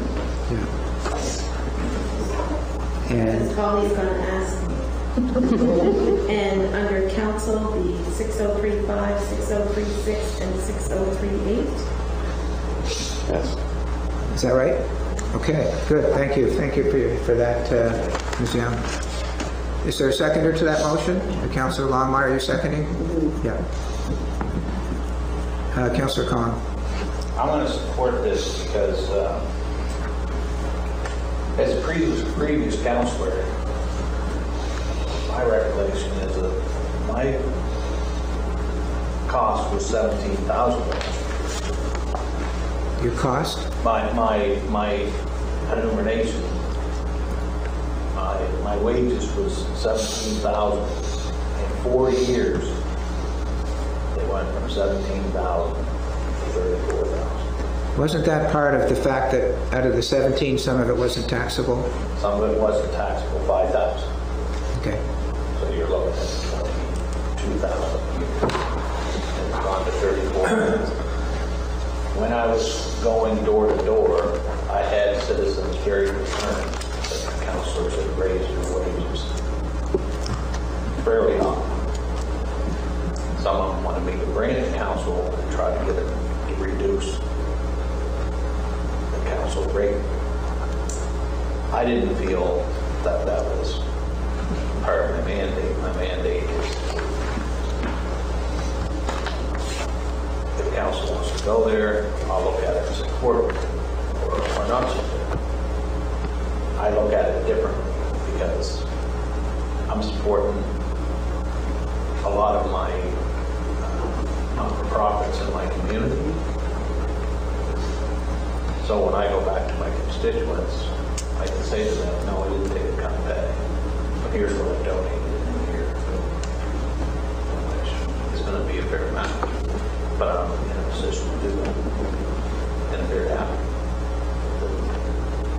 So I agree that for this year, we should be able to take some of that stuff out, especially the airfare and the miscellaneous travel, the hotel accommodations. It doesn't, Nova Scotia looks good, fairly good.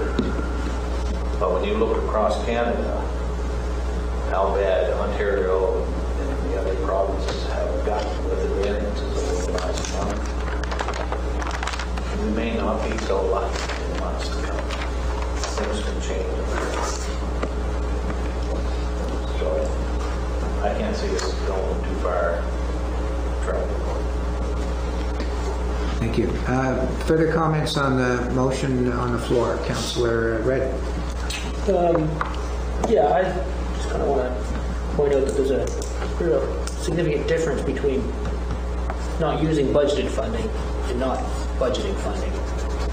So, Alan, you may not take any of your expenses, but should something happen to you, we end up with a new warden,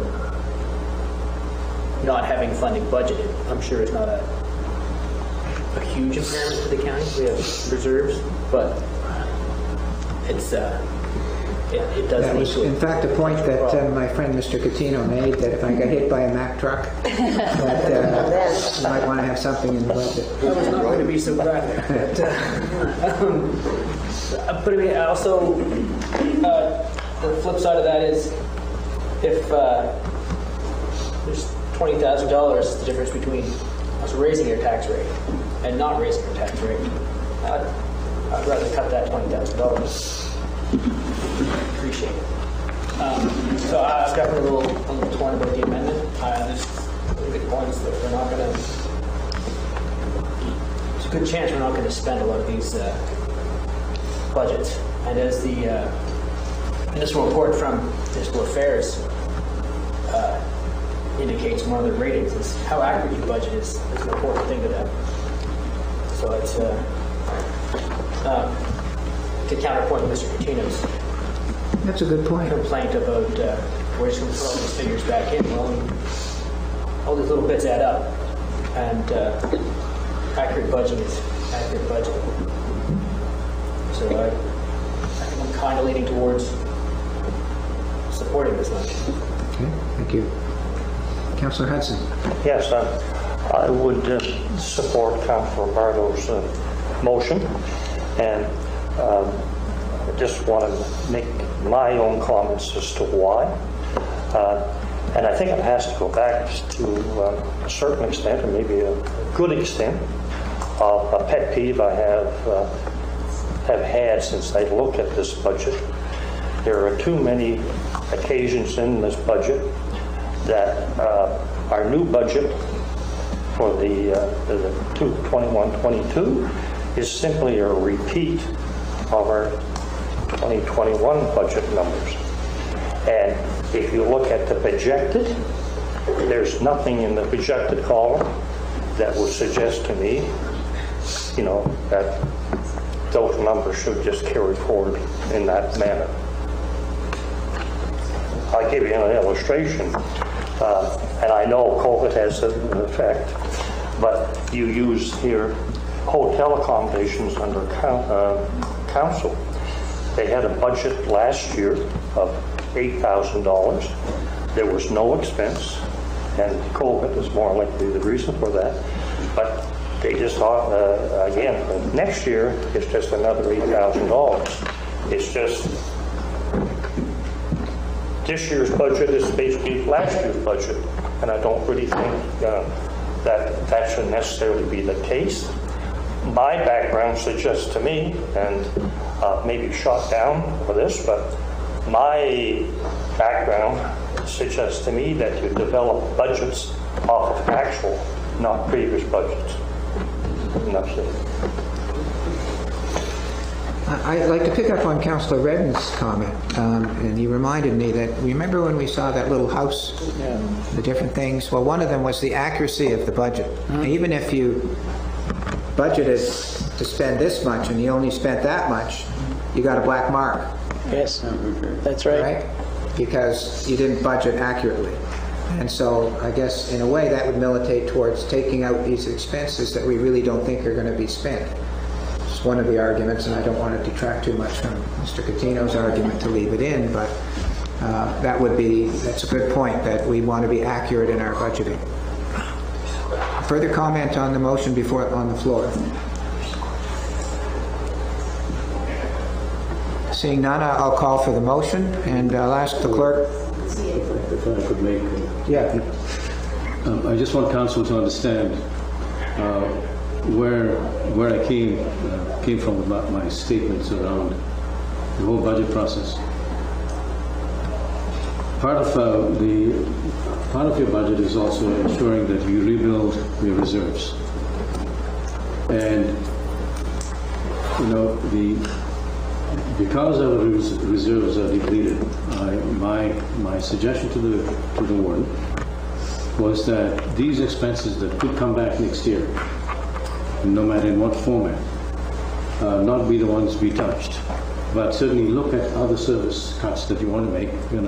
Look at the real cuts, because This will come next year when COVID is lifted. And all the monies that you cut because of the actuals related to COVID will have to be put back. So if you're doing that to save a particular program, well, now next year you're going to have to find that money. And that's, and I say that not to be difficult. You are in a position now where you've got no reserves, and in a little while when we have to settle, you will have even less, because whatever is left in the reserves will be gone, assuredly, in trying to settle some of our litigation and whatnot. And so it's for me, it's the balance. And mine was simply to say, yes, I appreciate the comments that have been made that you go on actuals. This is not the right way to go and deal with actuals. The actuals are all twisted, and this is why I provided all council the five-year operating budget to say, look, why don't you look at the trends over the last 5 years on these budgets, and that was sent to you separately, just so that you can see that this year was an anomaly. I mean, you can base it on the actuals. And if you take a holiday today, you're going to pay tomorrow. You have to find the money tomorrow. Or you have to make a tougher decision tomorrow which program you're going to cut if you don't want a tax increase. I say that word not to be disrespectful to the council, but it's just understanding that it's a finite pot of money, and this would be the year to take advantage of the fact that we had a COVID crisis and that we've got a budget shortfall. When I say budget shortfall, but we need to build up our reserves. And I'm sorry for repeating myself. No. I'm glad you said it. So when the warden said he could afford it and he cut it, and I said, but why? We can use the $20,000 in our reserves. Because that's where the surplus will go. It's not being used for any other. It is still taxpayers' money and will be used appropriately. Thank you. Thank you for that. Does that raise any comments from council? Councillor Prout? Thank you, Mr. CAO. Caused me to rethink my position. It makes a good point. Our reserves are so important that we've had to dip into them a lot. I will be voting against this motion in order to put whatever we do say. I'm sure I agree with the comments that we're probably not going to touch that to a large degree, but it will be down the road. When it comes back, whether we have to bring it back. So I'll be voting against it. Thank you. I saw Councillor Sheridan with her hand up. Yeah, I was just going to note that it depends on what happens next year with Basin View, because we don't know if we're going to maintain it or sell it or whatever. But if by chance it does sell, we'd have an extra budget of over $600,000 for next year's budget from the Basin View Center that if we end up selling the building. So I'm looking at that as a positive to help stretch out next year's budget with reserves and... Yeah, maybe I can get my pay back. Go ahead, Mr. Coutinho. So again, not to be a spoiler, but you've also got a $13 million TBR coming on board, and you've got $7.2 million. And if you start looking at the impact of that on your operating budget next year, you will need that capacity probably and more. Okay. If you have to pay for litigations as well. I understand where you're coming from, Council, but again, looking further down the road, how do you address the issue of litigations and the costs related to the long-term borrowings? They will impact our budget, if not next year, the year after. So the internet is supposed to make us money, right? So we're supposed to have some income from that. That'll definitely help. I'm hoping. The debenture payment will be $650 alone. Pardon me? The debenture payment will be 600, just for the principal. What's the projected income from that internet? You guess. We don't know what our uptake will be. Sorry, what are you talking about? The internet. Okay, yeah, I saw that in the budget, The yeah. debenture payment on 13 million will be around $800,000 a year. How much? On the 13 million? How much a year? 800,000. That's 8 cents on the tax rate. Yeah, we're hopeful that the revenue will equal it, right? That's the idea. Councillor Redden. So, what understand that our only mechanism for getting money into our reserves is by over budgeting? No. Good question. Is there a direct mechanism? Could I raise a point of order, please? We have a motion on the floor. We're straying from it. Perhaps we could deal with the motion and then bring up those topics. Well, I'll entertain Councillor Redden's question. I could rephrase to make it more in line. Because it was kind of... The issue, I think it's on topic, Councillor Morrison. We were talking about the fact that if we don't take this, if we don't take these amounts out of the budget, that it'll build up the surplus. And so I think a question with respect to how we fund the surplus is a relevant question to the debate. I'll ask the CAO to respond to the question. So, Warden, just like we now build our existing transfers, the province's expectation is that we should have an operational reserve of about 10%. So the option lies with council on whether you set aside an amount of money to replenish that. And just like we're doing with other transfers, so we have other transfers now that you've seen in the budget where we transfer to reserves. So that's one way to do it. The other way to do it is to use surplus, the surplus, because you're either going to be over budget or under budget at the end of the year. And we try not to be under budget, because that just means that now you have to go find the money. So we try to be as close as we can to budget or better. The surplus then goes into operational reserve, and that's so we've used that mechanism. But council always has the option of setting aside $100,000 a year to build. You will have to do something to rebuild your reserves at some point. What mechanism you use, and the incoming CAO might find a different way to rebuild your reserves. I'm at a loss because we're in the position that we are at. So and this is Councillor Morrison's point of order there. I think was straight on the way I came about this, because the second part of my question ties in. A lot of my support for these austerity around a remuneration is to squeak us in on budget and save a tax hike. What I would still be very in favor of is if we take out these pieces here, to have, say, a 1 cent tax hike that goes straight to our reserves. That to me is also a much more honest way of accounting, in that money goes exactly where we say it's going to. We're not taking $20,000 that didn't get spent under the warden and shifting it off to our reserves afterwards.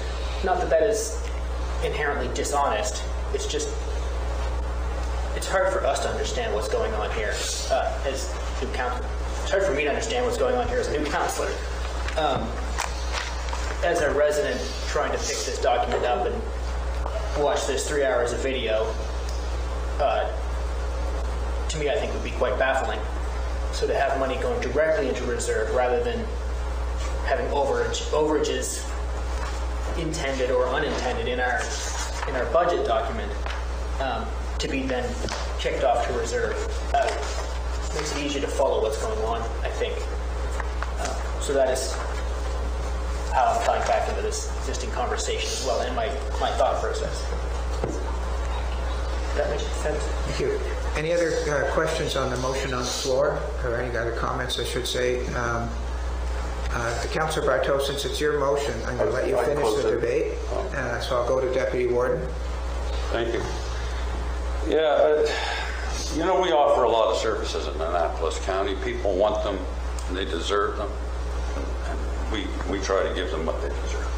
You know, and sitting here today, and we've gone through the budget, and we've cut things, and in some respects, in my mind, facilities, but that's for another day, from the budget to try to shave it down. And I'm delighted that we did that. We've shaved almost $300,000 off the budget here, right? Or maybe a little more. But we really need to heed what Mr. Katina was saying here. You know, we've got a lot coming at us in the next few years, or over this year and the next couple of years. And our reserves are down a lot. And I think we need to get them built back up. Even though we shaved hundreds of thousands of dollars off our budget today. But I'm still thinking we're going to need a tax increase. I think we're going to need a tax increase probably of, well, now that we shave that down, at least half of what staff has proposed. That's what I'm thinking. Because we got a lot of money we got to make up. We've got lawsuits against us we've got to settle. We have to pay our neighbors, you know. Yeah, we're up against the tax increase. And I think really in our own hearts, we all know it, but we're trying to shave every nickel, every dime we can off our budget. We're postponing what's inevitable. Deputy Warden, if I could interpret what you said, it's consistent with what Councillor Redden said, that if we're going to increase our reserves, we should do that by way of a motion to increase the reserves, and that's the purpose of why we're raising taxes, for the increase of the reserve. And after we go through this, I think if any councillor wants to bring a motion that we should increase the reserves and have the effect of whatever it is on our tax rate, they're welcome to make such a motion, I would think. So the whole point of what we're doing here. Okay. So, but there's a motion on the floor at the moment that deals with these items with respect to the expenses of the Warden and Council. Sorry. Councillor Bartow?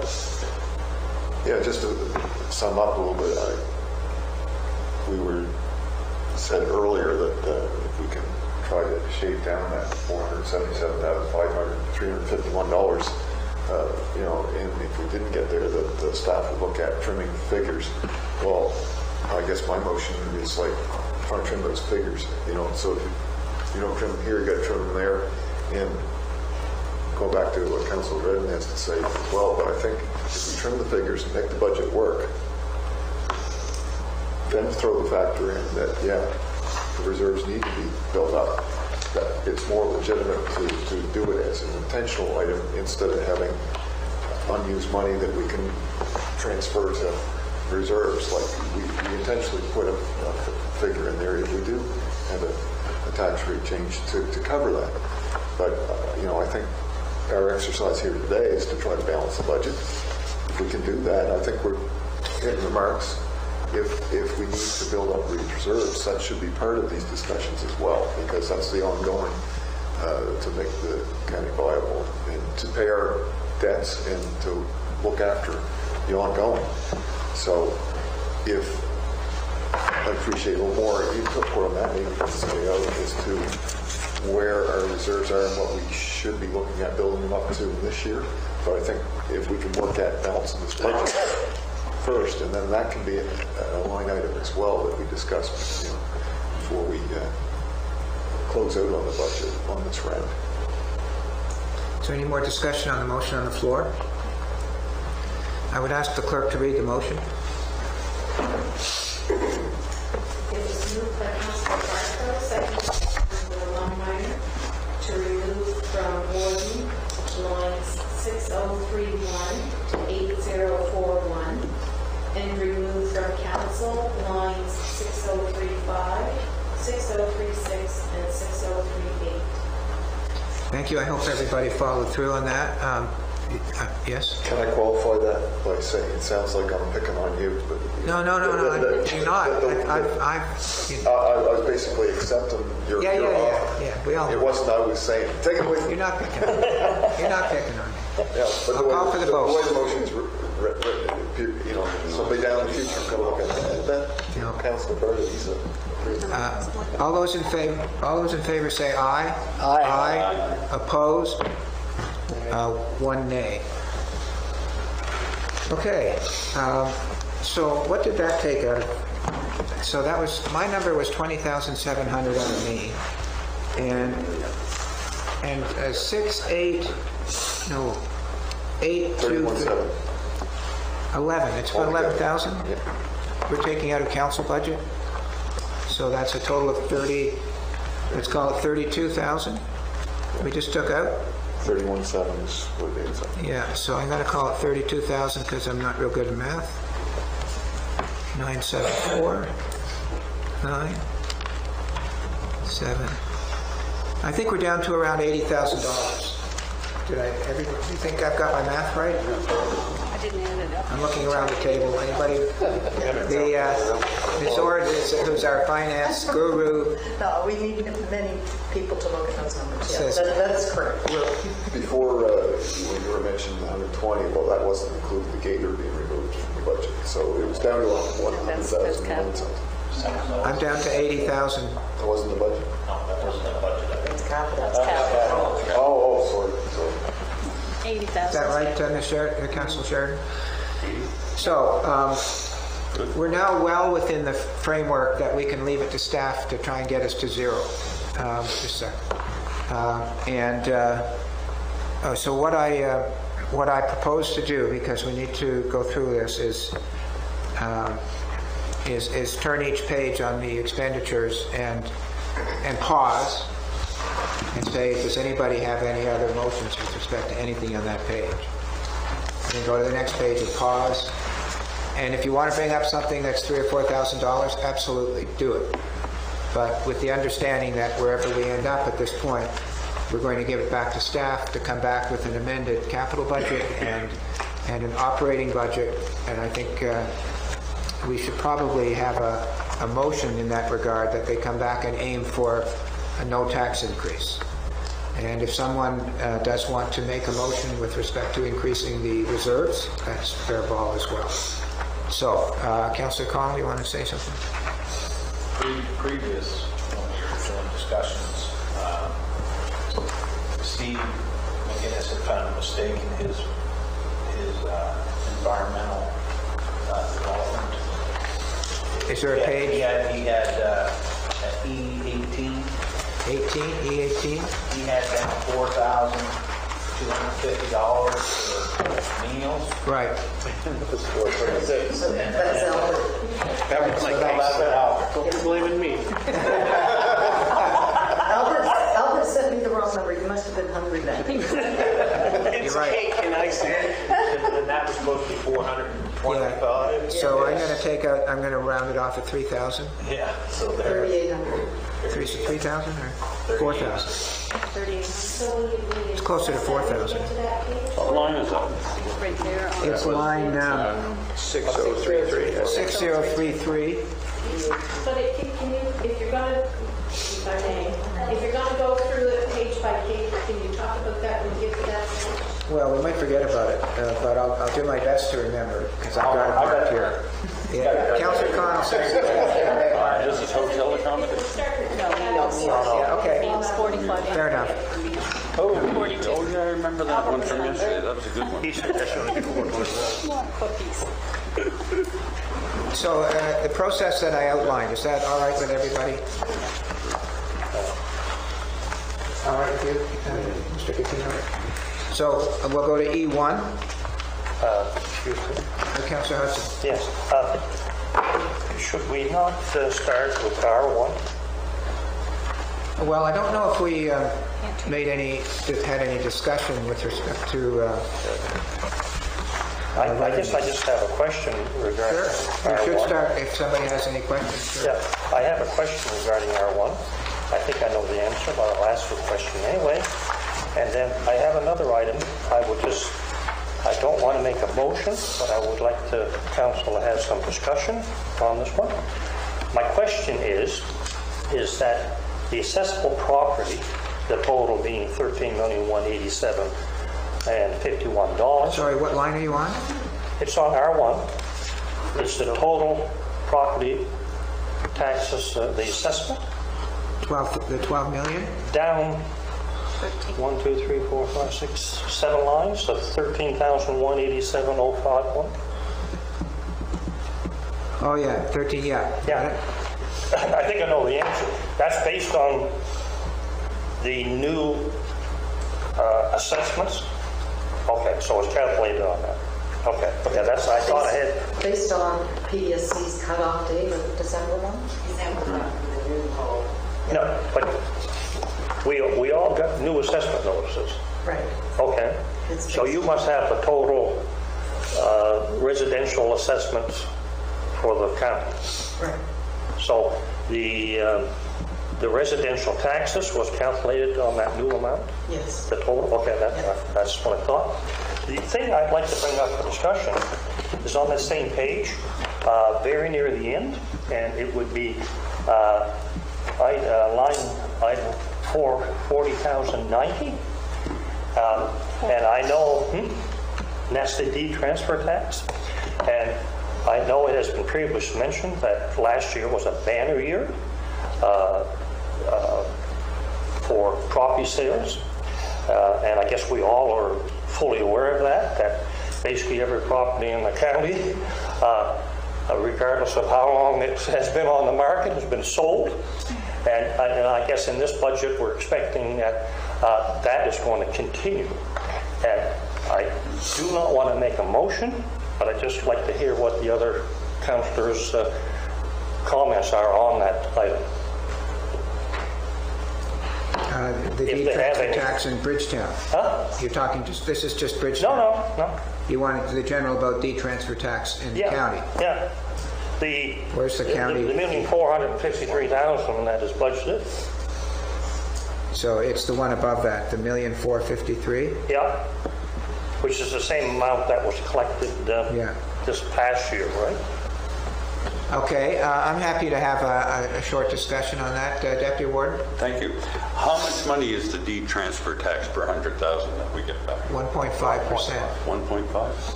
Oh, okay, thank you. Councillor Connell?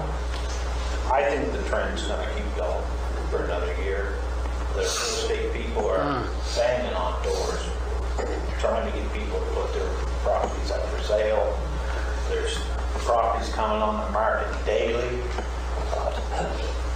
No, I disagree with you. Yes. I hear it all through the upper end anyway. 1.5. I'm a faithful user of the Viewpoint, and currently there's not the properties coming on sale. The other thing that you're absolutely correct, that realtors are banging on people's doors, but the reality for a lot of people, yes, I would love to sell my house now because I can get a premium price for it, right?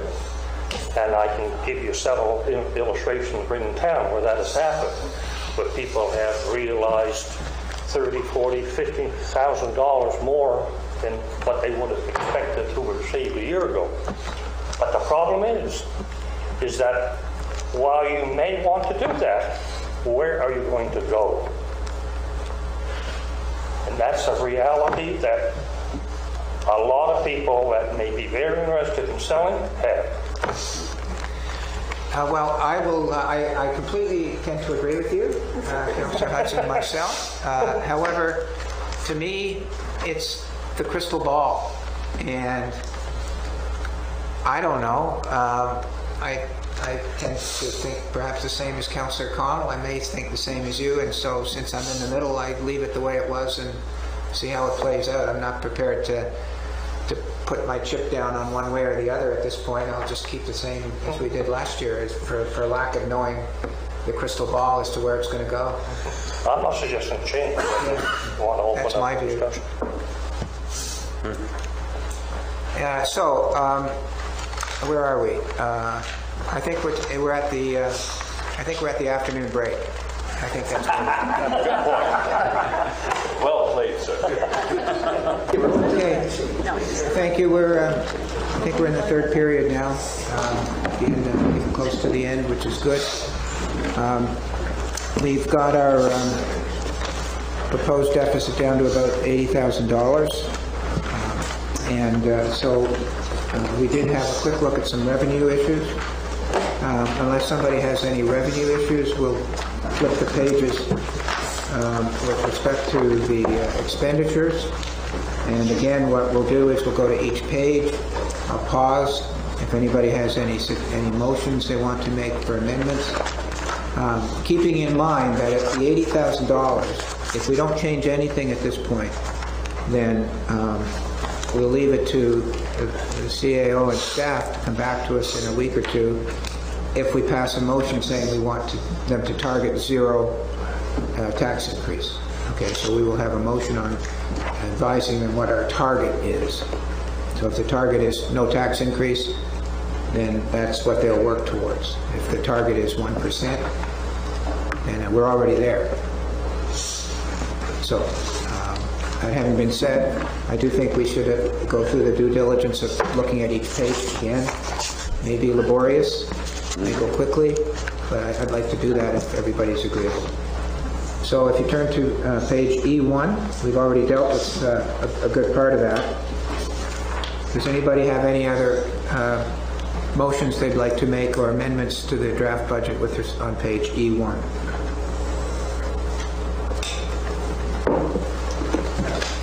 Councillor Longmire? Thank you. I guess I would just like some clarification around telecommunication services internet, so 8041.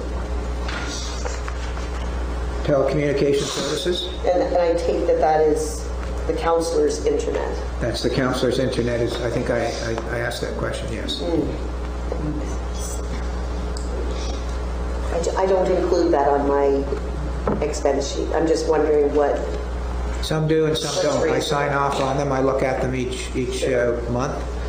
And some councillors do charge it and some don't. And on that topic, there is going to be a report from Ms. Campbell at some point with a fixed amount for those that want to deduct it rather than different amounts for different people depending on what plan they're on, right? Slight change to that based on the information we have from the auditor so far. Looks as if it's a percentage of the actual bill that might be able to avoid it being a taxable benefit. All right, but a report will be forthcoming. All right, so that'll be dealt with. Any other questions on E1? Seeing none, I'll turn the page and go to E2. Councillor Hudson. Yes, I know we talked about this, and I guess we were given a reason, but line item 8045, could someone just explain to me again exactly what that is? That's the, for those watching, it's the community rate administration fee, and it's in bold, so it's Bridgetown. Ms. Ord, can you respond to that? Okay, so we had a number of expenses from the 14-15 budget from Bridgetown, former town, that we included in this amount, and one of them was the Bridgetown plan. So if we have to do the Bridgetown plan, that's where it will come from. And Albert's saying probably $75,000, because it hasn't been looked at in 20 years. So it's just a number of expenses that were kind of lumped together in that one number.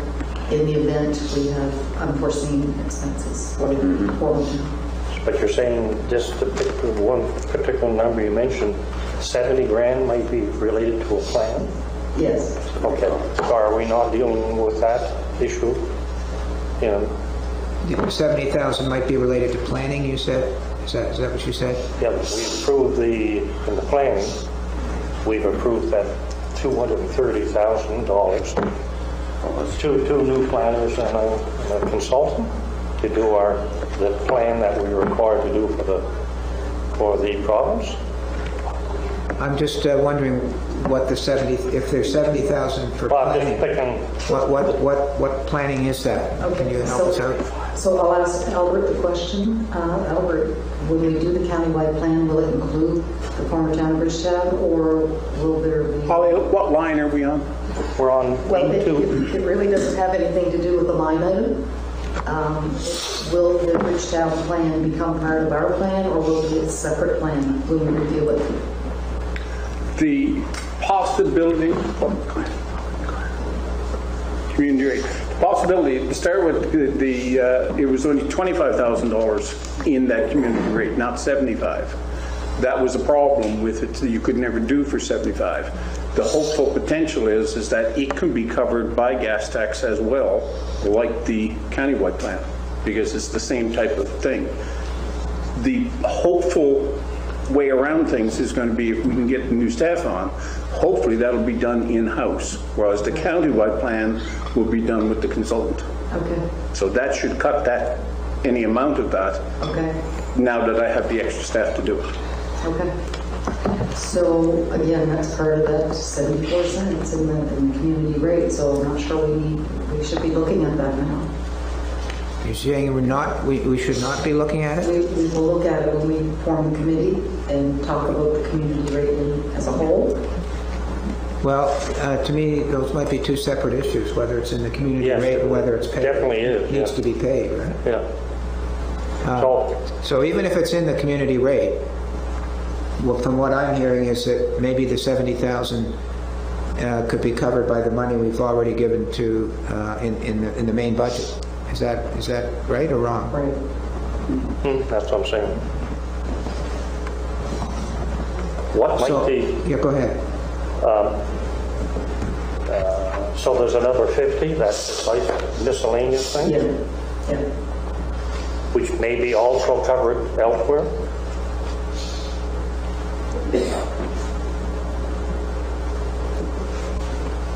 Yeah, we could probably do that.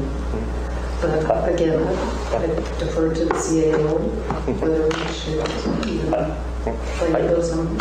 I guess I would make a motion, and if I may. Can we just, I think Ms. Ord wanted to refer to the CAO for further comment before you make your motion. Do you have a further comment? No, your warden, if the Director of Finance is not quite sure about the community rate, and I couldn't really comment, but we've already said that some of the monies, that money can come back out of your budget if you can access this budget. Is that what you're saying? Yeah, maybe we can use this money. Yeah. I think that's what the councillor is saying. Okay, because this is basically surplus money sitting there with no purpose, really. Well, yeah, that's what I'm saying. I think that's the point that the councillor is making. That's my purpose, no purpose. So it could offset the increase in the $130,000 that come from here. Well, I'm confused. I'm not. So what we would do is totally take the $130,000 of additional expense in Albert's budget, put it here under this. Put it here. This is just for Bridgetown. So then you've eliminated $130,000 from your deficit. So now you have a surplus. No. I'm lost. To me, if I may, to me, you leave Albert's budget the way it is and just adjust this one. We've already talked about, in terms of Albert's budget, whether or not it would be a consultant versus new hires and so on and so forth. We've had quite an extensive discussion about that, and I guess I would suggest that we leave that alone. Okay? And that we just look at this number as to whether it should remain or be reduced. That's where I am as well. Yeah. That I agree with you. That perhaps we could have another explanation, and maybe it's coming, about this community rate. Sorry, I was just going to administration point fees. out that an elimination of this would impact the Bridgetown community rate, but it wouldn't impact your general tax rate, because this is included in the Bridgetown community rate. I'm not suggesting a change in the Bridgetown community rate. But what I'm saying is this amount is drawn from the Bridgetown community rate. So alleviating it would be alleviating a portion of the Bridgetown community rate, wouldn't be doing anything to impact the general tax rate. But it would impact the amount of taxes that people in Bridgetown pay. If you adjusted the Bridgetown community rate, it would, yes. But it'll adjust the residential tax rate is what you're saying. Right. The global rate. It won't. It won't affect the county. Well, it would because you're taking a portion of, so what portion of what you're doing, Albert, would pertain to Bridgetown? 25,000. That's all that was budgeted originally, was the 25,000. In which budget? And it was in the Bridgetown rate. In the Bridgetown rate? Five years ago, Holly, there was $25,000 put in there. Right. Is that enough No. today? It What would it cost? wasn't when I brought it to council previously, pardon me, Warden, but, Sure. you know, I brought it to council previously, and at that time, you know, it was going to cost something like $75,000, and the council of the day didn't have the appetite for that. So that's the reason why it was never spent from that budget. But we're paying 123. We're taking $123,000 from the Bridgetown money. Right. I'll call it. That has been earmarked for anything. It's not earmarked for anything. We're charging the citizens of Bridgetown $123,000. And what's it for again? I really don't know. I know that the Bridgetown plan was part of that. That was 25. Yeah. That's easily covered by this Yeah. 123. Yeah. There's just a bunch of expenses that we had put in there together because we knew they weren't going to get spent right away. So it's basically money that can be spent. Is there more money in this Bridgetown? Is there, if we take this money, $123,000, and where does it go? It goes into our surplus if it isn't spent. Goes into a Bridgetown surplus? No. County. The county. Goes into the county surplus? Right, but that's never the case because there's always a deficit with Bridgetown. Because we don't collect as much as we spend.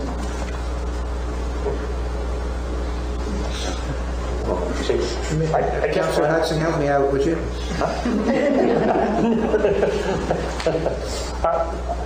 I think it's, I guess I'll basically say this here, that we've already, previous meetings said that we were going to sit down and have a look at the Bridgetown community rate in September. I am not suggesting that we reduce the Bridgetown community tax rate in this budget. We leave it in, but we take this out. And as far as the community rate is concerned, we will deal with that in the early fall, as we have already planned to do. In terms, to me, you collect the community rates, it all goes into general revenues, okay? So it goes into general revenues. You collect $400,000 from Bridgetown, from the community rate. Half of that could be spent in Cornwallis Park because it's in general revenues. It's not specifically earmarked for Bridgetown. I know it is identified here because it's bolded, but again, I'll go back to what I previously said, perhaps this morning, is that these were the items that were identified by the UARP back 6 years ago, on which the community rate was developed. That no longer applies because at the end of March 2020, that 5-year period ended, right? Okay. And so we're now 6 years, right? We're a year past that. So all this is just an identification of what was used in deciding on the Bridgetown area rate. But we do know the amounts that have been spent in Bridgetown because our financial system, we have cost centers that we encode all those expenses for Bridgetown. So we know that not a portion of it is going to Cornwallis Park. We know those expenses were actually expensed for the Foreman Town. Why is not the Bridgetown set up as a separate entity in this?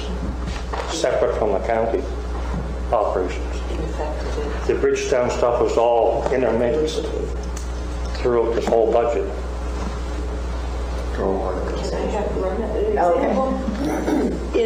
It really is segregated and dealt with separately. So I'll use an example from my budget. Say a Bridgetown photocopier as opposed to photocopiers located at Lawrencetown or Annapolis Rural Office.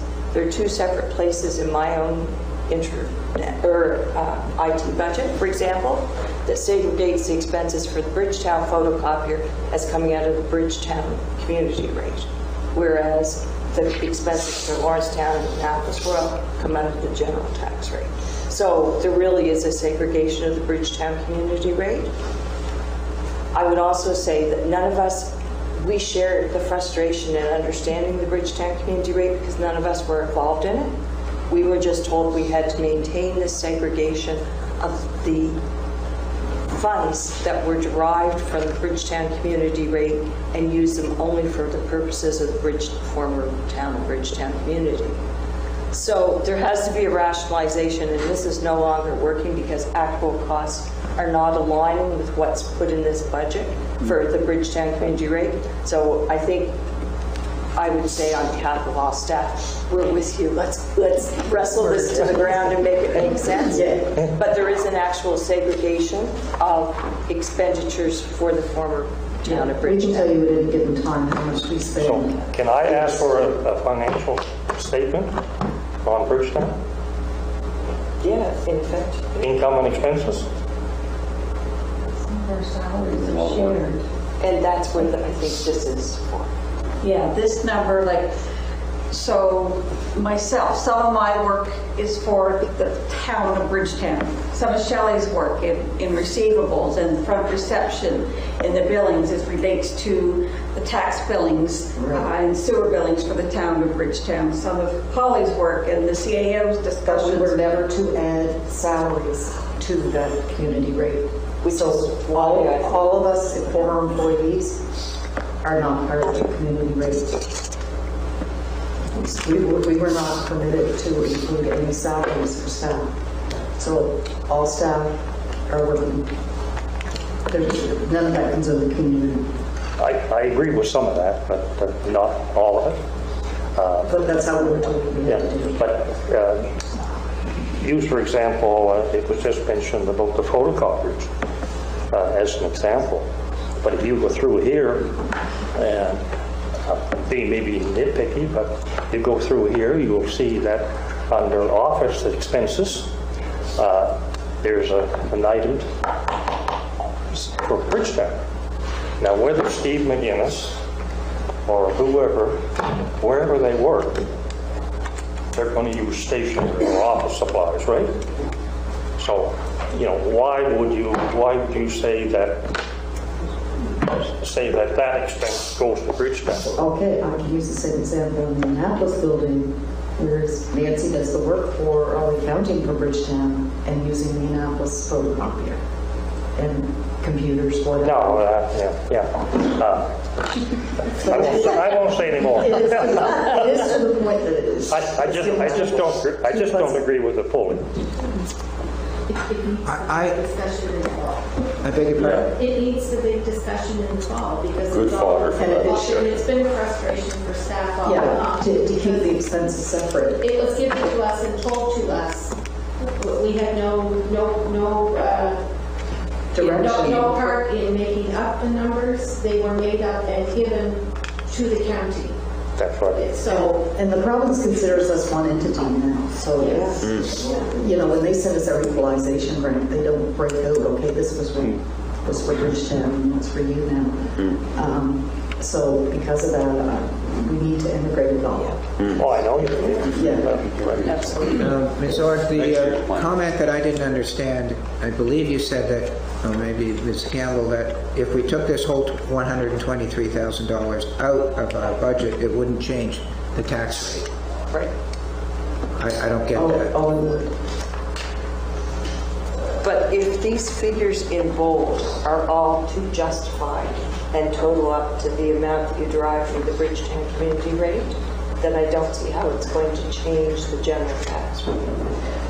This money, I think, was not necessarily, even though it's coming from the Bridgetown community rate, it's meant for the expenses of the county of Annapolis, which we would incur, right, to do the plan.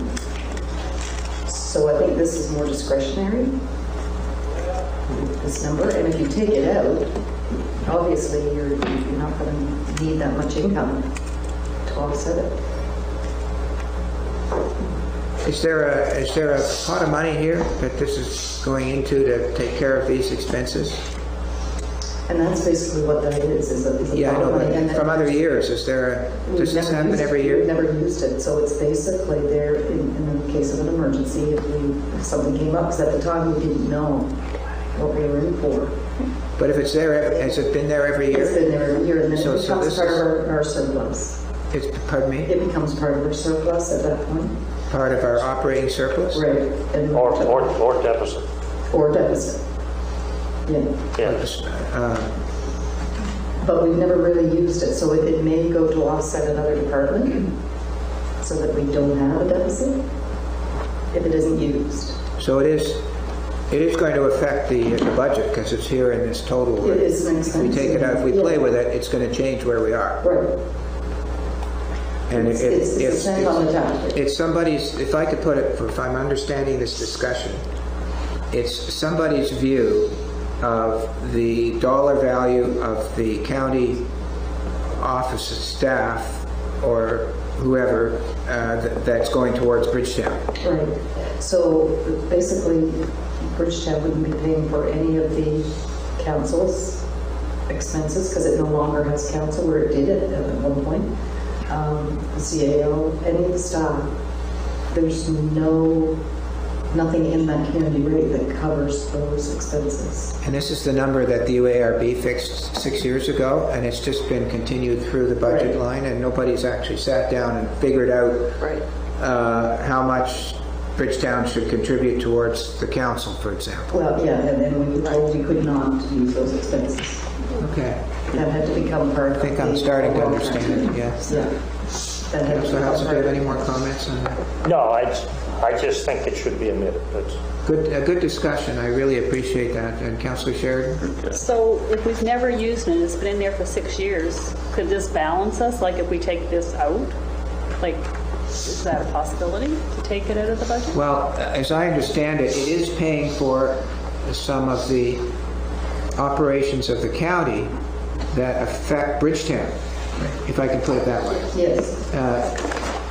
And so it's Bridgetown's contribution to parts of the county operation that But they've never used it. that they would have paid before, but now I'm losing it. You're on the right track, absolutely. Because Bridgetown would have had council expense, they would have paid their councilors, certainly not what we get paid today, but they would have paid. But people in Bridgetown are already paying the general rate. Right. Right? So they're already paying the general rate. Yeah. They also would have had staff that was not calculated in that community rate. So We have a member of council here who was here when all this happened. Maybe he can help us out. Exactly. Until we sit down and look at that community rate and decide how we're going to cut it and what is Bridgetown going to cut. Because when that dissolution took place, they wanted their town hall to keep going. The county took that over. Otherwise, when the community rate comes to be reviewed, that's going to be my first subject, is that us close the Bridgetown office up. Take it out of your community rate. Because that's something, before your time, the committee at Bridgetown wanted capped. They wanted their sidewalks plowed continuously. When we said to them, fine, but our Paradise and our Bear River and our Granville Ferry gets plowed after a snowstorm. No, we want same level service we had when we were taking.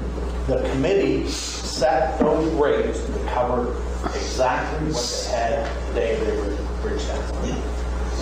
When the review comes and you want less, then the community rate can die. We can kill the community rate. Yes. Completely. But it's going to change what's in Bridgetown. Yeah. For instance, your fire Just a sec, department. Ms. Ord, if you'd wait to be recognized before you say Okay, anything. sorry. Thank you. Councillor Morrison? Thank you. As the person on council who has dealt with this for the greatest number of years, let me say that I and others really didn't want the day of reckoning to come, because we knew that when the day of reckoning came, Bridgetown rates would have to go through the roof. Simply because, as Councillor Connell has rightly pointed out, it was conveyed to us that the people in Bridgetown wanted, in essence, everything the county had, whatever that was, and everything that they had enjoyed up until the time of dissolution. And starting with the building, they did not want, they wanted to keep the building. And we knew that someday, you know, in year one, 5 years is a nice distance away, but when you get to year 5, you ain't got no more distance, buddy. And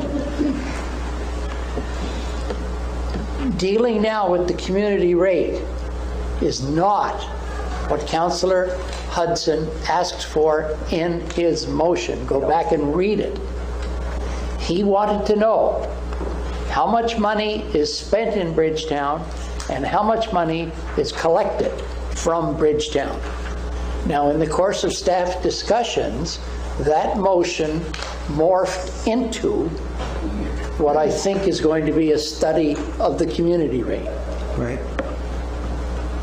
Right, I think, yeah. We need to be prepared. We need to go home and look in the mirror and say, buddy, it's coming, because we're going to have one dilly of a discussion, I think. Absolutely. We all know that, and I think it's time that it had the 5 years. It was up, in fact, a year ago, so it's yes. time. Yeah.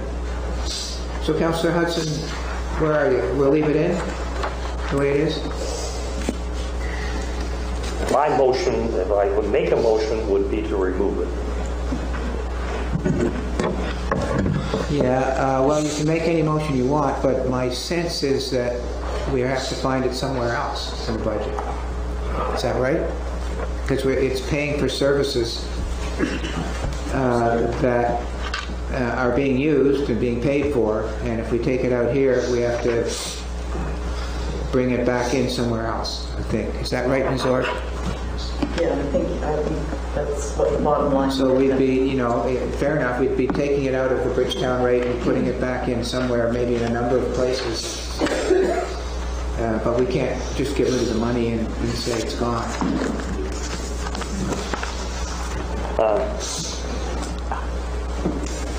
I guess maybe in my mind, it simply comes down to this. You collect so much money from the Bridgetown community rate, okay? And where that is expensed and so on and so forth is maybe another discussion. However, so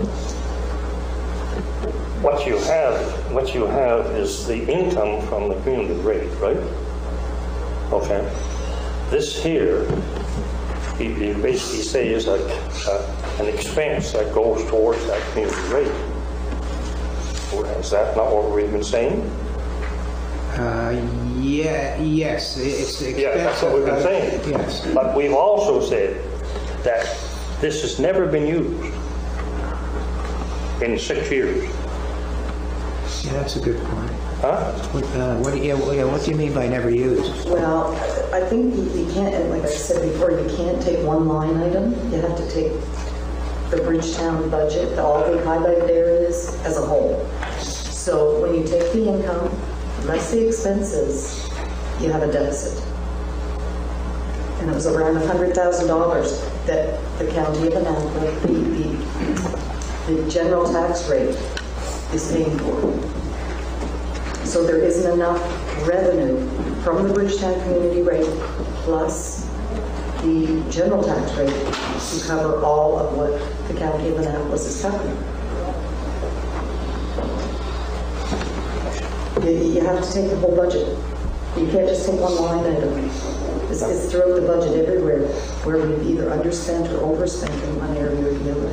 And if you take the budget as a whole, it's short. There isn't enough income coming in from the residents of the town of Bridgetown to cover all the expenses. I guess the last thing I will say, why would you have an expense in the budget that doesn't occur? So if it doesn't occur, then it becomes part of our surplus and it goes into reserves that we desperately need. Well, that's the way to build reserves. Right. It is that would build a reserve if it's left there. But you don't have a separate reserve for Bridgetown. No. But Bridgetown also enjoys our gas tax. Right. Councillor Redden? So I think you actually just touched on it there at the end. Through you, Gordon, you might understand that the mechanism here of where the dollars flow, not so much that the accounting done, is that this fee doesn't get used, so it goes into our operational reserve. Right. And then our operational reserve is then used to pay the deficit for Bridgetown. Is that right? It doesn't happen in an accounting sense, but that's the reality where these dollars kind of. Right. So in that case, kill it, put it in reserve, is my sort of feeling on that. Killing the what? Get rid of this community rate line, because it's not a community rate administration fee. It's functionally it's a commitment to reserve. It's $123,000 that we are putting into our operational reserve. That is functionally what is happening. Yeah, that's where it ends if up. we have an overall surplus at the end of the year, or it may go towards something else that's over budget. Well, I'm way out of my depth accounting-wise, but to me, taking it from there and applying it to something else is wrong. It needs to go to reserve first and then come out. I don't know. Hurt. It makes your head hurt. It hurts. The first one hurts. Ms. Camo? Ms. Camo, did you want to say something? I just did a quick tabulation of all the bold things. So the Bridgetown community rate, for the revenue for Bridgetown with the community rates, also the hydrant rates, and that is around $680,000. The bold expenses for Bridgetown, or specifically Bridgetown, is about $1.2 million. Wow. So there's about $500,000 that was expenses attributable to Bridgetown that was not paid by the community rate. Now, some of that would have been covered by the base rate, but I don't know what that is. So perhaps at the time that some of this shared rate was to help offset what the deficit between the two.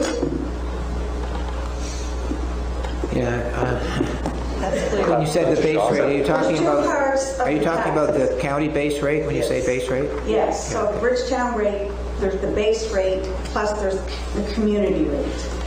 So the base rate for Bridgetown is included in the base rate revenues in here. It's not separated for Bridgetown. It's just one number in there. So I'm not sure what that amount would actually be for Bridgetown. Yeah, I took. Ms. Orr, sorry, you really can't get into a discussion back and forth. Sorry, Ms. Kamara. So part of the tax revenue that's shown on the base rates in here, let's see if I can, line 4,000 on R1 says $11.5 million for residential revenue. A part of that would be comprised of what's made up of the base rate for Bridgetown residents. Now, I'm not sure how much of that it is. The rest of the money for Bridgetown is made up through that community rate. Right. So the community rate, like I said, plus the shared expenses, the shared revenue for, not shared, the fire hydrant revenue, and assuming there's one other thing, for revenue equal to about 680,000. From the community rate. Yeah. And the contribution from people in Bridgetown as a percentage of their population to the overall rate is maybe 500,000, so we're up to getting close to the 1.1 million of expenses or something like that. Is that So right? I think that that shared services was the difference between what the base and community rate brought in, less the expenses to bring it to nil. Because my understanding is that the County of Annapolis did not want the Bridgetown, they did not want to subsidize the community of Bridgetown. They wanted to ensure that when they took it on, that the residents did not pay for Bridgetown's costs. So I believe that the shared rate made the difference between the shortfall in revenue and the expenses. Well, clearly this is a very important issue that we're going to have to deal with in a few months. And,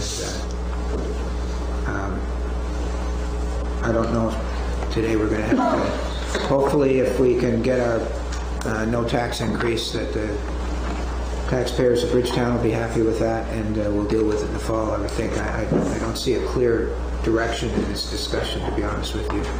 Councillor Bartow? Just walk with me for a bit. I listening to everything, and it appears to me that 123 or almost 124 is something that is carried over on the budget item year and it's not used. Sorry, the 1.3 or 1.4, what's that? $123,829. Yeah, that, yeah. Yeah.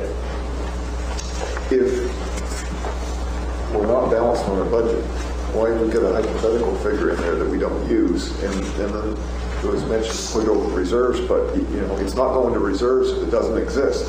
It's just it's a deficit item.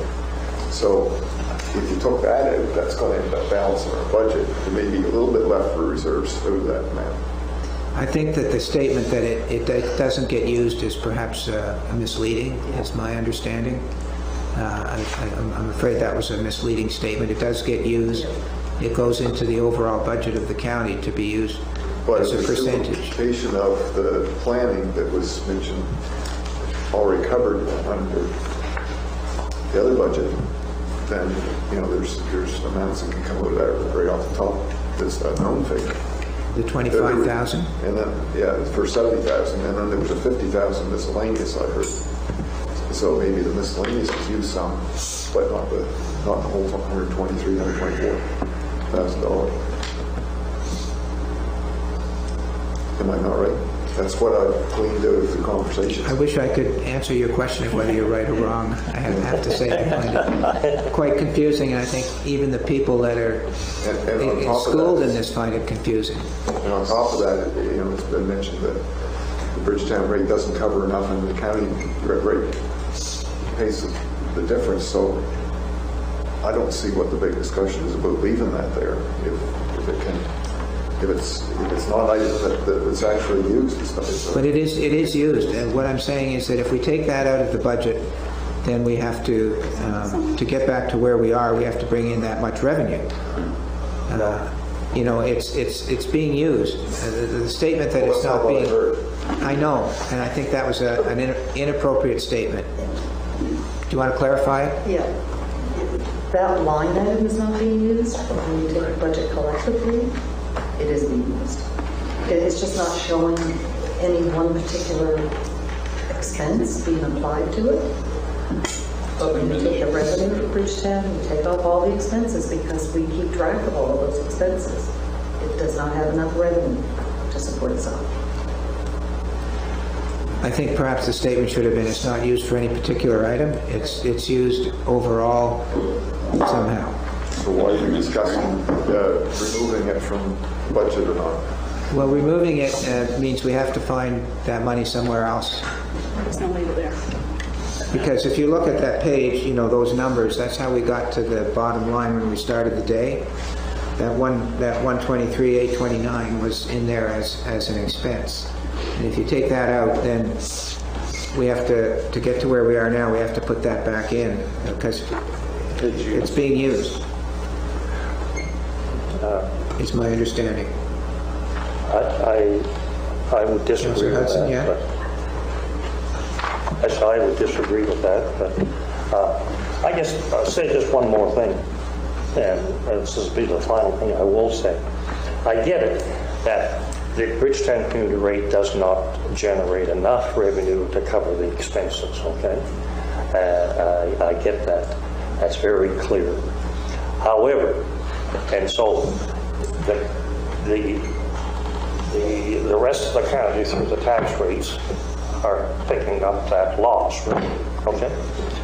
But we have no problem, and we have talked earlier, of putting $500,000 or $600,000 into the Basin View Center as a cost to the county. You know, so there are costs, right? And so, you know, there are significant costs related to Bridgetown, but there are also significant costs elsewhere. As far as putting it back in,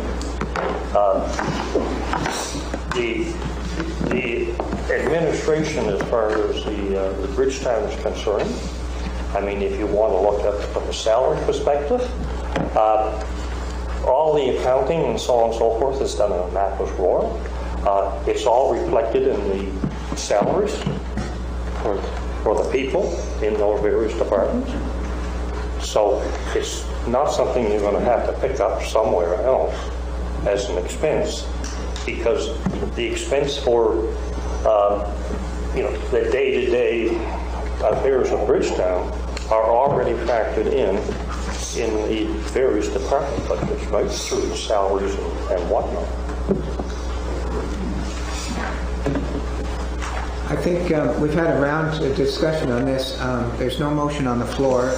Councillor Hudson did say he wanted to have a discussion about it. I think my sense is that we're going to leave it there and try and straighten things out in a few months in September, just to make sure we don't make a mistake somehow, I guess, at this point. Is that all right with council if I look around the room? Is that okay with everybody that we proceed on that basis? Okay, well, thank you for that, Councillor Hudson. Any other comments on E2? Councillor Sheridan?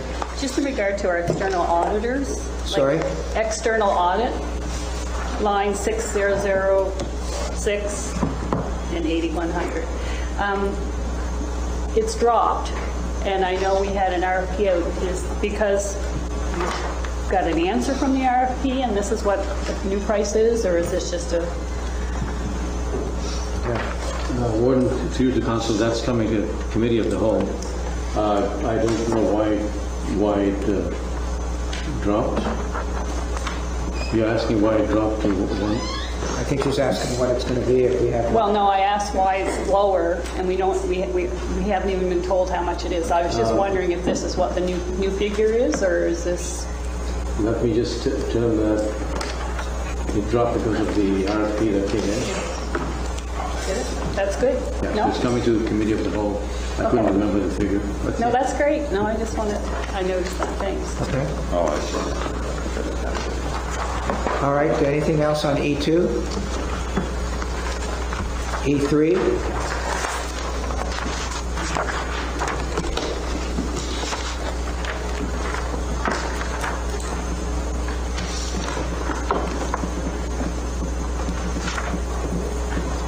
Seeing none, I'll go to E4.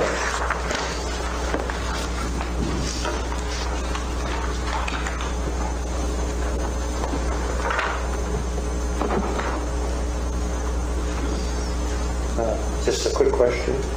Councillor Hudson, yes? Line 8100, just exactly what does that 35,000 pay for? Sorry, line 8100? Yes. Municipal professional services, sorry, you were talking down Okay. to the I'm table. sorry. Can you... Yes, just what exactly does that pay for? That 35,000? 35,000. What line was that again? 8,100. What page? Which page? Labor lawyer. What page are you on? E4. Well, I don't see 8,100 is 3,500 on professional 80. services. Yes. Oh, down under human resources. Oh, there we are. Labor lawyer. Oh, that's the Bartow Law Firm, Councillor Hudson? Nancy Bartow is the name of the lawyer, and she has a law firm that deals exclusively pretty well with employment and labor matters.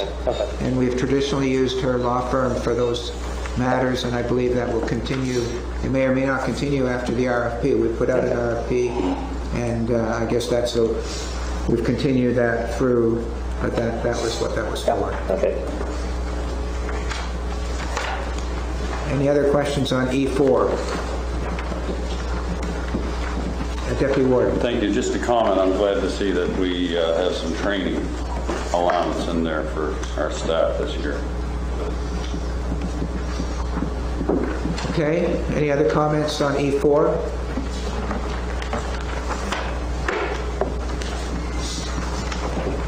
Okay, we'll go to E5. And my comment is those uniforms are pretty expensive. It was COVID.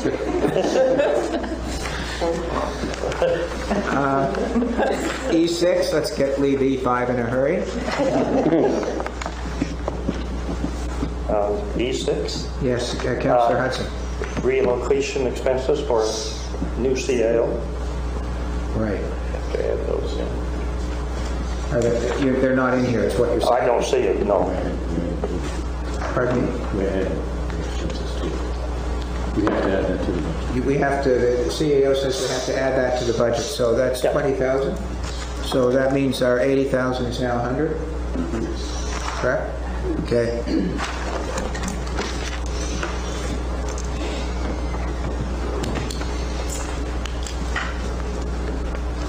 Okay. Any other comments on E6?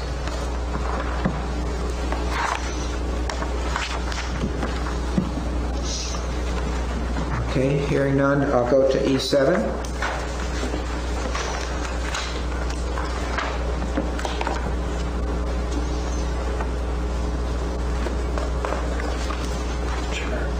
I'm trusting everybody has their own notes about that they've made over the past 2.5 days with respect to these matters, and that you're checking your notes to make sure there's nothing here we've missed. Okay, I'll go on to E8.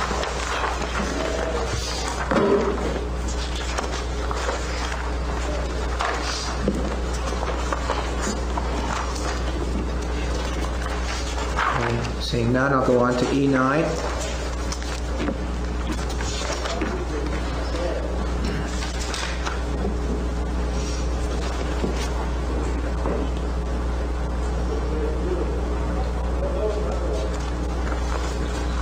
Councillor Bartow? I just can't remember the conversation that we were on the 14 officers who were paying for it, but they're not always there, but if we need more, it doesn't cost us any extra. So why was the extra officer being thrown in there? If we're paying for 14, then not always there, but we're covered for any of the residual. I guess it's 15 officers in the end, is it not? That was the Bridgetown. Yeah, that was the Bridgetown contribution. Okay. Head and a half here, no increases. Sorry, Councillor Prout. Just note you had mentioned I had here that there'd been no increase in numbers for 3 years. There's been no increase, just so to project your voice. I'm just sort of wondering if I have that right, and that there'd been no increase in numbers for 3 years. And we're getting an agreement from the staff on that? Yeah. Okay, thank you. Any other questions on E9?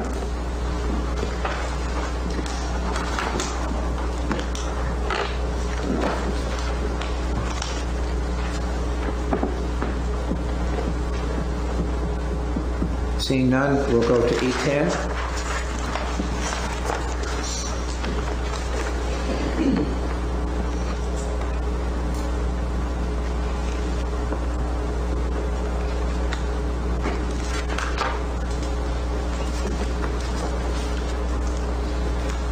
Seeing none, we'll go to E11. E11 only has one entry.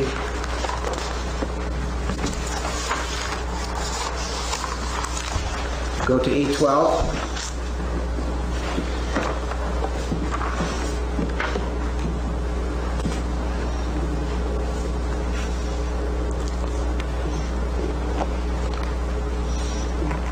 Deputy Warden? Thank you.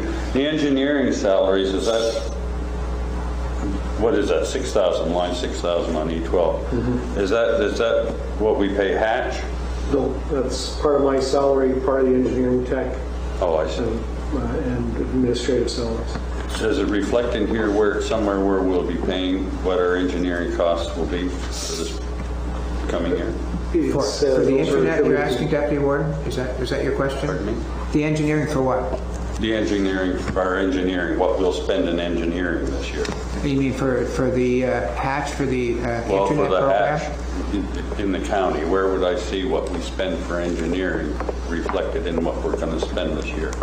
I would that think be that just- the Hatch amount is in the $13 million long-term debt. And that right now you're only seeing the interest on that. And so you'd have to go into the detail that would get it. Is that right, Mr. McGinnis? That as one of the projects, but all the engineering fees for the particular projects are charged to the particular projects. Is there anywhere where that's reflected, or will it just be in like the audited financial statement? We could run a financial report on what we pay the engineers. Okay. Thank you. I just wondered where it might be reflected, or if it was. Councillor Bartow. Yeah, down here in 8115, there was previously a motion to take 50% of that amount to capital. Sorry, what line number were you at? The last one on the page. 8115 at the bottom, streets, yes. So would that not take 47,000 off of this operating budget?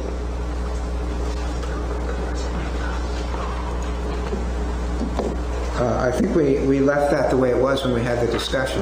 I got a note there that there was a motion to move. I can't remember how that went, we voted or not, but it's I had a note saying motion move 50% of capital. That was just something I scribbled down, and I just wanted to follow up on it. We had a discussion, and I think we didn't change that. Is that right? Help me out, Council. I'm seeing agreement around the table. Okay, I just couldn't remember. Cross that in. Councillor Hudson. Yes, this is on the Common Services Engineering, line 7,000 heat. That seems just a little odd. It was never previously budgeted. There is no projected budget, but now we have a budget of $5,000. It just seemed to strike me as being odd. Good question. Can someone respond in staff? Mr. McGinnis? Only that I'll have a look at and see how that number ended up there. And report back and bring the budget back. Okay, good point, Councillor Hudson. The staff have it when we give it to them to come back to us. They'll take a look at that. Great. Ms. Campbell? I think, Steve, when you go back to look, you'll find it's heat for the old pound, which was previously under protective services and then had to be taken over. Oh, okay. Great. Thank you for that. But mind you, thank you. Yeah. Come in. Yeah. Awesome, thank you. So so it's been taken off. So that we won't have that $5,000 expense because we don't use that old pound anymore, right? I don't think it requires a lot of heat. I'll have a look at that. But you could either reduce store equipment in there. I'd just like the opportunity to review it. Thank you. Any other comments on E12?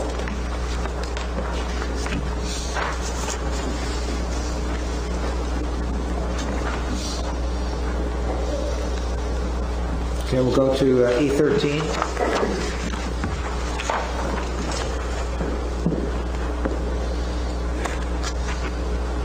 Councillor Sheridan.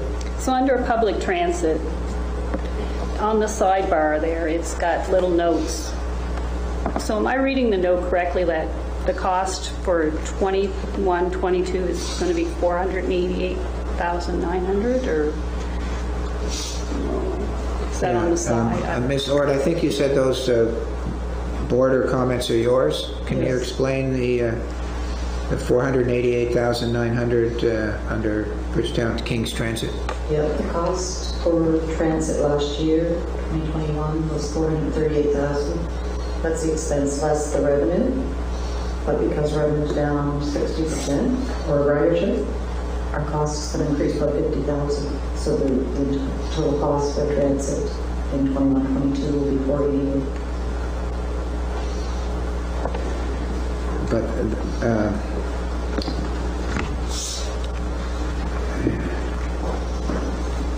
I still don't see how that relates to 488,000. Okay, so 21-22 is the year we're in now. right. So there's revenue on the other side. If you go to our page R2, it shows the revenue for ridership. Right. And that is down. And it's down as well for 2021. King's Transit, they give us the budget numbers. I'm afraid I'm not really following you.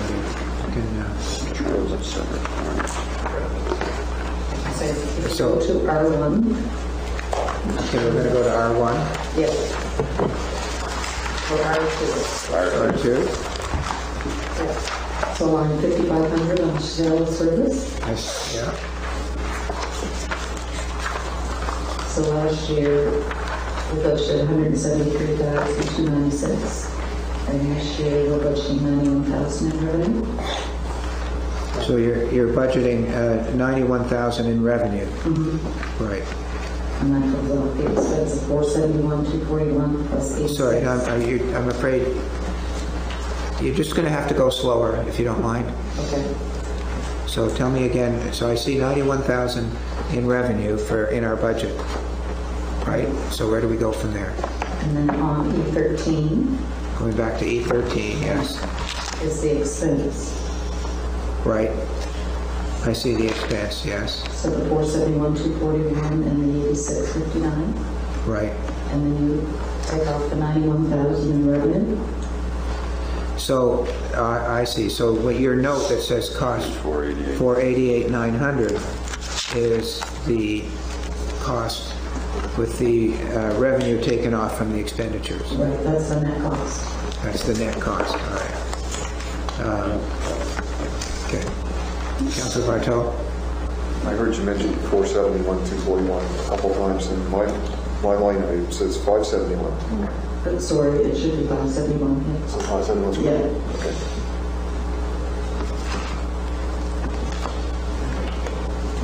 Okay. Councilor Redden? What is this line 8080 streetlights? Sorry, can you speak up a bit? Sorry, line 8080 streetlights. 80. 5 from the top, 67,000. Got it. That Yeah. seems like a significant of our street light operating budget. Got it. Yeah. And what's the question? What is it? I mean, I know what a street light is. I'm wondering why there's 67,000 in our transit budget. Oh, this isn't transit, is it? All right. No. Mine is the power bill for the LED street lights, I think, Steve. That makes more sense. Power bill for the street lights? Yeah. There's only fluff upstairs. Other questions on E13? Yeah, Councilor Hudson. Yes, item 8110. Just like an explanation as to what that expense is for. The J-class streets, that one? Yeah. Sorry. An explanation. Okay, who's going to answer that? Mr. McGinnis? Our contracted price for TIR to plow and maintain our J-class streets. I'm sorry, I missed that. Our J-class streets, TIR plows them and they maintain them in the summer. They charge us on a per kilometer basis annually. We have a contract with them.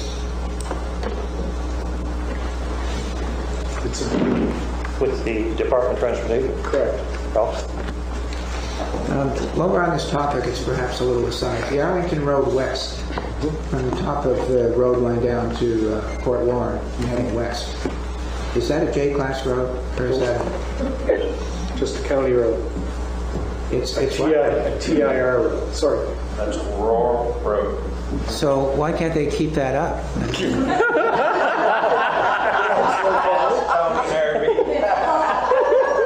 I mean, even the pickup trucks have to wobble and weave to go down there. Well, I imagine if we looked in our community right now, we'd be able to tell you a lot of our roads are the same state. Okay, sorry to digress. E13, other questions?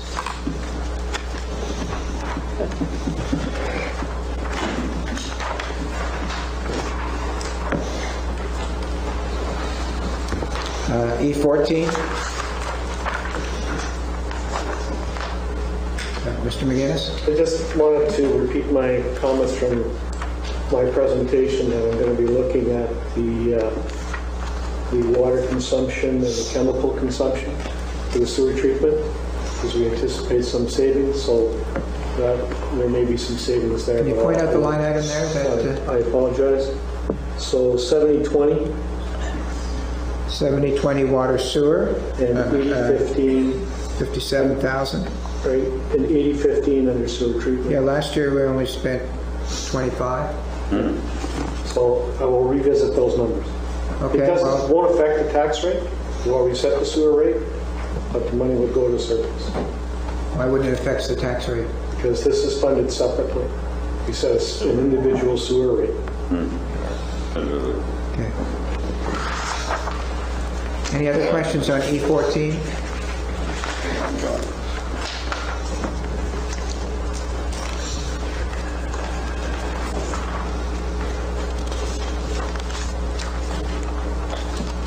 Deputy Warden? Thank you. How much less chemical will we use once that UV's in? Maybe I would that's say almost all of them. almost all. We need to keep the chlorine system as backup, but this is really for sodium, for dechlorination, some chemicals in that. I'll back up a little bit. We do use chemicals to control foaming within our treatment cells. That kind of pays for itself, though, too, in the pump. Well, no, we've mentioned yesterday during my presentation about some defoaming chemicals that we use that helps treat. And we may realize a saving in what kind of solids we have to remove, but there will be chemical expenses. We may experience savings elsewhere. There's also a pH adjustment. Pardon? pH adjustment. Okay. But it will cut. The chlorine gas knocks the pH down, and we have to typically knock the pH back up before we release. We're hoping for the absence of chlorine gas, our pH won't be affected as much. And this is going through a UV chamber, hopefully we shouldn't need as much pH adjustment. Anything else on E14?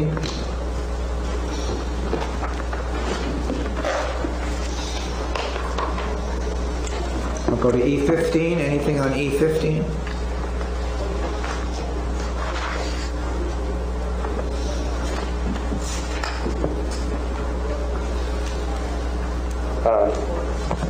Councillor Hudson?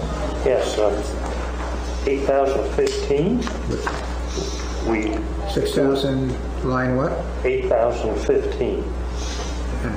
There's no budget for chemicals? For Bridgetown Sewer? Yeah. Yeah. Where is it? Yeah, there should be. I'll review that. Oh, 8 chlorine gas. Chemicals, yeah. But again,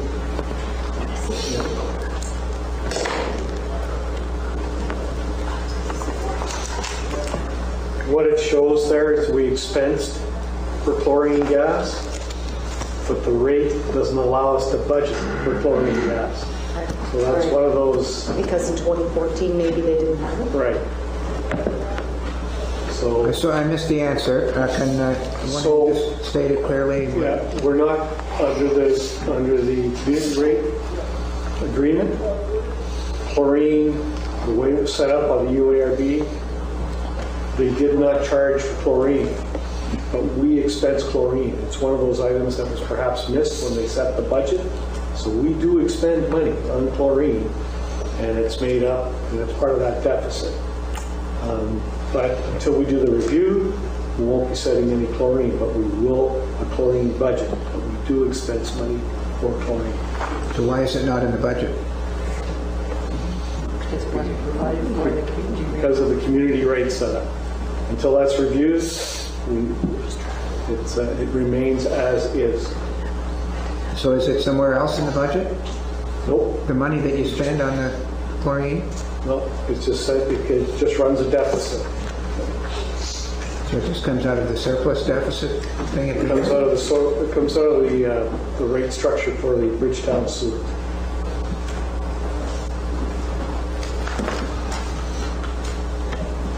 Yeah. Well, I don't really understand that, but if you do, I'm happy with that. I kind of grasp, but I would be, although I won't be here, I'll be listening to see how the community rate is resolved. Okay, anything else on E15? E16?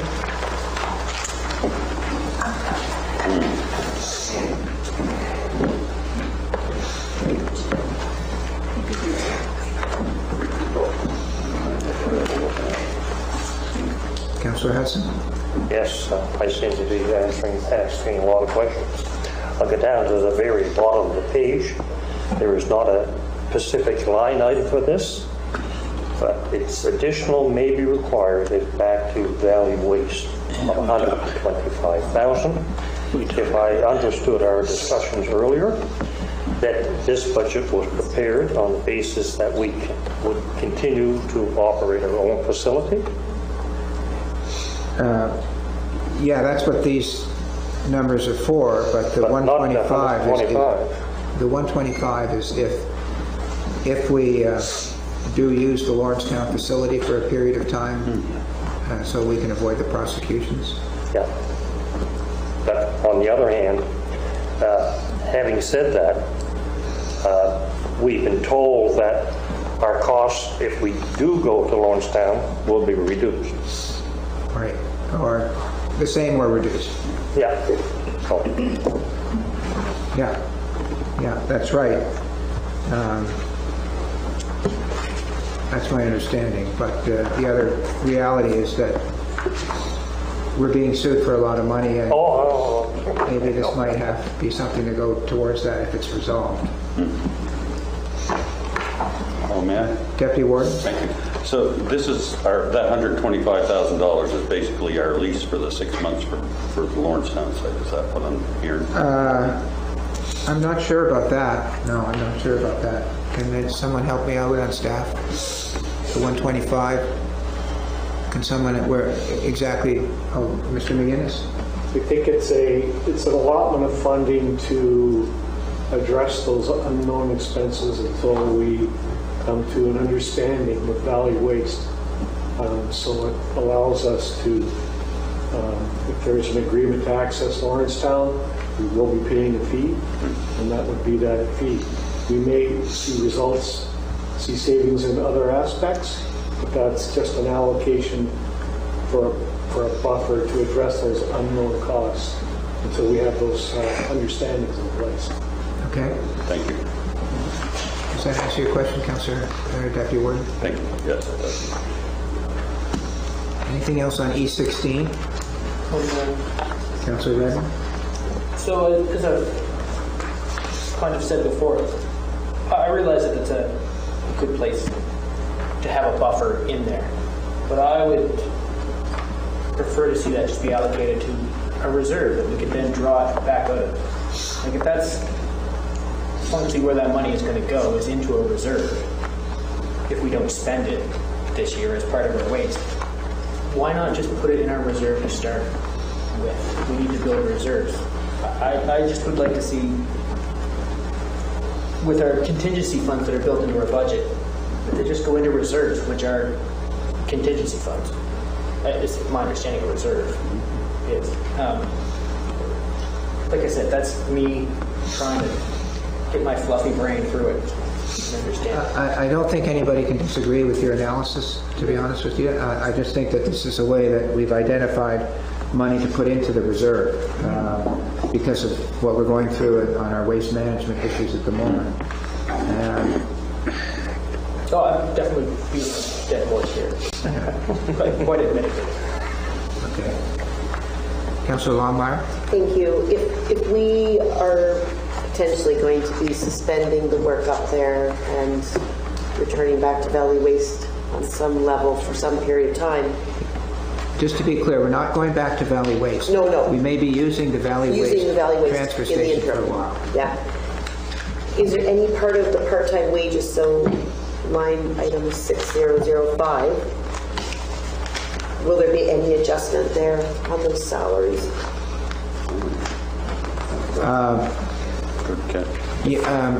My understanding, and this is all up in the air. This whole budget here could go either way, right?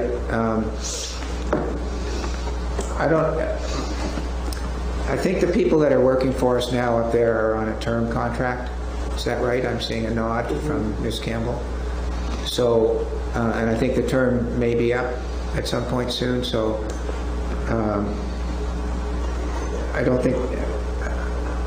think if we stay there, we'll have to keep these people on at that rate. If we use the Valley Waste services for a while, this may disappear. My sense at the moment. Can someone on staff help me out without getting into too much of personnel issues?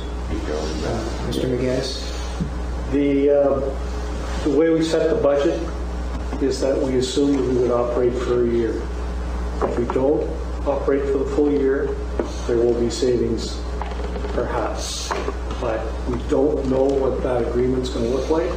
So we thought the most straightforward way to set the budget was just to present a budget for a year-round operation and see where the discussions go.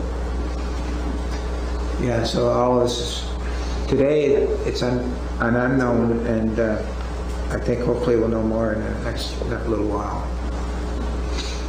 Any other questions on E16?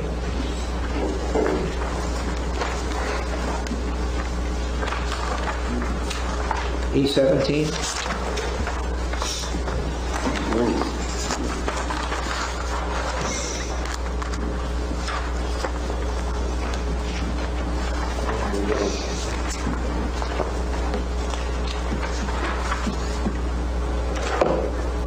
Nothing on E17.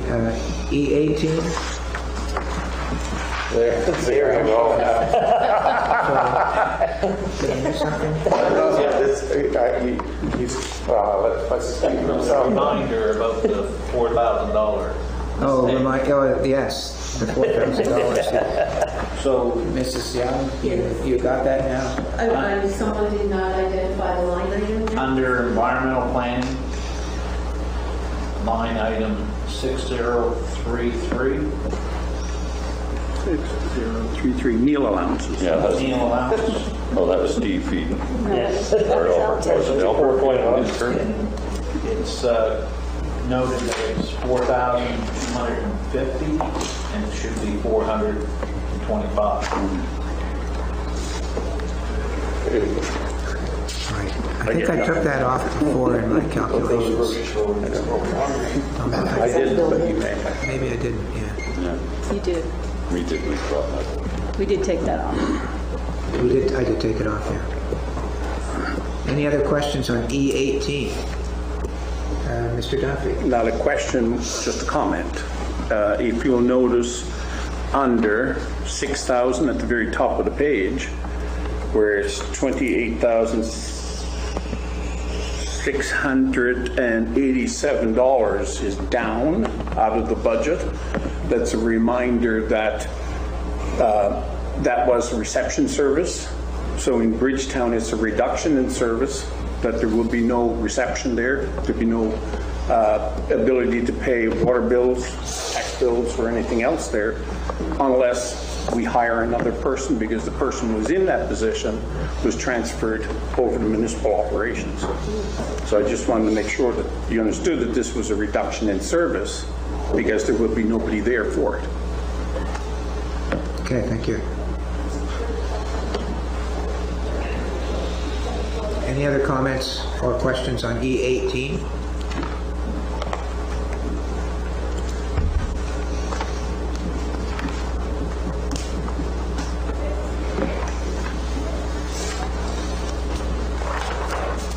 Hearing none, I'll go to E19.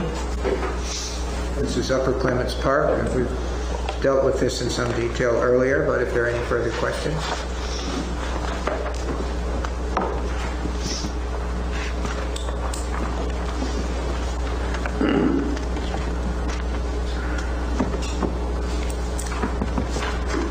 I want to ask it, I got to ask it. Go ahead.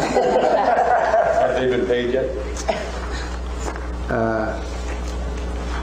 The security people? Yes, I know they haven't, but I was just wondering, have we paid? I got a note, an email today. Did you read that email? Why don't you tell me? I forget exactly the details because I just scanned it.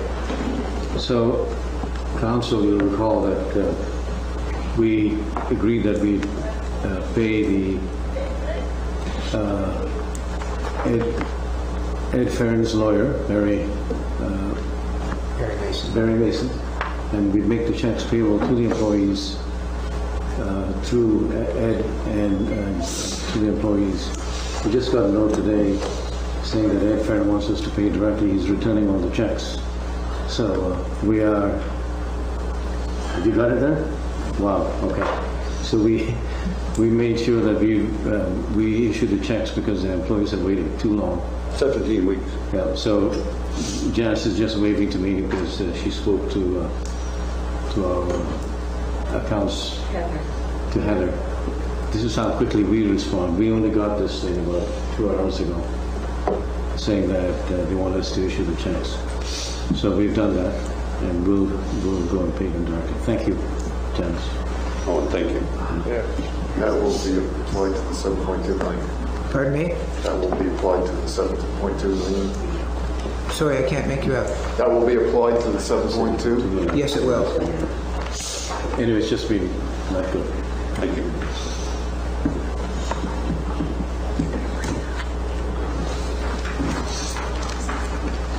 Any other questions on E19?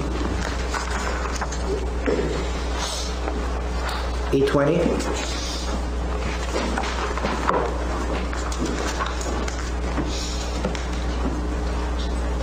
Councillor Connell? Why is there an increase in the regional library? Councillor Morrison, can you answer that? Yes, thank you. There was a new funding formula agreed 2 years ago, and it set new rates for contribution by the province directly, and what it was that each regional library system should pay. Because of the number of comments, the implementation was delayed for 1 year, but all municipalities were asked if they would be willing to pay the increased rate anyway. Most of the municipalities in the province said yes. Annapolis County said no, so it's coming into effect this year. And that's a mandatory, it's not discretionary on our part? That's right, yes. Any other comments with respect to E20?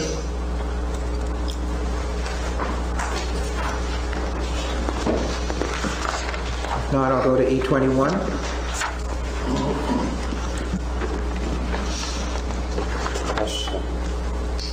Councillor Hudson? Yes, just a couple of questions or comments regarding a few things there. Item number 6,000 to 6,005, those total $26,000. With COVID, will we be employing people, summer students this year? And I guess further than that, if we do employ these people, have we received any federal or provincial summer student grants to offset these salary costs? Ms. Orr, can you respond to that? Albert? Mr. Dunphy, sorry. The answer is we put it in the budget to have them in there for the year. There's always an application that goes forward for Canada students, and I don't believe we got our answer back yet. But they normally will only give a municipality one, not two. So if you'll notice, there's one in there for dedicated to Bridgetown and one dedicated to the rest of the county. Yeah. I deal with the Rec Association, and I've received word back regarding the provincial grants. I received that a couple weeks ago. Yeah. And that's respect to lifeguards at the pool. So just that, and then I want to just get down a couple more lines. I don't want to be too nitpicky, but Could I just, before you go there, can I pick up on what you just raised?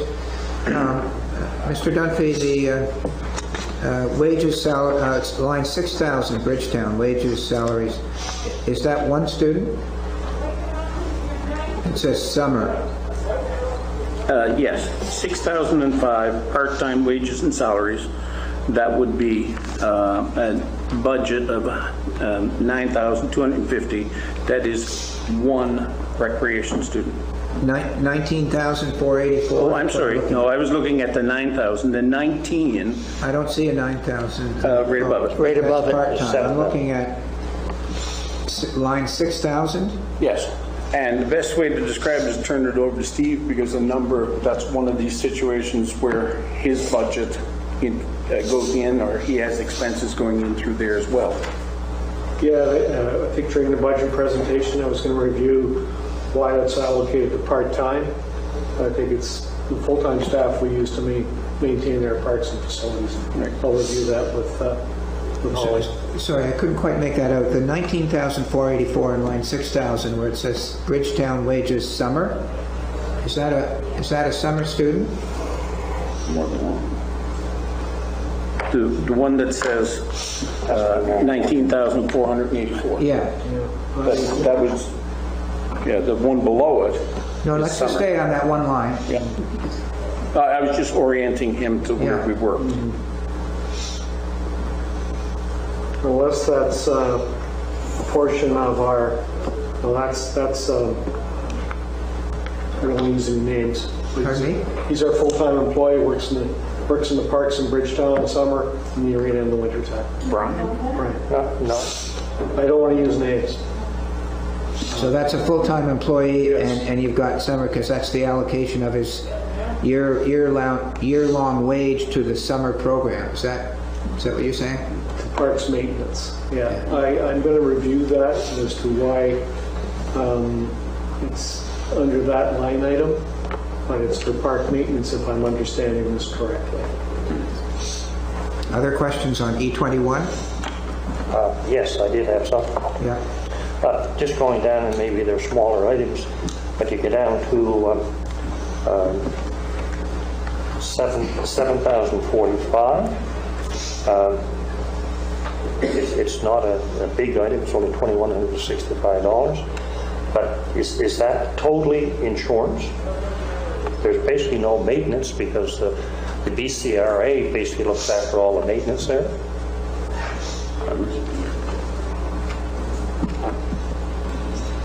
And I wouldn't think there'd be a... Is there water there, Dave? Huh? Is there water? Nope. Street light? Just what's on the street. So you're looking at the soccer field, are you? No. Ball field field insurance and maintenance? Just over here. So, So it was 725 last year. You're wondering why it's back to this 2,165? I'm just wondering what that budget is for. Can anybody answer that? Mr. McGinnis? Just some cross-room discussion with staff. Is this again the number set by the UARB? So The number stays there until we review the community rate.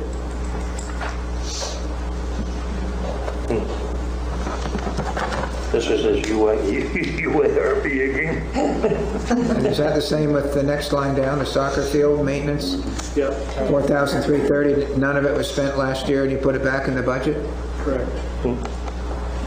And the next line down, even 7,047, Bridgetown Arena, $7,036.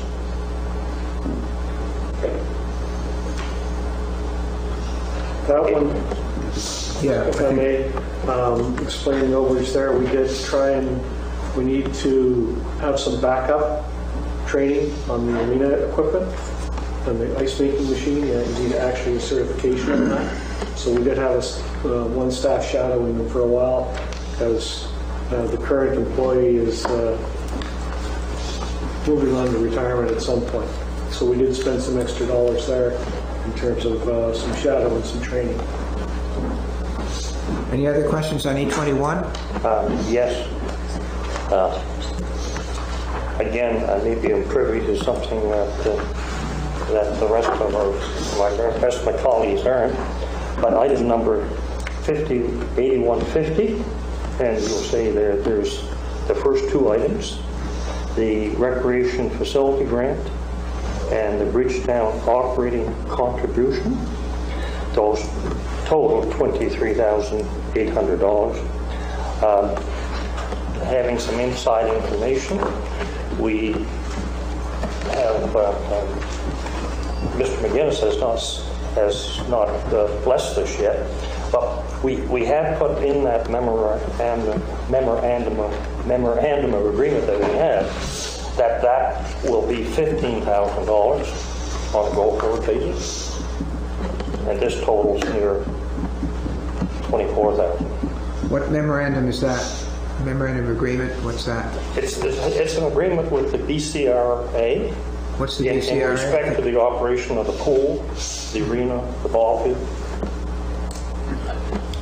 So you're saying it's only going to be a total of 15 instead of a total of 23? That's right.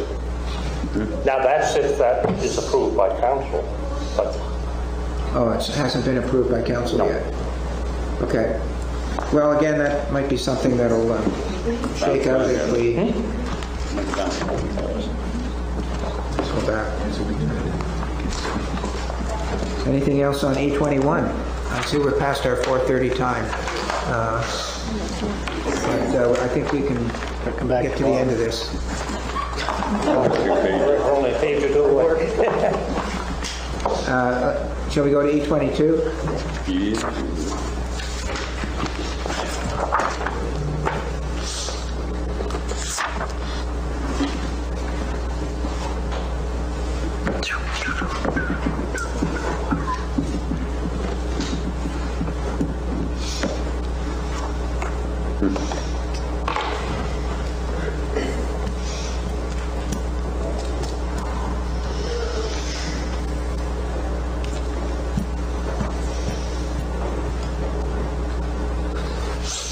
So we're going to keep the grass green, it looks like? Is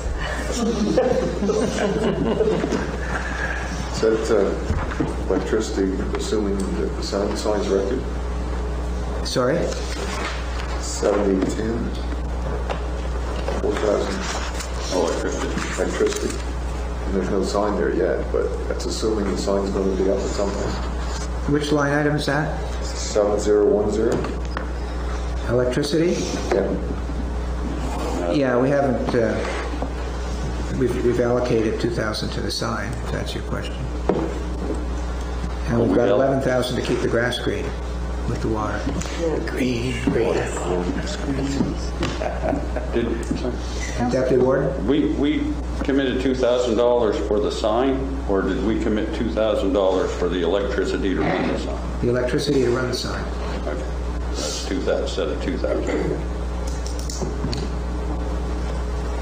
Councilor Longmire? Thank you. And is the 7020, the water, that 11,613, is that lugging water from fire department? Or is that putting in some irrigation? Mr. McGinnis? Last year's operation is we rented some surface distribution lines, and we hooked it up to a hydrant and metered it, paid the utility for the water. And as I mentioned in my presentation, because of the hot spell, we had a lot of evening, we had a lot of weekend hours also. But it's just a water charge. I am bringing back a project proposal for an installation of an irrigation system on there, which should reduce those costs in the long run. Certainly in manpower.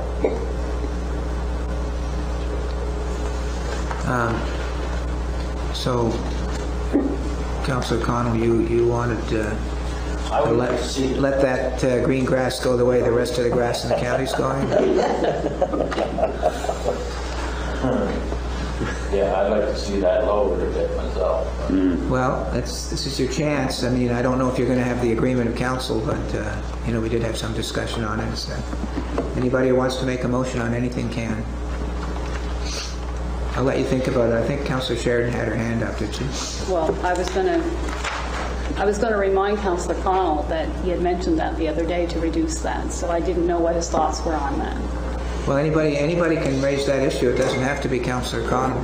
So it should be yielded by now. Well, it is, so it should be taken. Yeah, I would make a motion that we cut that in half. Cut it in half? Okay. A second by Councillor Longmire. And then let management decide if it can be left longer or have grown.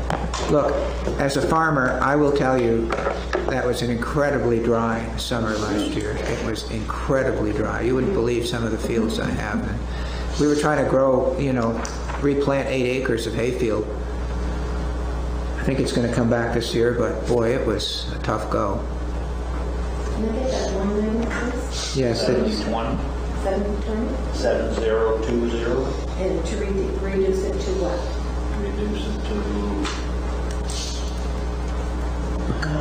We're cutting 11,613 in half. 6,500? Yeah, we're going to take 6,500 out of there. Not yet. Is that a motion? Yeah, I'm just explaining the motion. And there was a second a discussion on the motion. Councillor Morrison. Thank you. In all seriousness, I'm wondering what the attraction of 50% is. Why wasn't it 40%? Why wasn't it 80%? What is the basis?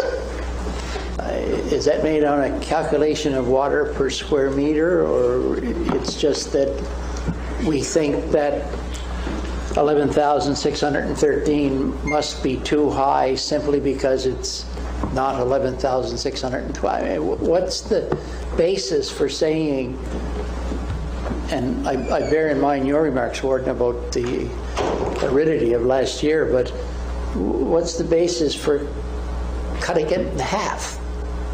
Councillor Connell, Cutting it in half is the fact is that it was new sod last year, and new sod needs to be watered at a continuous rate to make sure it takes root. But all the other ball fields in this county, all the other soccer fields in this county, all the other walking areas in this county get Mother Nature.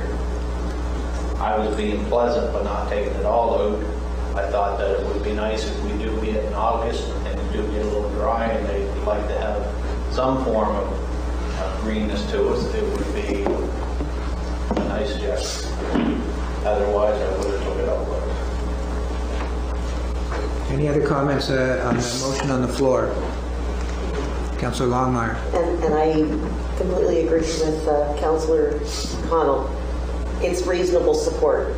We know it was brand new sod. We all understand that. And it was a dry season. A good start. They've done it. Hopefully something will help them along with Mother Nature perhaps. And perhaps support is better than no support. And we'll go from there with the irrigation. Comes in. Yeah. Any other comments with respect to the motion on the floor? Seeing none, I'll call for the vote, and the motion on the floor is to take $6,500 out of the water for the Sports Hub Park. So it's to reduce it to 5,500. We're going to take it down by $6,500. You're going to reduce it to 5,500. No, well, let me see. Reduce it to. So what I heard was you Would you rather have what it's going to be or what we're taking out? what it's going to be. What it's going to be, okay. You're reducing it from 11,613 to Well, who can do the math here? 58. Motion said 55. He said 55. 11,613 and a half? Yeah, you don't have to be exact. The motion wasn't 50%. You actually stated 5,500. 16,8. I get 5,807. 5,807. It's going to be reduced to 5,807. Okay, I'll call for the vote. All those in favor say aye. Aye. Opposed? One nay. Any other comments with respect to E22?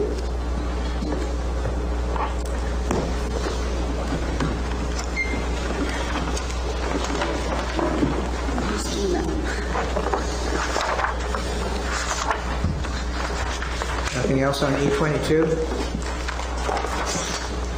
I'll go to E23. This is Basin View. We did discuss that.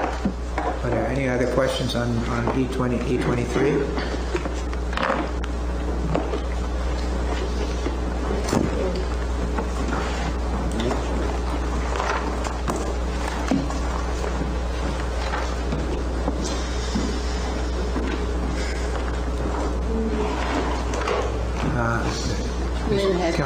Councillor Longmire? I'm just, thank you.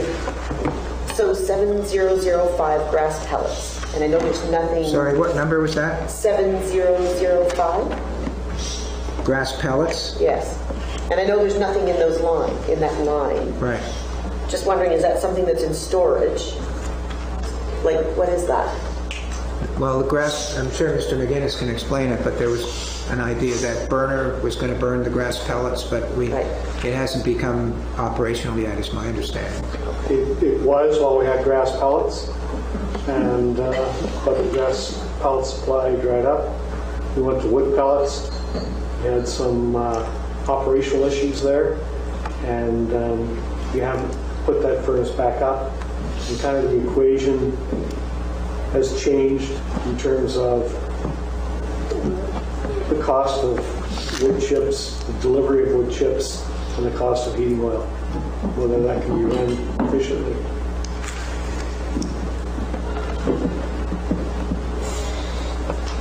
But the facility is still on site. Is it something that we're looking at potentially putting for sale, or are we going to be using it or storing it for endless periods of time? I think there's been a number of discussions about what to do with it, whether to sell it, whether to move it to a different building, or move it somewhere else, I think. Yeah, there hasn't been any direction. Just as a reminder, we also have another 500,000 BTU1 in storage.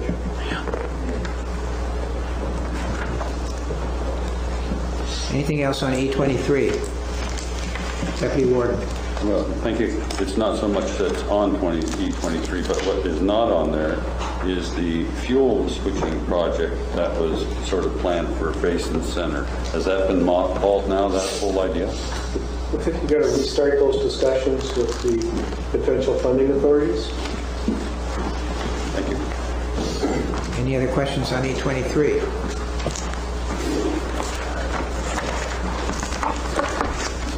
Okay, we're now into transfers to reserves.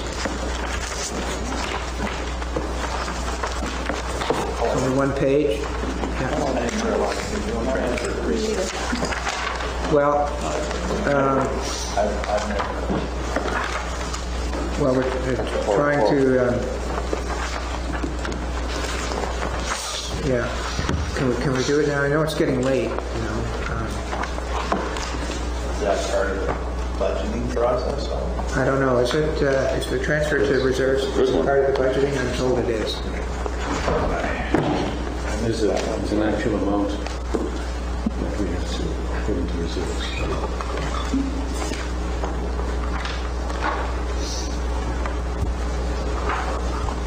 Just so I get an understanding, if we do this page, for staff, Mr. Catino, could you help me out? If we do this page, are we then pretty well done, other than giving you direction? Yes. We don't have to go through the trust accounts and that kind of stuff? No. Okay. So we'll do this one page if we can, so take your time.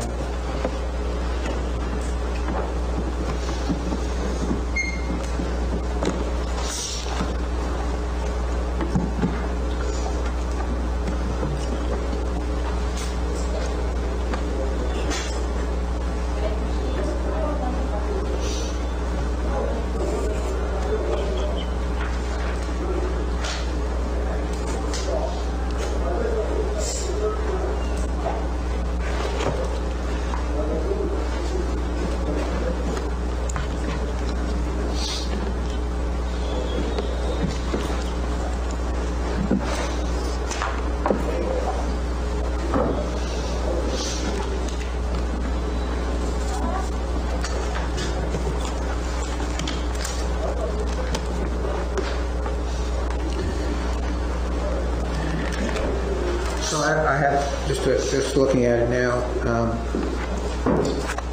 I see that we've got transfer from our reserves of $150,000 for interest, short-term borrowing, internet, and $100,000 for economic development. And then we've got transfers to reserves of the same amount. I got that right? Why are we bringing it in and out? So that there was no, that was for 2021, so that there was no effect to the global budget, because those monies were going to be paid from operating reserve for the short-term interest. But where we have a surplus, we'll likely pay those short-term interest costs from our general operating budget instead, and they're not that high.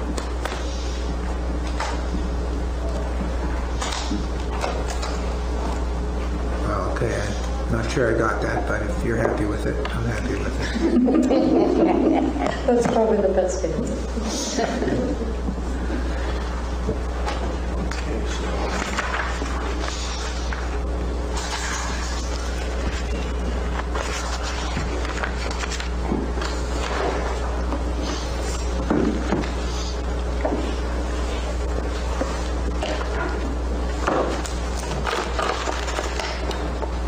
Anything on T1?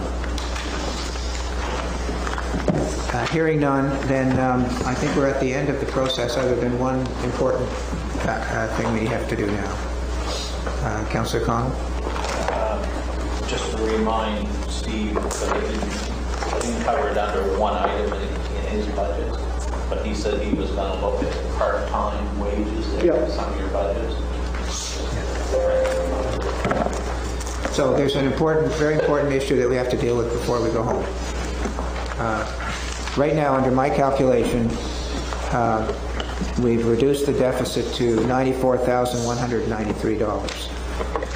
And Mr. Catino has said that leave it with staff if we want to get to no tax rate increase. He'll see what he can do to get us there and come back.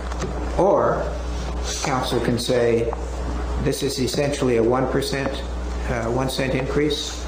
We can say, we're happy with what we have now and a 1 cent increase on the tax rate. So if you remember at the beginning of the presentation by Mr. Catino, he had the different options set out for Council, to increase things, take things away. And the last item was to give direction to the CAO and the staff to a target increase or decrease, okay? And so that's where we are now. We're giving direction to the staff, come back to us at no tax increase, or we're happy with 1%. We've gotten it down to 1%. So I would invite discussion, a little discussion before we put a motion on the floor. Councillor Connell? I'd like to see us stay at no tax rate. Okay. It's our first in.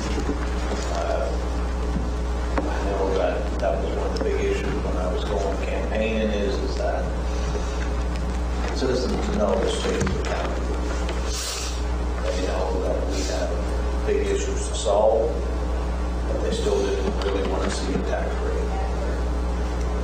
And as far as I'm concerned, if a tax rate is passed and put on here, I will make it very vocal that it's done because of the mistake of the last 40 years. Sure. Any other brief comments before somebody puts a motion on the table?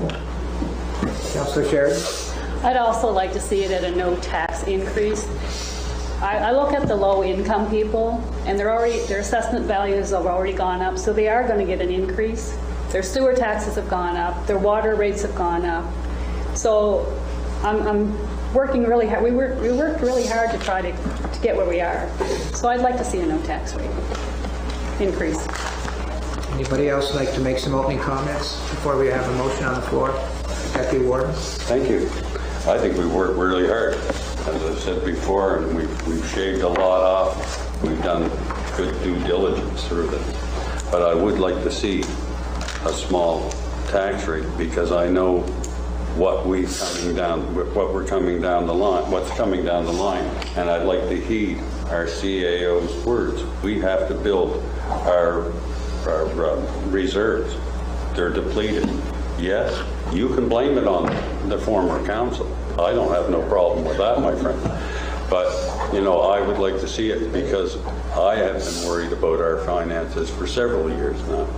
And I've known, Wendy and Councillor Sheridan and I are both sat back and queried about what our resources were and how much was in our reserves for a couple of years now. I understand them. I understand how bad really they are. We have a lot of big ticket items going to come up this year. We have settlements that we're going to have to deal with, money to pay out, and we have depleted reserves. I think for the good of the county and to maintain our service levels that we're going to be, a lot of what we've taken out of this budget, we're going to have to turn around and put back in next year, which is going to drive to a larger tax increase next year if we have to come back and build this up. I would much rather give a 1 or 2% tax increase now than a 4% or 4 cents next year or 5. No matter, I'd rather see a small tax increase this year. Thank you. Any other preliminary comments before I invite a motion? Councillor Morrison? Thank you. I agree with the general recommendation of a small increase.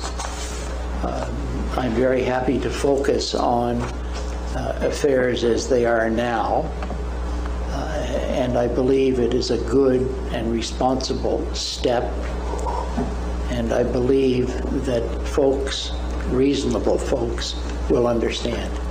Thank you. Okay. Councillor Prout? Thank you. I commend the Deputy Warden. It's a lovely thing to do to say raise the tax rate. I too am worried about our reserves. Our CAO has mentioned that. I think we were all nervous and concerned when we heard 4 cents increase, and we worked hard to bring it to around 1, maybe less than. I would be in support of an increase of 1 cent. It's not a popular stand, I'm sure, and there are people out there that will find that difficult. I realize that, but I would join the Deputy Warden, Councillor Morrison, in saying I could support it. And I know the phone will be ringing tonight when I get home. But I have one more. Councillor Longmire, you had your hand up, I think, and I'll invite one more discussion, and then I'll ask somebody to put a motion on the floor. And it looks like we have 2 possibilities, so whatever motion is on the floor, the understanding would be that if it was defeated, then the other motion would be put on afterwards. So, Councillor Longmire? I too would agree that something reasonable, and I know it will be met with, concern for some, and I totally understand that. But I think as a reasonable councillor, knowing the situation we're in on both sides, we're going to have to find it somewhere. We're going to have to meet some of these really dark, difficult decisions that we will be faced with over the next coming months. I still feel maybe meeting in the middle at 2% is not unreasonable. Well, it seems like most people are on that track, so I'm going to invite the Deputy Warden, since he raised the issue first, to present a motion and if I could help you out, Deputy Warden, I think it should be along the lines of, see, we're still going to go back to staff, okay? And so I think the motion should be, and you can help me out because you're going to be dealing with it, Mr. CAO, that staff come back with a budget with a 1%, around 1%, I guess. How no more than 1%? Okay. So he's suggesting the wording of no more than 1%. Is that all right with you? Well, it's very close. I would like to propose a 1.5%, 1.5 cent raise on our budget. Not a 2 cent, not a 1 cent, a 1.5. And I'd like to move that council come back with a budget. You mean staff? A staff come back with a budget based on a 1.5 cent tax increase. Okay. Is there a seconder to that motion? Councillor Longmire seconds it. Discussion? Councillor Hudson? Just for my own clarification, I know here we have a balanced budget to the dollar. Do we need to have a balanced budget? Can we have a budget that shows a surplus? I think we need to have a balanced budget. Huh? I think you can answer that. Yeah. One, we need to show a balanced budget. So it's clearly, if you're asking for 1.5, my initial response and my initial reaction is to what Councillor Redden had suggested, is that the additional is going to is to start building our reserves. So we'll identify which reserves we're building. So that becomes an expenditure in the budget, and that's the corresponding revenue. Okay. So just for the purposes of the process, we have a motion of no more than 1.5%. I see in the discussion around the table there's some people at 1%, some people at 0%. So in order to be fair, I could do it two ways. I could invite an amendment to the motion from 1.5 to 1, or I could ask then for an amendment to 0, or we could have a vote on 1.5, and if it fails, then go to 1. And I guess I can do it either way. I think that probably for simplicity's sake, so we don't get caught up with amendments to amendments, it would be better to have a vote on the motion on the floor with the understanding that if it fails, then we'll go to a similar motion of up to 1%. And then if that fails, we'll go to a similar motion to a 0 tax increase. Is that all right with everybody if we deal it with that way? Everybody understands? So we have a motion on the floor, so I'll invite further discussion on the motion of that staff come back with a budget of no more than 1.5%. Any further discussion? Councillor Redden. I have a question and then comment. Municipal government, when I said about these black marks against us, they call it a material deficit. Is that just, I'm just looking for a definition of material deficit.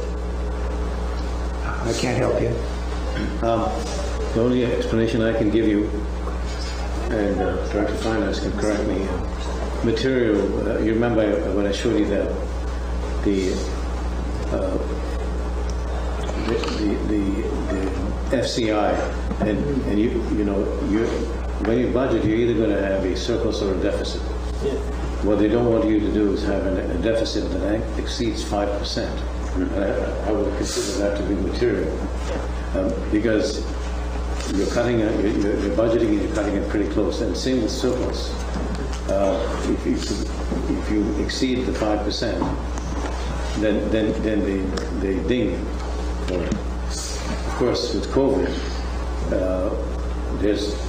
you don't know. Are you going to be? You're probably going to save a lot more, and will it show as a red mark? Yes, but then council understands why you got a red. It's not, those indicators are so that council understands what's happening with its budget, and chances are we'll be over the 5%. We don't know. I mean, if everything goes great, we'll start spending for the areas we should be spending. But we have to plan, we have to make some assumptions, and these are estimates as I indicated to council. But I think the answer is saying in short term is a material deficit is a big one. Yeah, I was curious if it was a technical term or a more general term like that. So my comment is that ideally I prefer the motion to be a little less of an increase, but that's not to say I don't support it. My thoughts on it being less of an increase right now would be to just put a little more pressure on Louis over the weekend for when he comes back with his new numbers and up it maybe on Tuesday. So, but I'm fine with 1.5. That's all I really have to say there. Okay. Any other discussion on the motion on the floor? Councillor Bartow? Just, we were all hoping that we could keep it to 0, but projections and what we're working on now, it looks like we need some, but I was kind of leaning more towards the 1%, not the 1.5%. Not a huge change. Well, just to make it clear, you're going to get that chance unless the majority of council wants the 1.5, because then we're going to go to 1, and if that passes, that's where we are, and then if that doesn't make it, we'll go to no tax increase. Yeah.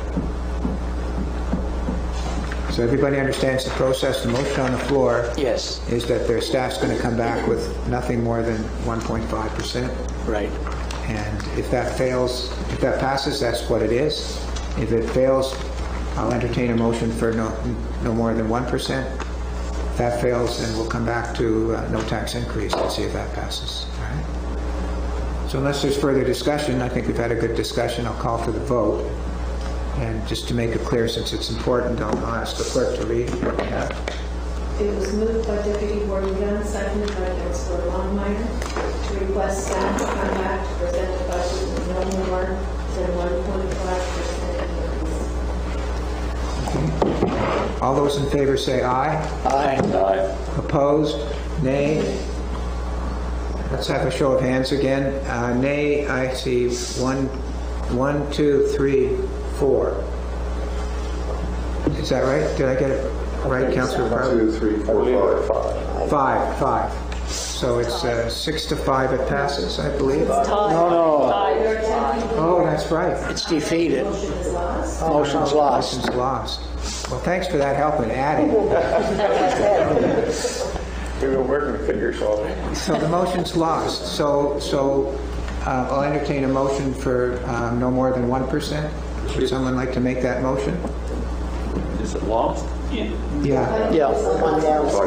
Tie vote. I'll entertain a motion that the instructions to staff to come back for a budget for not more than 1%. Someone make that motion. Councillor Prout. Councillor Longmire seconds it. Any further discussion? Okay. And just so you know, if it passes, that's what it is. If it doesn't pass, then we'll come back at 0. I would go to 5%. Pardon me? 0.5? Yeah, maybe. No, I mean 5%. Okay, the motion is no more than 1%. All those in favor say aye. Aye. Opposed? Nay? Nay. So I guess we've got 7 to 3. Am I right? Hands up, nay. All right, so motion's passed, 7 to 3. So you have your direction, Mr. Capino? Come back at not more than 1%, which is kind of where we are already. We'll leave it to you to make any changes that you think are necessary or desirable, I guess I should say. When you come to do it, bring that back. He's suggesting a special committee of the whole meeting. So you are Friday night at 5:30. Are you, I don't know whether you're going to go in special committee. Hopefully not Monday morning.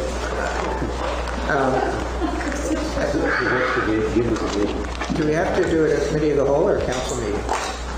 Committee of the whole. And then because the committee of the whole has to review the budget again and make sure that it's as it's all appropriate, and then make a recommendation to council. And we could have a special meeting of council as well. But this is committee of the after the same time as the committee of the whole meeting, like have one and then the other? We could. Yes. I mean, I'm just thinking, we've got a meeting on Friday, we've got a meeting tomorrow, Tuesday, then we've got a meeting on Friday, then we've got a meeting the next Tuesday, and then we're going to have another committee of the whole, you say, and then we're going to have another council meeting all before the end of April. Right. I'm thinking maybe if we could put the two together, it might be helpful. But I'll leave that to you. If council, if it's, you can call a special meeting of council anytime you want. And so if you're calling the special meeting committee of the whole meeting, as long as on that date you don't have like 10 other changes, of course then we can... Oh, I see what you're saying. Yeah. If we make changes at committee of the whole, then you have to come back with a changed budget to put before us. I get it. Well, we're going to, I think, to answer your question, we're going to leave it to the CAO to advise you as to when the meetings are going to be. Fair enough. You want to set it now? I prefer to set it now because most people are here. All right, pull out your books. How long is the meeting on the Friday the 16th? 2 hours. 10:30 to 12:30. Could we have that in the afternoon? Would you be ready by the afternoon next Friday? Would we be ready next Friday? I'll ask you. So basically, the only changes are those motions, right? Yes. Okay. And that put us at 100,000, right? Yep. And that's 1 cent on the tax rate is 119. So the answer is yes. The answer is yes. As long as staff So the next Friday afternoon. So maybe we'll call the committee of the whole meeting at 1:30 with the idea that the in-camera meeting will last from 10:30 to 12:30, and we'll start advertise the committee of the whole at 1:30. Okay, so you call your morning meeting, you call it a special council? It's a special council meeting, yes. It's an in-camera special council. And the afternoon will be a public committee of the whole meeting. With the start time at 10:30. Pardon me? With the start time at 10:30. 10:30 for the in-camera. Yeah. 1:30 for the committee of the whole to get the next draft of the budget. Yes, Friday 16th. Okay, everybody agreeable to that? Well, look, before we adjourn, I don't know if it's for me to thank the council because I'm a member of council, but to thank the staff for this long process we've been through. It's been really educational for me. I'm sure it's been really great for the residents of the county to see us go through all this. I think we've conducted ourselves quite well, if I can say that myself, to come to a very reasonable conclusion at the end of the day. So I thank you all, staff and council, for the efforts that have put in the last few days. Thank you for that. And with that, I'll entertain a motion to adjourn. Councillor Connell moves, Councillor Bartow seconds. All those in favor say aye. Aye. Motion's carried.